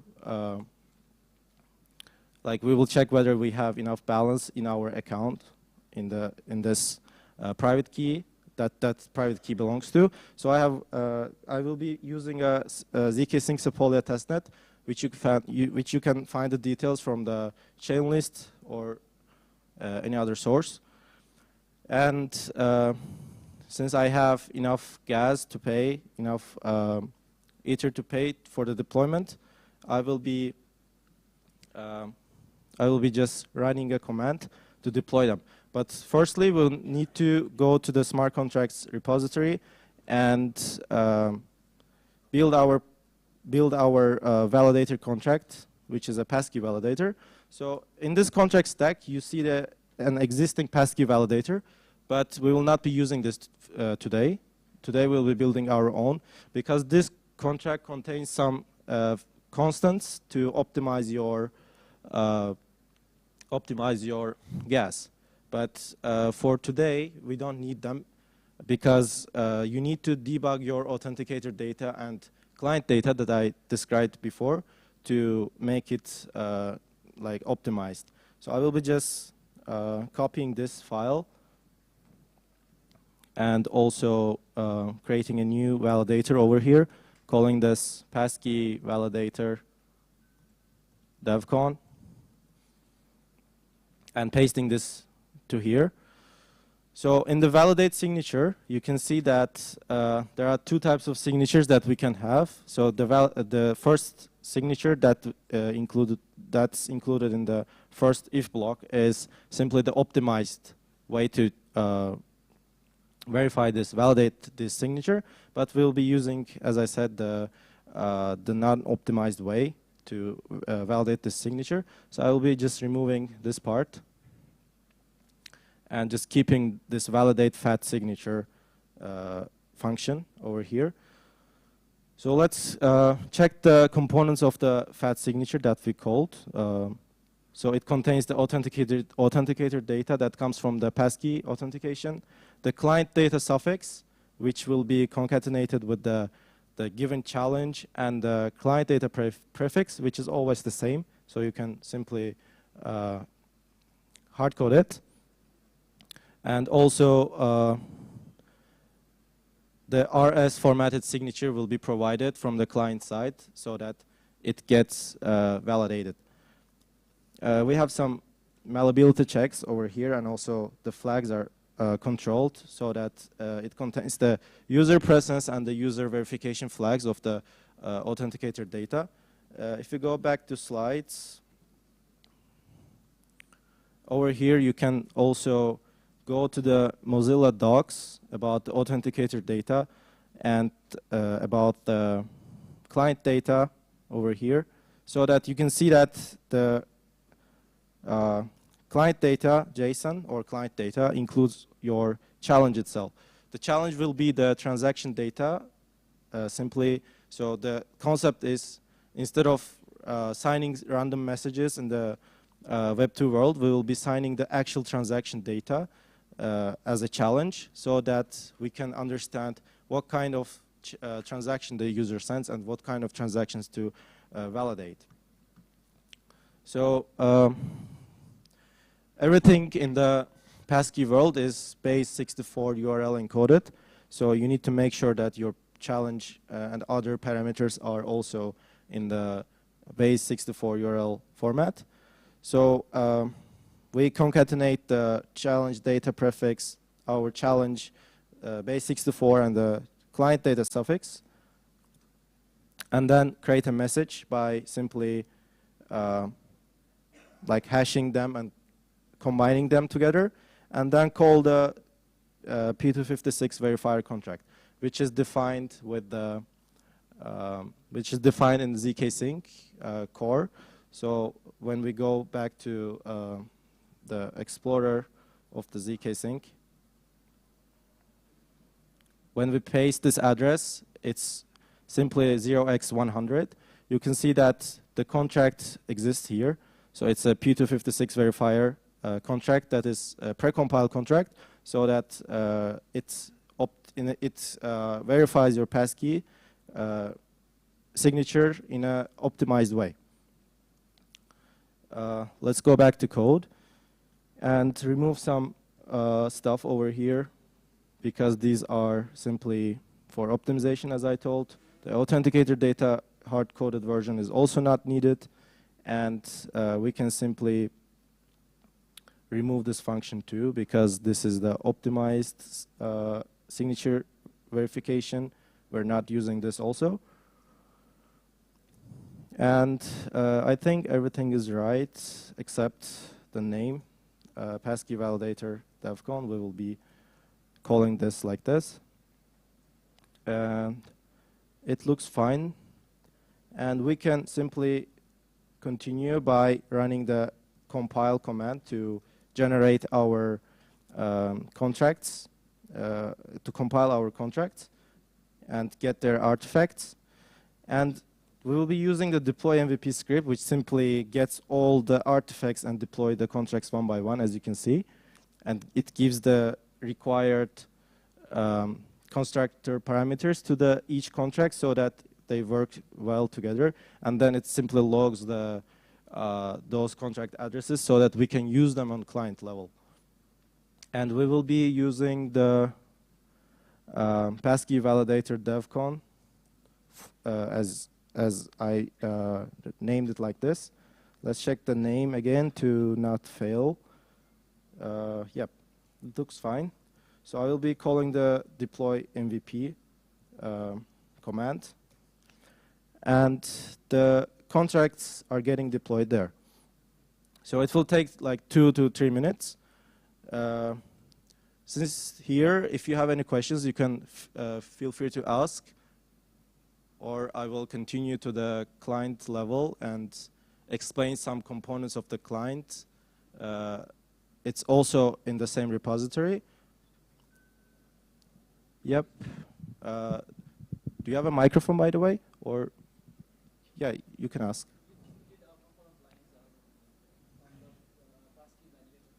Yes. They were at the validators folder. Mm-hmm. And I just copied and pasted the validator, passkey validator.sol, and created a clone of it, and simply just copied, pasted this file, and removed some of them. Okay, so what exactly do we have to remove? So you need to just, from this contract, you just need to remove this part, and just keep the validate fat signature, and also some constant values over here, like this line, this line, this line, and yeah, that's it. Okay. But you can also use the same contract for this workshop, because they both gonna work, because the client side just uses the second part. Mm-hmm. So it's just enough to use the existing contracts. Okay, thank you. Yeah, sure.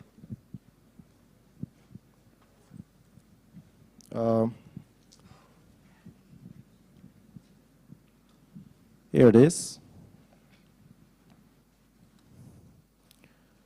So yeah, I will be moving to the client level if the contracts are deployed. It's still getting deployed, but let's go to the GitHub and see the more documentation about the existing client. So we will be defining our Smart Wallet SDK, which is I called in my NPM package. So I created an NPM package for this workshop so that it gets easy for you to get started. You will be just copying and pasting the smart contracts that produced from the previous step after our deployment. And we just need to initialize the Smart Wallet SDK instance and give the chain ID, which is 300, which is the chain ID of the Sepolia ZK sync. And the contracts, also optional, the API URL will be used for deploying your contracts. So as I previously mentioned, you need to deploy your smart accounts with an AOA, and you need to put the private key of your deployer, of your smart contract deployer to the client level somehow in a secure way, so that you're also able to deploy the smart accounts in a correct way. So the SDK includes the core, which is helpful for preparing the transaction call data. The deployer will be used for deploying your smart accounts. The multi-call will be used for having multi-read operations, and the WebAuthn instance will be used for utils for the passkeys. It's simply an extension over WebAuthn to simplify the passkey operations. So I will be showing those functions, like we will be running the client application on our local and code each part one by one. So here are the smart contract addresses, as you can see. I will just copy and paste it to my client side.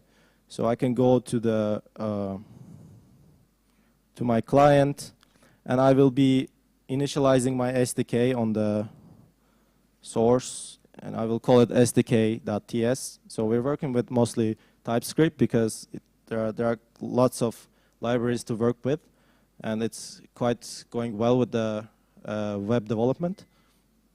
So what we need to do is, let's put them here, but we need to also get the codes for initialization.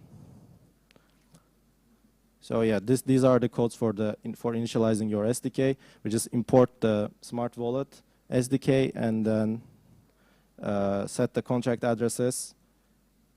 And we don't need API URL for this workshop because we'll be using the local host one. So you don't have to override it.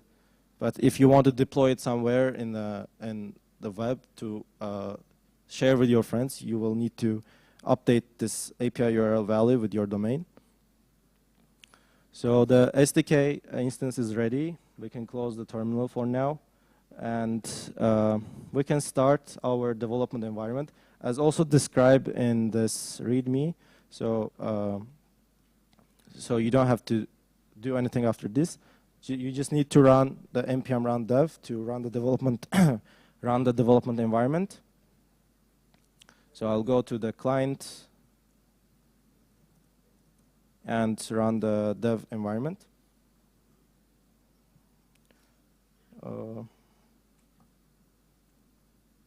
So I need to just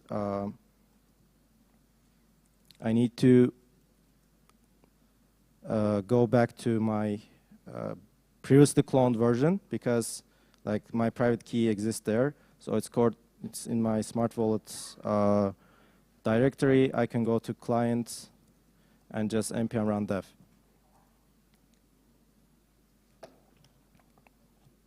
So as you can see, it started the localhost 3000 for the development. When we go to localhost 3000, it welcomes us with a simple UI that says that you either need to create a smart wallet or log into an existing one. So we will be implementing all these steps, like creating and the logging part, so that you are able to like create a new account and also log into an existing account. So to do this, let's also check the architecture of our client application. It simply contains some components like UI components, some constants which defines the token addresses, their pictures and stuff, some hooks to get balances, and it uses some global state management tools for storing the credentials in your local, and also some utils over here. And the main thing happens on the views. So in the when we go to the layout, you can see that on the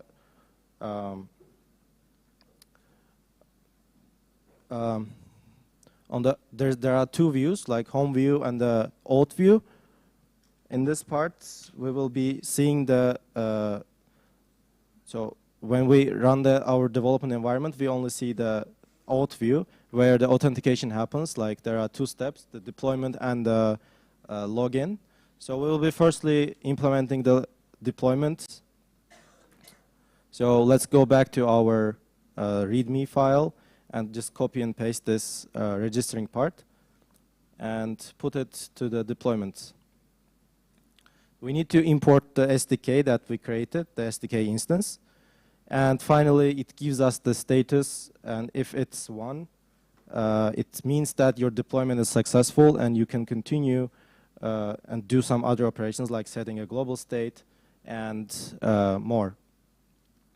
So I will just throw an error if the deployment is failed, and then set up some global state over here. So there's a hook in the repository called set credential. So this set credential is simply holding the credential ID of your passkey. It's the unique identifier for each passkey and the public address that is produced when you deploy the account. So we need to create our credential first of all.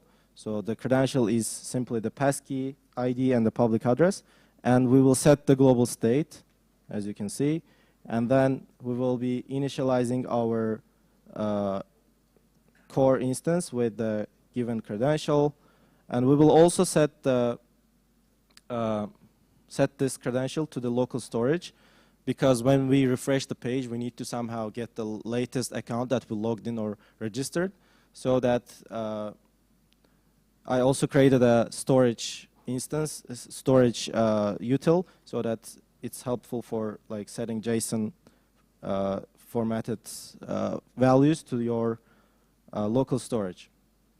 So it's also defined with the storage keys.credential. It's simply a string value that defines for which key this value should be set. And also you will need to pass the credential over here and also use the set JSON item, because this credential is an object value.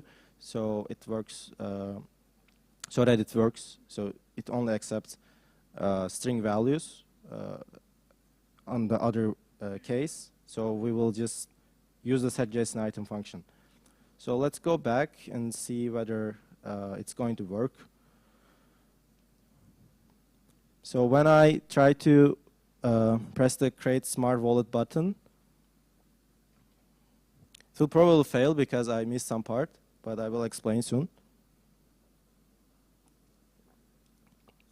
So it's loading because it cannot deploy, because we need to deploy our smart account in an API level, which is defined in the route TS inside the app. So Next.js applications allow you defining APIs on the client level so that you can securely put your environment variables inside your app and use them on the server side. It creates a node environment for your client application.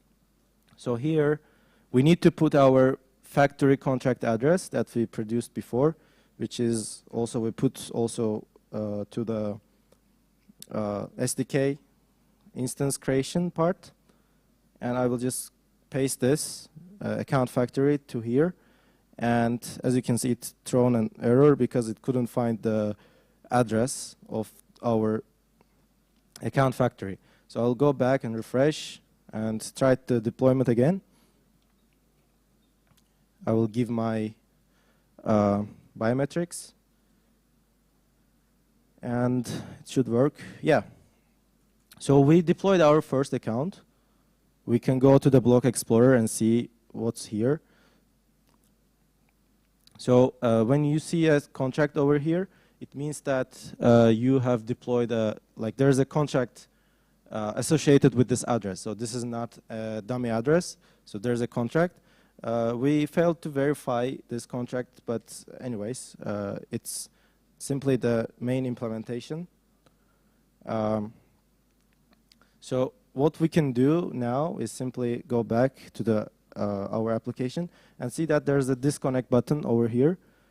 It means that log out from your smart account, and we will implement the login part to use the same passkey.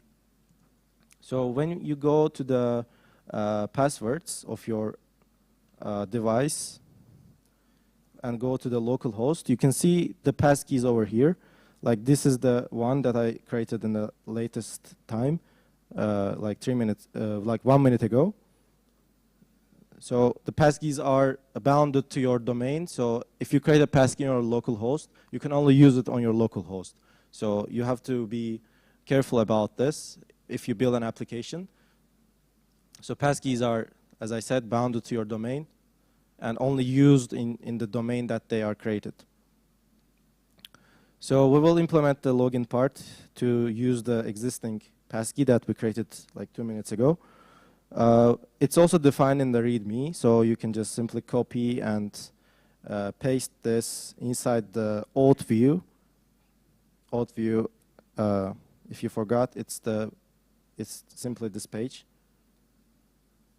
It's simply this page, and in the login account function, we will be implementing the login to the existing passkey. I'll just remove the comments. I will again build the credential object, which is the passkey ID and the public address, which is located inside the passkey response.user handle. So user handle is the passkey ID that we provided in the registration part. And when you try to let's read a bit this code. So this library that I built is actually using a passwordless ID /WebAuthn open source package, which is also doing some passkey operations. And in the authentication part, it simply passes the credential ID and a random challenge to sign in the login, and some auth options like some other configuration. And during the creation, during the registration, we simply get a random username, which is the current date, and also the random challenge to create our passkey. So in the login account, we should have to do the same thing, like set the global state, set the local storage, and also connect our SDK to this credential. So when I go back and refresh, and press the login to existing wallet, as you can see, the passkeys are shown here. This is the latest one that I created, and I pressed this to choose it and give my credential, give my biometrics, and I logged into my smart wallet. So it says loading because it cannot fetch the balances. So we will implement the setting balances. We will also implement the like restoring our state, because when I refresh the page, as you can see, it's gone. We have to press login again and sign in. But we have an easier way. So when we set the local storage, as you can see in the local host, there's a credential value which stores our credential ID, which is a passkey ID, and the public address that I created in the last registration. And to use this, we have to go back to layout. There's a component called state setter, and it simply gets the credential from the local storage by simply calling get JSON item from the storage instance, and you need to import these values from the store and the utils to get the types, since we are using the TypeScript. And also the set credential global state setter again comes here, and again we need to connect the sdk.core.connect with this credential. So you simply build an object which has a passkey ID and a public address, set it to your store, set it to your global storage, set it to your local storage to restore it, and use these values for sending transactions. So when I refresh the page, as you can see, it's already restored, and it's the same address that I previously deployed. So there are two views, two main views over here, which is a receive and send. We will implement a transfer functionality, and also the receive is already there, so this QR code contains your address so that we can fund. But before funding, let's solve the balance fetch issue, which is located in the use balances query hook. There are some commented places, so we will implement it from scratch. Let's just comment it. Let's just remove the comments. And as we previously saw, there's a multi-call instance inside the SDK, and it already contains the get token balances function, which is simply sending some. It simply generates some RPC calls and combining them together. Like it calls balance of function for the ERC20 interface, and also for ETH, it's not the same as ERC20, so you need to call some other values. So you need to make some different RPC calls. So it contains, you can read the codes from here, but I will not go deeper. Just call the get token balances, and also pass the addresses of the tokens that you want to get the address of. So import the balances, which is simply the mapping of mapping of the addresses to the balance of that token. And we will set the global state of the balances. And also there's another global state that is called isBalanceSet, which is used for controlling whether we could successfully fetch the balances or not. So it should be ready. So there's also, when we go back to the balances query, as you can see, it refreshes this query every 10 seconds, so it will get your balance in every 10 seconds, and you will see the updated balance. So when we go to home, as you can see, we have fetched the balance of ETH, USDC, and the Tether.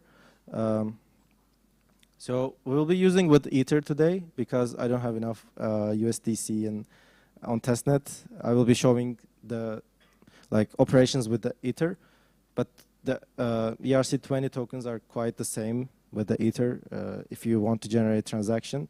But I will be showing how you can create transaction call data with the util that I built. So to do this, we have to fund first our account. We can just go to receive, copy our address, go to my MetaMask, and I will send some money to my wallet. And let's see whether I can see it in my client implementation. So I will send some ETH to it, let's make it 0.005 ETH. And I'll go back to home and see whether this refreshes. Yeah, as you can see, I have now 0.005 ETH in my balance. So I can use this ETH, I can transfer to someone else. I can use batch transactions to send it to multiple users at the same time. And when I go to send, as you can see, this place is also not implemented. When I go to send view, this is the place of this page. This is the codes of this page. And we will implement the transfer functionality. But first of all, let's comment this out because it also uses some utils from the library that I built, and also gets the balances from the global state, which you can access by simply calling use balances hook. So it also formats this big number, which is defined in ethers. It's simply formatted to an human readable way, so you don't have so that you don't have 18 decimal values on the UI. It somehow prettifies it to a 6-digit. Let's go back and see that we can see our available tokens in our wallet. And also in send view, let's see what states we have. We have a value that simply holds this place. You can just enter some digits, the amount that you want to send, the ETH amount, and the address of the recipient. So of course you can improve this implementation to send to usernames, for example, that we also do our own Clave wallet, so that you can send to your friend's username instead of addresses. Or you can also improve this to accept the ENS of your friends, so that you don't have trouble by just copying and pasting the 20-byte address every time. So I will send the money to myself right now. I will not implement the that resolver, like ENS resolvers and stuff, I will just copy and paste the receiver address and send some ETH to it. Let's send 0.001 ETH. And to send an Ether, we need to implement the transfer logic, of course. When I go to my README file, as you can see here, we have an implementation for sending the exact amount of Ether. So I will just copy and paste this. By importing the SDK, I can access the core. And for the to value, I will set the receiver, and the value I will set as the amount that I entered, which is stored in the value state. So you need to also parse the Ether value because the Ether has a decimals of 18, and the parse Ether is basically adds, like multiplies this value to the 10 to the 18, so that the blockchain understands how much amount you want to send. And also you will be calling the sign and send function from the SDK. So we went to the node modules and see what's inside.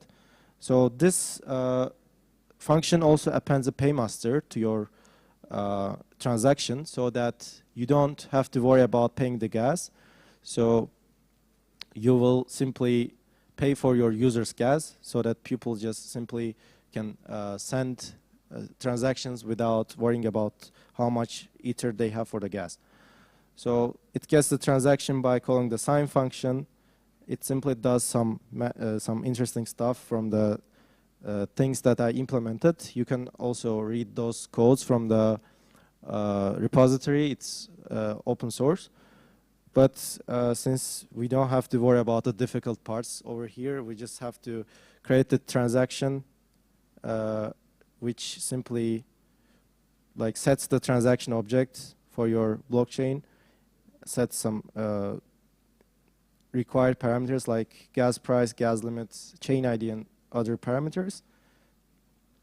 And we'll be signing with the passkey and then sending this transaction to the network to get validated.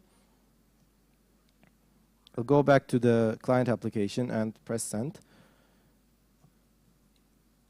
This transaction will probably fail because we, again, didn't do something that we should have done. So as you can see, it errors with the failed to validate a transaction. The reason is paymaster validation error. So when we go back to our addresses that we deployed on the client, we have a gasless paymaster over here. So let's paste this to the Explorer and see what's inside. So I'm in the mainnet. I should go to the Sepolia. Okay, as you can see, there's a contract called gasless paymaster, and it has no balance inside. But since we are paying for the fees, someone has to pay for the fees, and this paymaster will hold some Ether inside to sponsor your transactions. So I will send some money to this paymaster. So you need to eventually check your paymaster address if you want to go in production, so that you don't get out of funds, so that users don't have to pay for the gas. I'll just paste this address to my MetaMask and send. Let's send $100. It's too much for now, but anyways, it's the testnet ETH. So when I refresh, as you can see, my money is here so that I can start sponsoring the transactions of the users. Let's go back to the client and refresh again. So I have 0.005 ETH, and I will send again the same transaction, the exact same transaction that I previously did. Copy paste my address to the receiver and send 0.001 ETH to this address. I'm again giving my biometric authentication.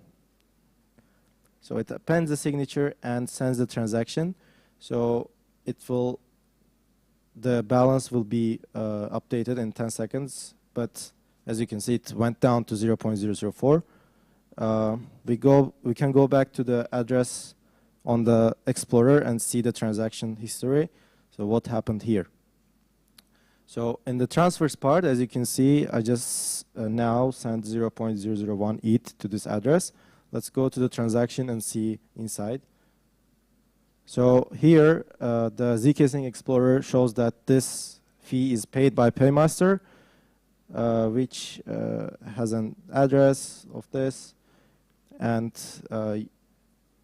it's paid for the 3 cents transaction fee. Let's close this page. So we can improve this part by simply calling another function over here to update our state much faster. Like I'm using a React query for this repository, so it's a helpful tool for sending an API request to somewhere or sending like RPC calls, etc. I will be just calling a refresh queries function from the React query and passing the key of the balance fetcher query, which is defined here. As you can see, it contains the queries. It contains the balances value, which is a string value, and the public address of the user, so that we set the balance for each user, each registered user. So to refresh the query, I need to call this refresh query function and also pass the query key. So let's try it and see whether it works. I will again paste this address and start and send. Let's send a bit low amount so we can see full balance.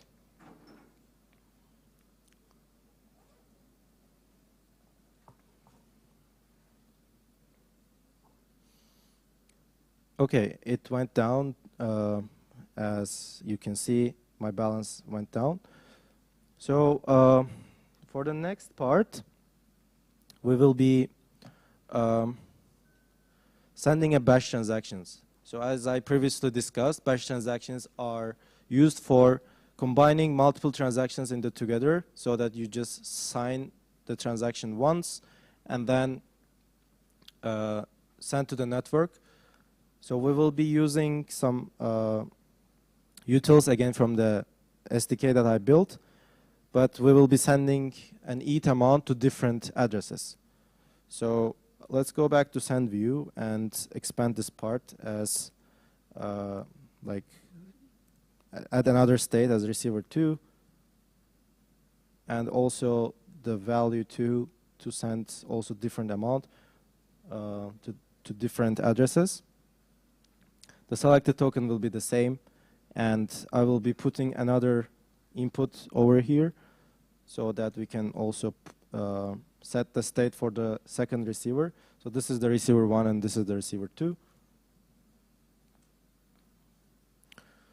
So this sets the this sets the state for the receiver 2 and also contains the value of the receiver 2. And this is for the first receiver. So let's go back to the send. And as you can see, we can see now 2 inputs. We have to set. We can just remove this value 2 to send the same amount to not lose time. And I think we are ready, but we need to implement the batch transaction function. So I will comment out this part and simply start again by using the batch transaction util from the core instance. So as you can see, there's a function called get batch transaction, and it simply accepts array of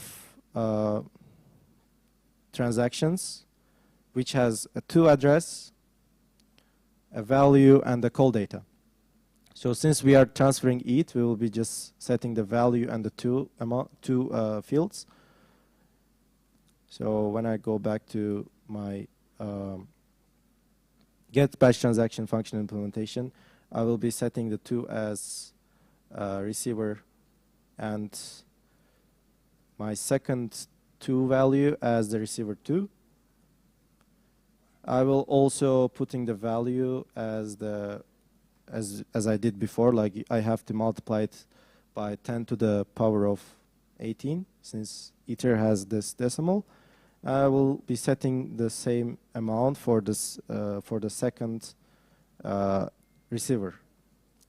Again, I will need to call the sign and send method from the transaction instance that I created, and also refetch the queries.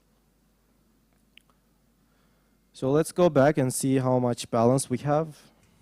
So we have 0.0039 ETH inside, and I will be setting 2 different addresses to transfer money to different addresses with the same transaction. So I'm setting my address as the second receiver, and also my my main wallet as a first receiver, and let's set the amount of 0.001 and start sending transaction. By again, we need to give the biometric authentication so that it goes to the smart account passkey validator and gets verified. As you can see, my balance is down to 0.0019. I sent 1 ETH to each user. Let's go back to the Block Explorer and see the transactions.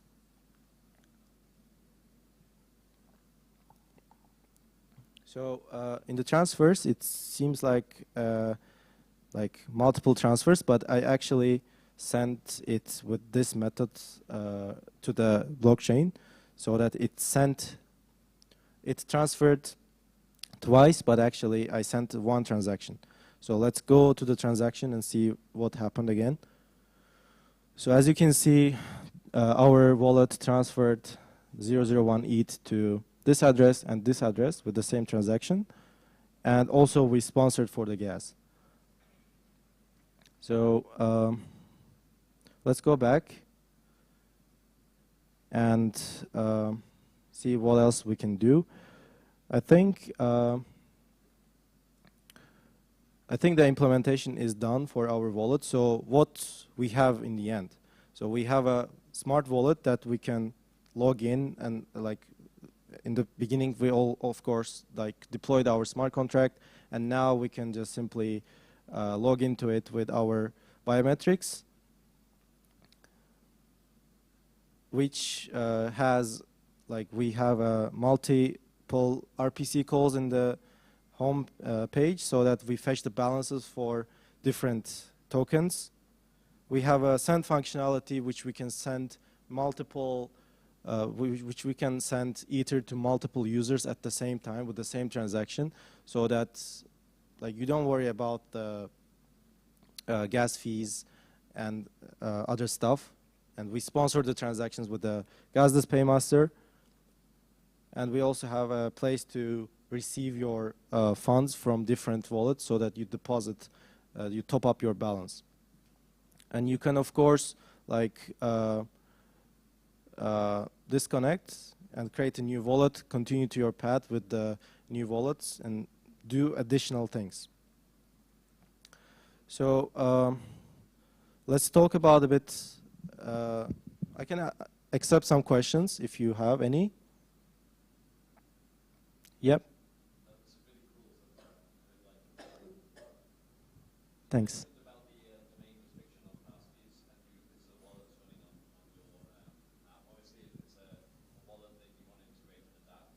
Yep.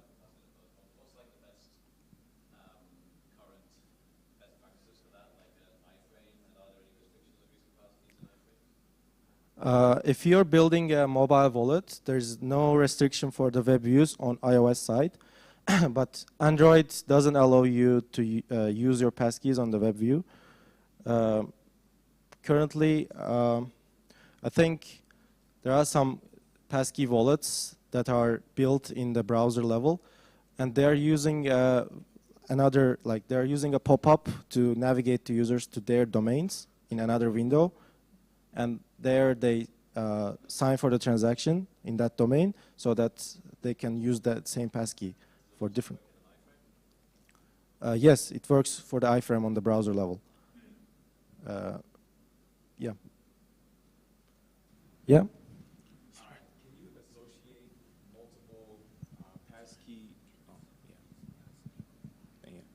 Can you associate multiple passkeys to a single account abstraction wallet? So yeah, the contracts that I showed is a modular account that can have multiple public keys inside. So you can assign like as many as possible, as many public keys as possible to the smart account. So how it works in this contract that I showed, it simply tries to validate over all public keys. So at the end, if it finds a correct public key, it validates the transaction. Otherwise, it fails. So this is possible because of the like RIP 7212. Because normally, like validating this transaction is taking too much gas, but with the precompiled contract, you can just like validate through the all public keys, and it takes like not too much gas. And in the current rollup state, it's just like cents, some cents. That's just on ZK Sync? Currently, the precompiled contract is deployed to ZK Sync and Kakarot, I guess. Okay. And some other rollups are also integrating it, and they will be live probably in the short amount of time. But since it's live on ZK Sync, I showed the demo version of the wallet on ZK Sync. Got it. Thank you. Yeah, please.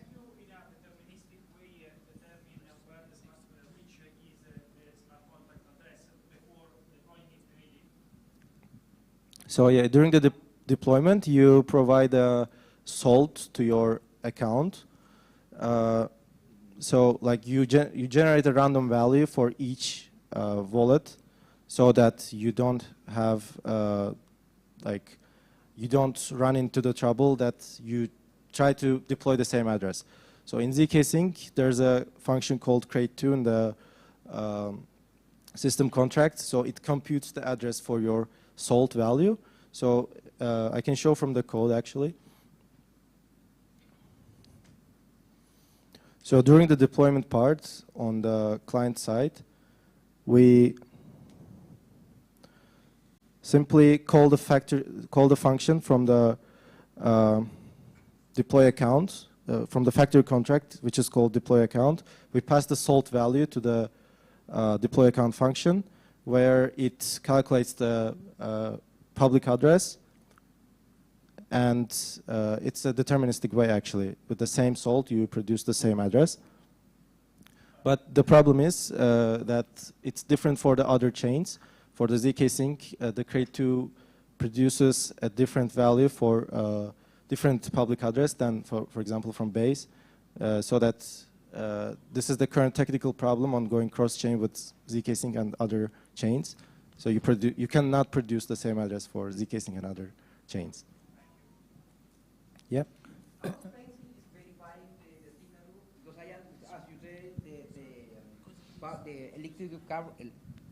The elliptic curve function are different on the mobile phone and on the smart contract. So I guess that verification on the smart contract is insanely expensive. Yes, exactly. So when we can go to the beginning. So normally the transaction, we will go back to here. So yeah. Normally, the Ethereum and the Bitcoin also uses an elliptic curve called SEC P256K1, but the passkeys and secure enclave also uses a elliptic curve called P256 or SEC P256R1, which is different than Ethereum, as you mentioned. So it's really costly to verify those transactions, but there's a roll-up improvement proposal called 7212, which was an EIP before, which is developed from our team actually, some folks from our team. Let's go to the definition of it and see what it recommends. So this proposal creates a precompiled contract that performs the signature verification in the SEC P256 R1 curve, so that the verification cost will be exactly equal to the verification of the SEC P256 K1 curve. So in our case, we don't run into the trouble. There are some other optimized smart contract implementations that we used previously, but they are almost taking 50 cents for each transaction, which is quite high. But after the blobs, it's a bit less. But again, using a precompiled contract is always much more optimized. Yeah, please. I'm next. Sorry. Here on the right. Oh, okay. Sorry. So my question is, we didn't get into that part probably, but you said that paymaster is paying fee for transactions, right? So could we get into that part, you're trying to send the transaction for address A to address B, but some other address is paying for fees, right? How is that done in your example? So you mean a wallet B pays for the address wallet A? No. You have, I'm sending a transaction from address A to address B, but some other address C, for example, is paying for fee, which is your case, right, where paymaster is paying fees, right? Am I right? Did I get it correctly? Currently, the paymaster is a separate contract that contains a balance inside, which has a custom code inside. So it checks, it calculates how much gas the wallet A should pay, and it checks whether I have a balance, the paymaster has a balance of that value, and pays for the gas. But the wallet C, I cannot imagine a way because... Not wallet C, address C. You're sending a transaction from address A to address B, right? Yeah. But the thing that I didn't get probably or was not presented is that you were saying that address A won't be charged for a fee. Yes, Am I exactly. Right? Yeah. Yeah. So somebody else is paying that fee. Yes. And that's what I'm asking. How is that done? Yeah, the payer is actually the contract itself. So with the account abstraction, you can create a contract and put some money in the contract. So when you send money from your account to another account, that contract, you add that contract address and prepare a paymaster data. It's called a paymaster contract. Put that paymaster data inside the transaction object. So it also checks for the balance of the paymaster contract, and the paymaster pays the fees.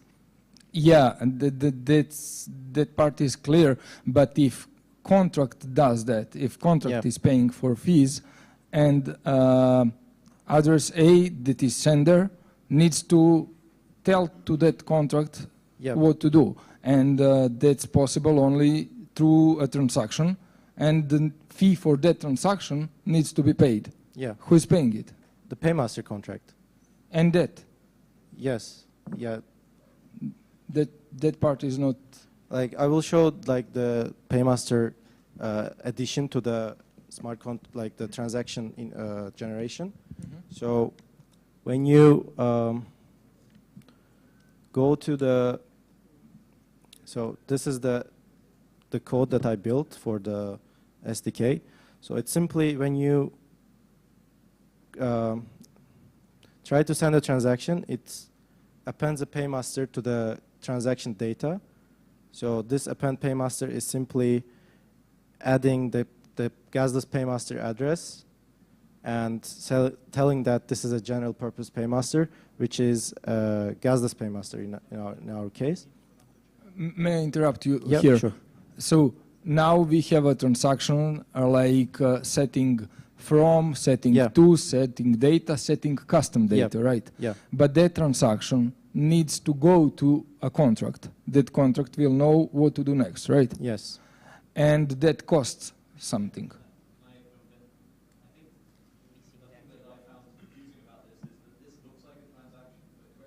Yep. It's going to a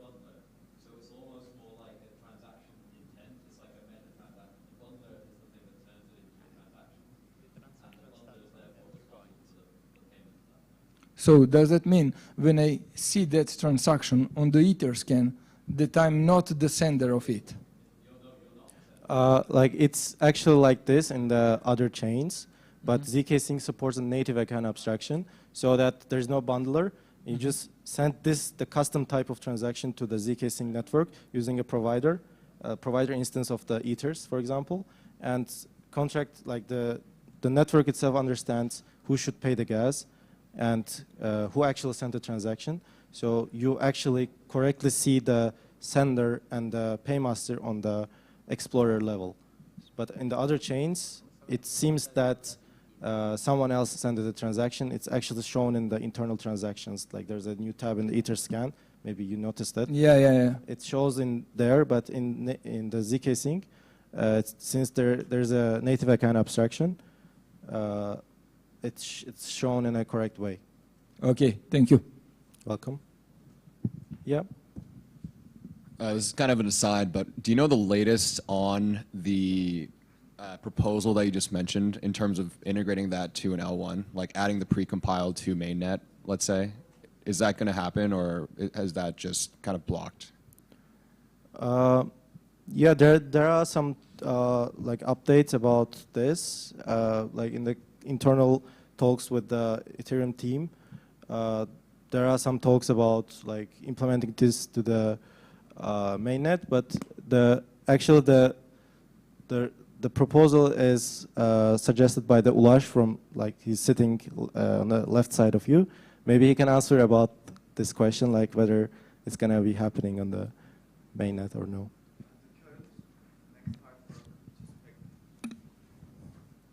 Hey, current next hard fork picture is currently very overbooked with lots of proposals, so I don't see that's very realistic for the Pectra, but it's still on the CFI list, and if some of the core devs or client teams focus on implementing this proposal and advocating that much, we can have it on Ethereum, maybe in Pectra, maybe in Pectra B, which is separated into 2 forks, but at least now we have on each major rollups, including Optimism and Optimism Ecosystem rollups, ZK Sync, all ZK Sync Elastic chains, and in Arbitrum soon, I think we are having adoption, and it's still good. Do you need on L1, for example? Why do you need on L1? I'm just curious. Okay. Yeah, any more question? Yes, please. Hello. I'm curious to know like how this can be used in a real world. So what I understand, we use private key to deploy contracts. Then we have used client, the UI part, and we are sending the funds. So if we have private key, we can use that private key directly and send the funds. So how this can be used in a real world? In real world, you mean, yeah. right? So the private key on the, like in the client level is actually for deploying the account for the first time. So it's not used in other cases. So in the first part, when you deploy an account, someone has to send a transaction, but there's no signer in the beginning. So we use that private key to initialize our contract. After that, we can just throw away that private key and do not use it. We will be using just the passkeys private key, which is actually like it's embedded inside your device, so you cannot like reach it. You can just sign transaction with that without knowing what the private key is. So in the real world, you can have an account abstraction wallet. So you deploy this wallet with some private key. You just throw away that private key. You will not use it, and have a somehow like hardware level security in your phone. Some kind of a like the most probably the secure way to send a transaction with the account abstraction right now. So we are currently building that kind of wallet. So there are some real world usages. Yes, got it, clear. And I have second question. That is, we have run it on localhost, right? So I can run it on separate machine and the client, not a contract, and use the same addresses. And I also create a passkey there. So I can have 2 passkeys for single account if I have the addresses. The payment master address and all the addresses we get after deploying the contract. So I can deploy multiple instances of that and access the same account. Is that yes, exactly. I'm understanding correctly? Yeah, yeah, I got the question. Like in the first part, you can, of course, you can like move passkeys from one device to another if you want to say if you want to use the same passkey in different accounts, and it's automatically done on iOS, and it's automatically done with the Chrome, as far as I know. Like if you create a passkey on your first Android device and use the same Google account for those 2 devices, you will have the same passkey on the same devices. But on the second part, you asked about using 2 passkeys for the same account. Yes, this is also possible. You can have 2 public keys inside your smart contract to verify true, and you will just add one owner to your smart contract and then add another owner to your contract. You can add X amount of owners to your contract so that you will have multiple passkeys for the same address. Okay, got it. Thank you. Yeah, but you will be, like each passkey belongs to the one domain, so you cannot change the domain after that. So you need to be careful about the passkey creation, so where it's created, whether that domain is accessible, like some other concepts if you want to go to production. Yeah.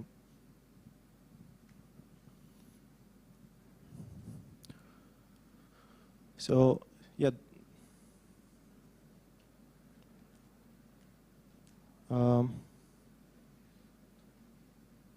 Oh, there are some questions from the, I didn't know that there are some questions from the live. Is there a live example of passkey wallet? Yeah, there are some passkey wallets exist in the ecosystem.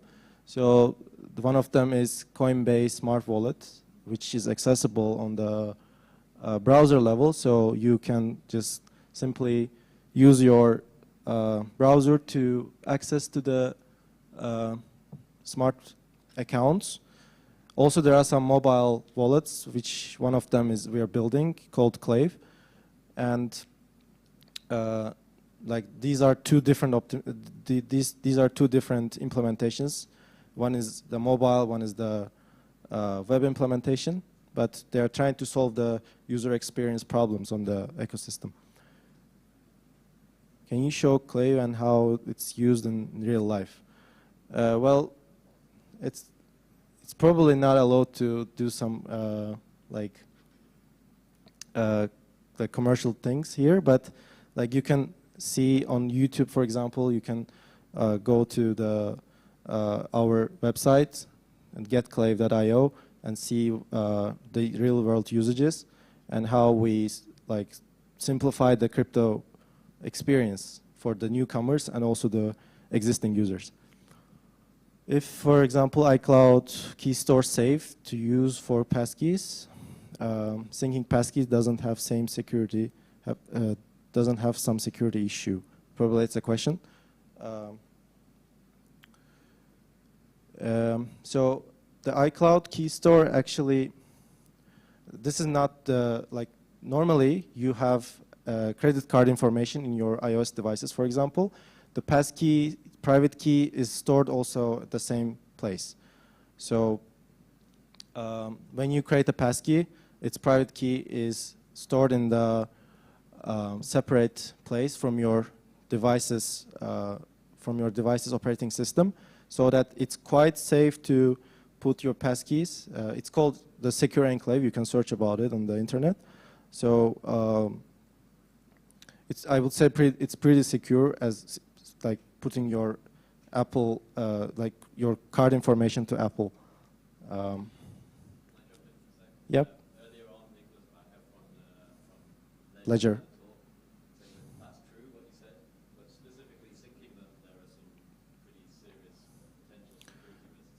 during the syncing, the thing is that, for example, for iOS devices, you add your devices to your trusted circle.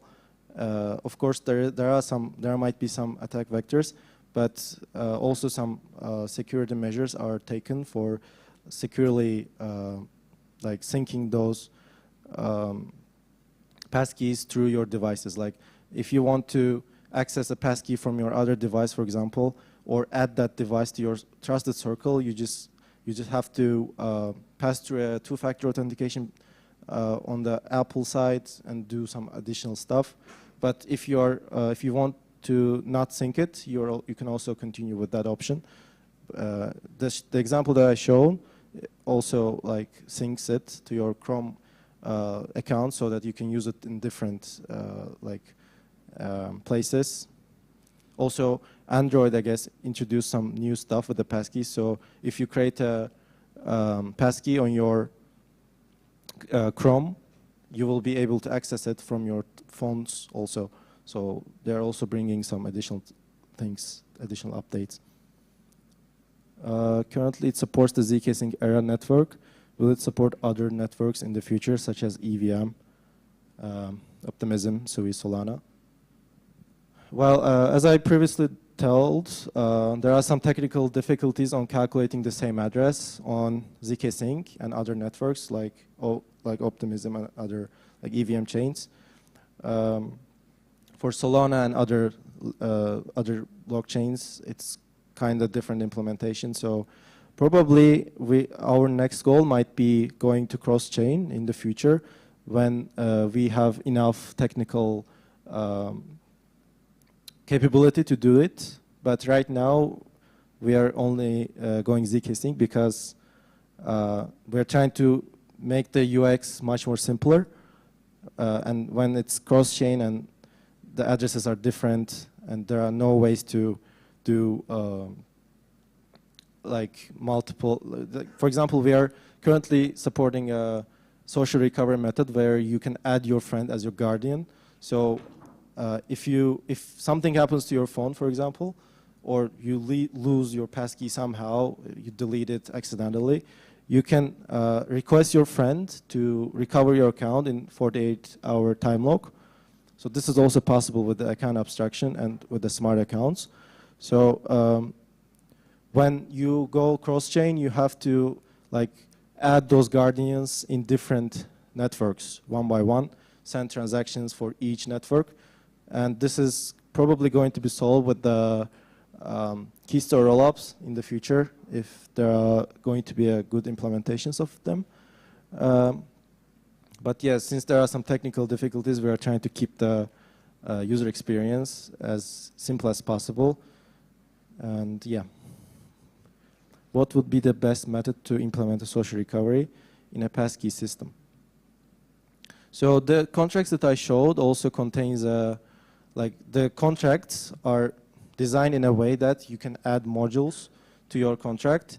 And one of the modules that we built before is the social recovery. The social recovery contract is simply helps you to recover your accounts using your friends. Their other wallets. You can assign them as the guardian to a smart contract and give some time lock, some threshold, like maybe you will require 2 of your 3 guardians to accept the recovery request, and your account will be recovered after like some time lock time. So in our implementation, we just for simplicity we make we allow only 3 guardians, and only one of them can complete the recovery process because it's kind of difficult to get approval from multiple guardians, and one guardian is probably enough for recovering your account. We also support ZK email. We will be supporting soon it. The ZK email helps you adding emails as your guardians to your smart contracts. So in this case, the email that you send have a DKIM signature, and you can just verify that signature on chain using some cool stuff that zkML team built. And you just assign your email as a guardian, and then you just recover your account by sending an email. So that's a pretty good feature for the user experience in the real world.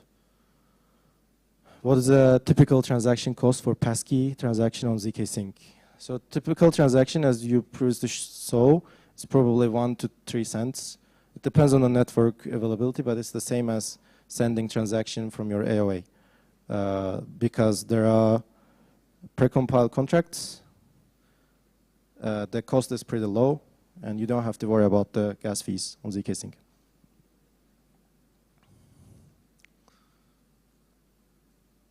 So yeah, any other questions? I think no questions from the audience, and also no questions from the chat. We can stop a bit earlier. So today we built a simple version of the smart account on our browser. Oh, there's a question. If the passkey standard is upgraded in the future, how can we guarantee the... I think the question is trimmed somehow. But if the passkey standard is upgraded in the future, it will definitely be the backward compatible with the existing implementations. But if you want to update your passkey in the future with the new standard in the future, like let's say if the passkeys are going to be quantum resistant in the future, you can just simply create a new passkey and update your owner in the smart contract so that it will continue working with the new standard. Yeah, we built a smart wallet that works with passkeys today. We sponsored the users' transactions using Gas as paymasters. We sent multiple transactions at the same time. All the codes are open source in the repository that I shown in the beginning. It's in my GitHub account. And you can, of course, use it for your own cases if you have any plans in the future to build cool wallets to simplify the user experience. Thanks for joining.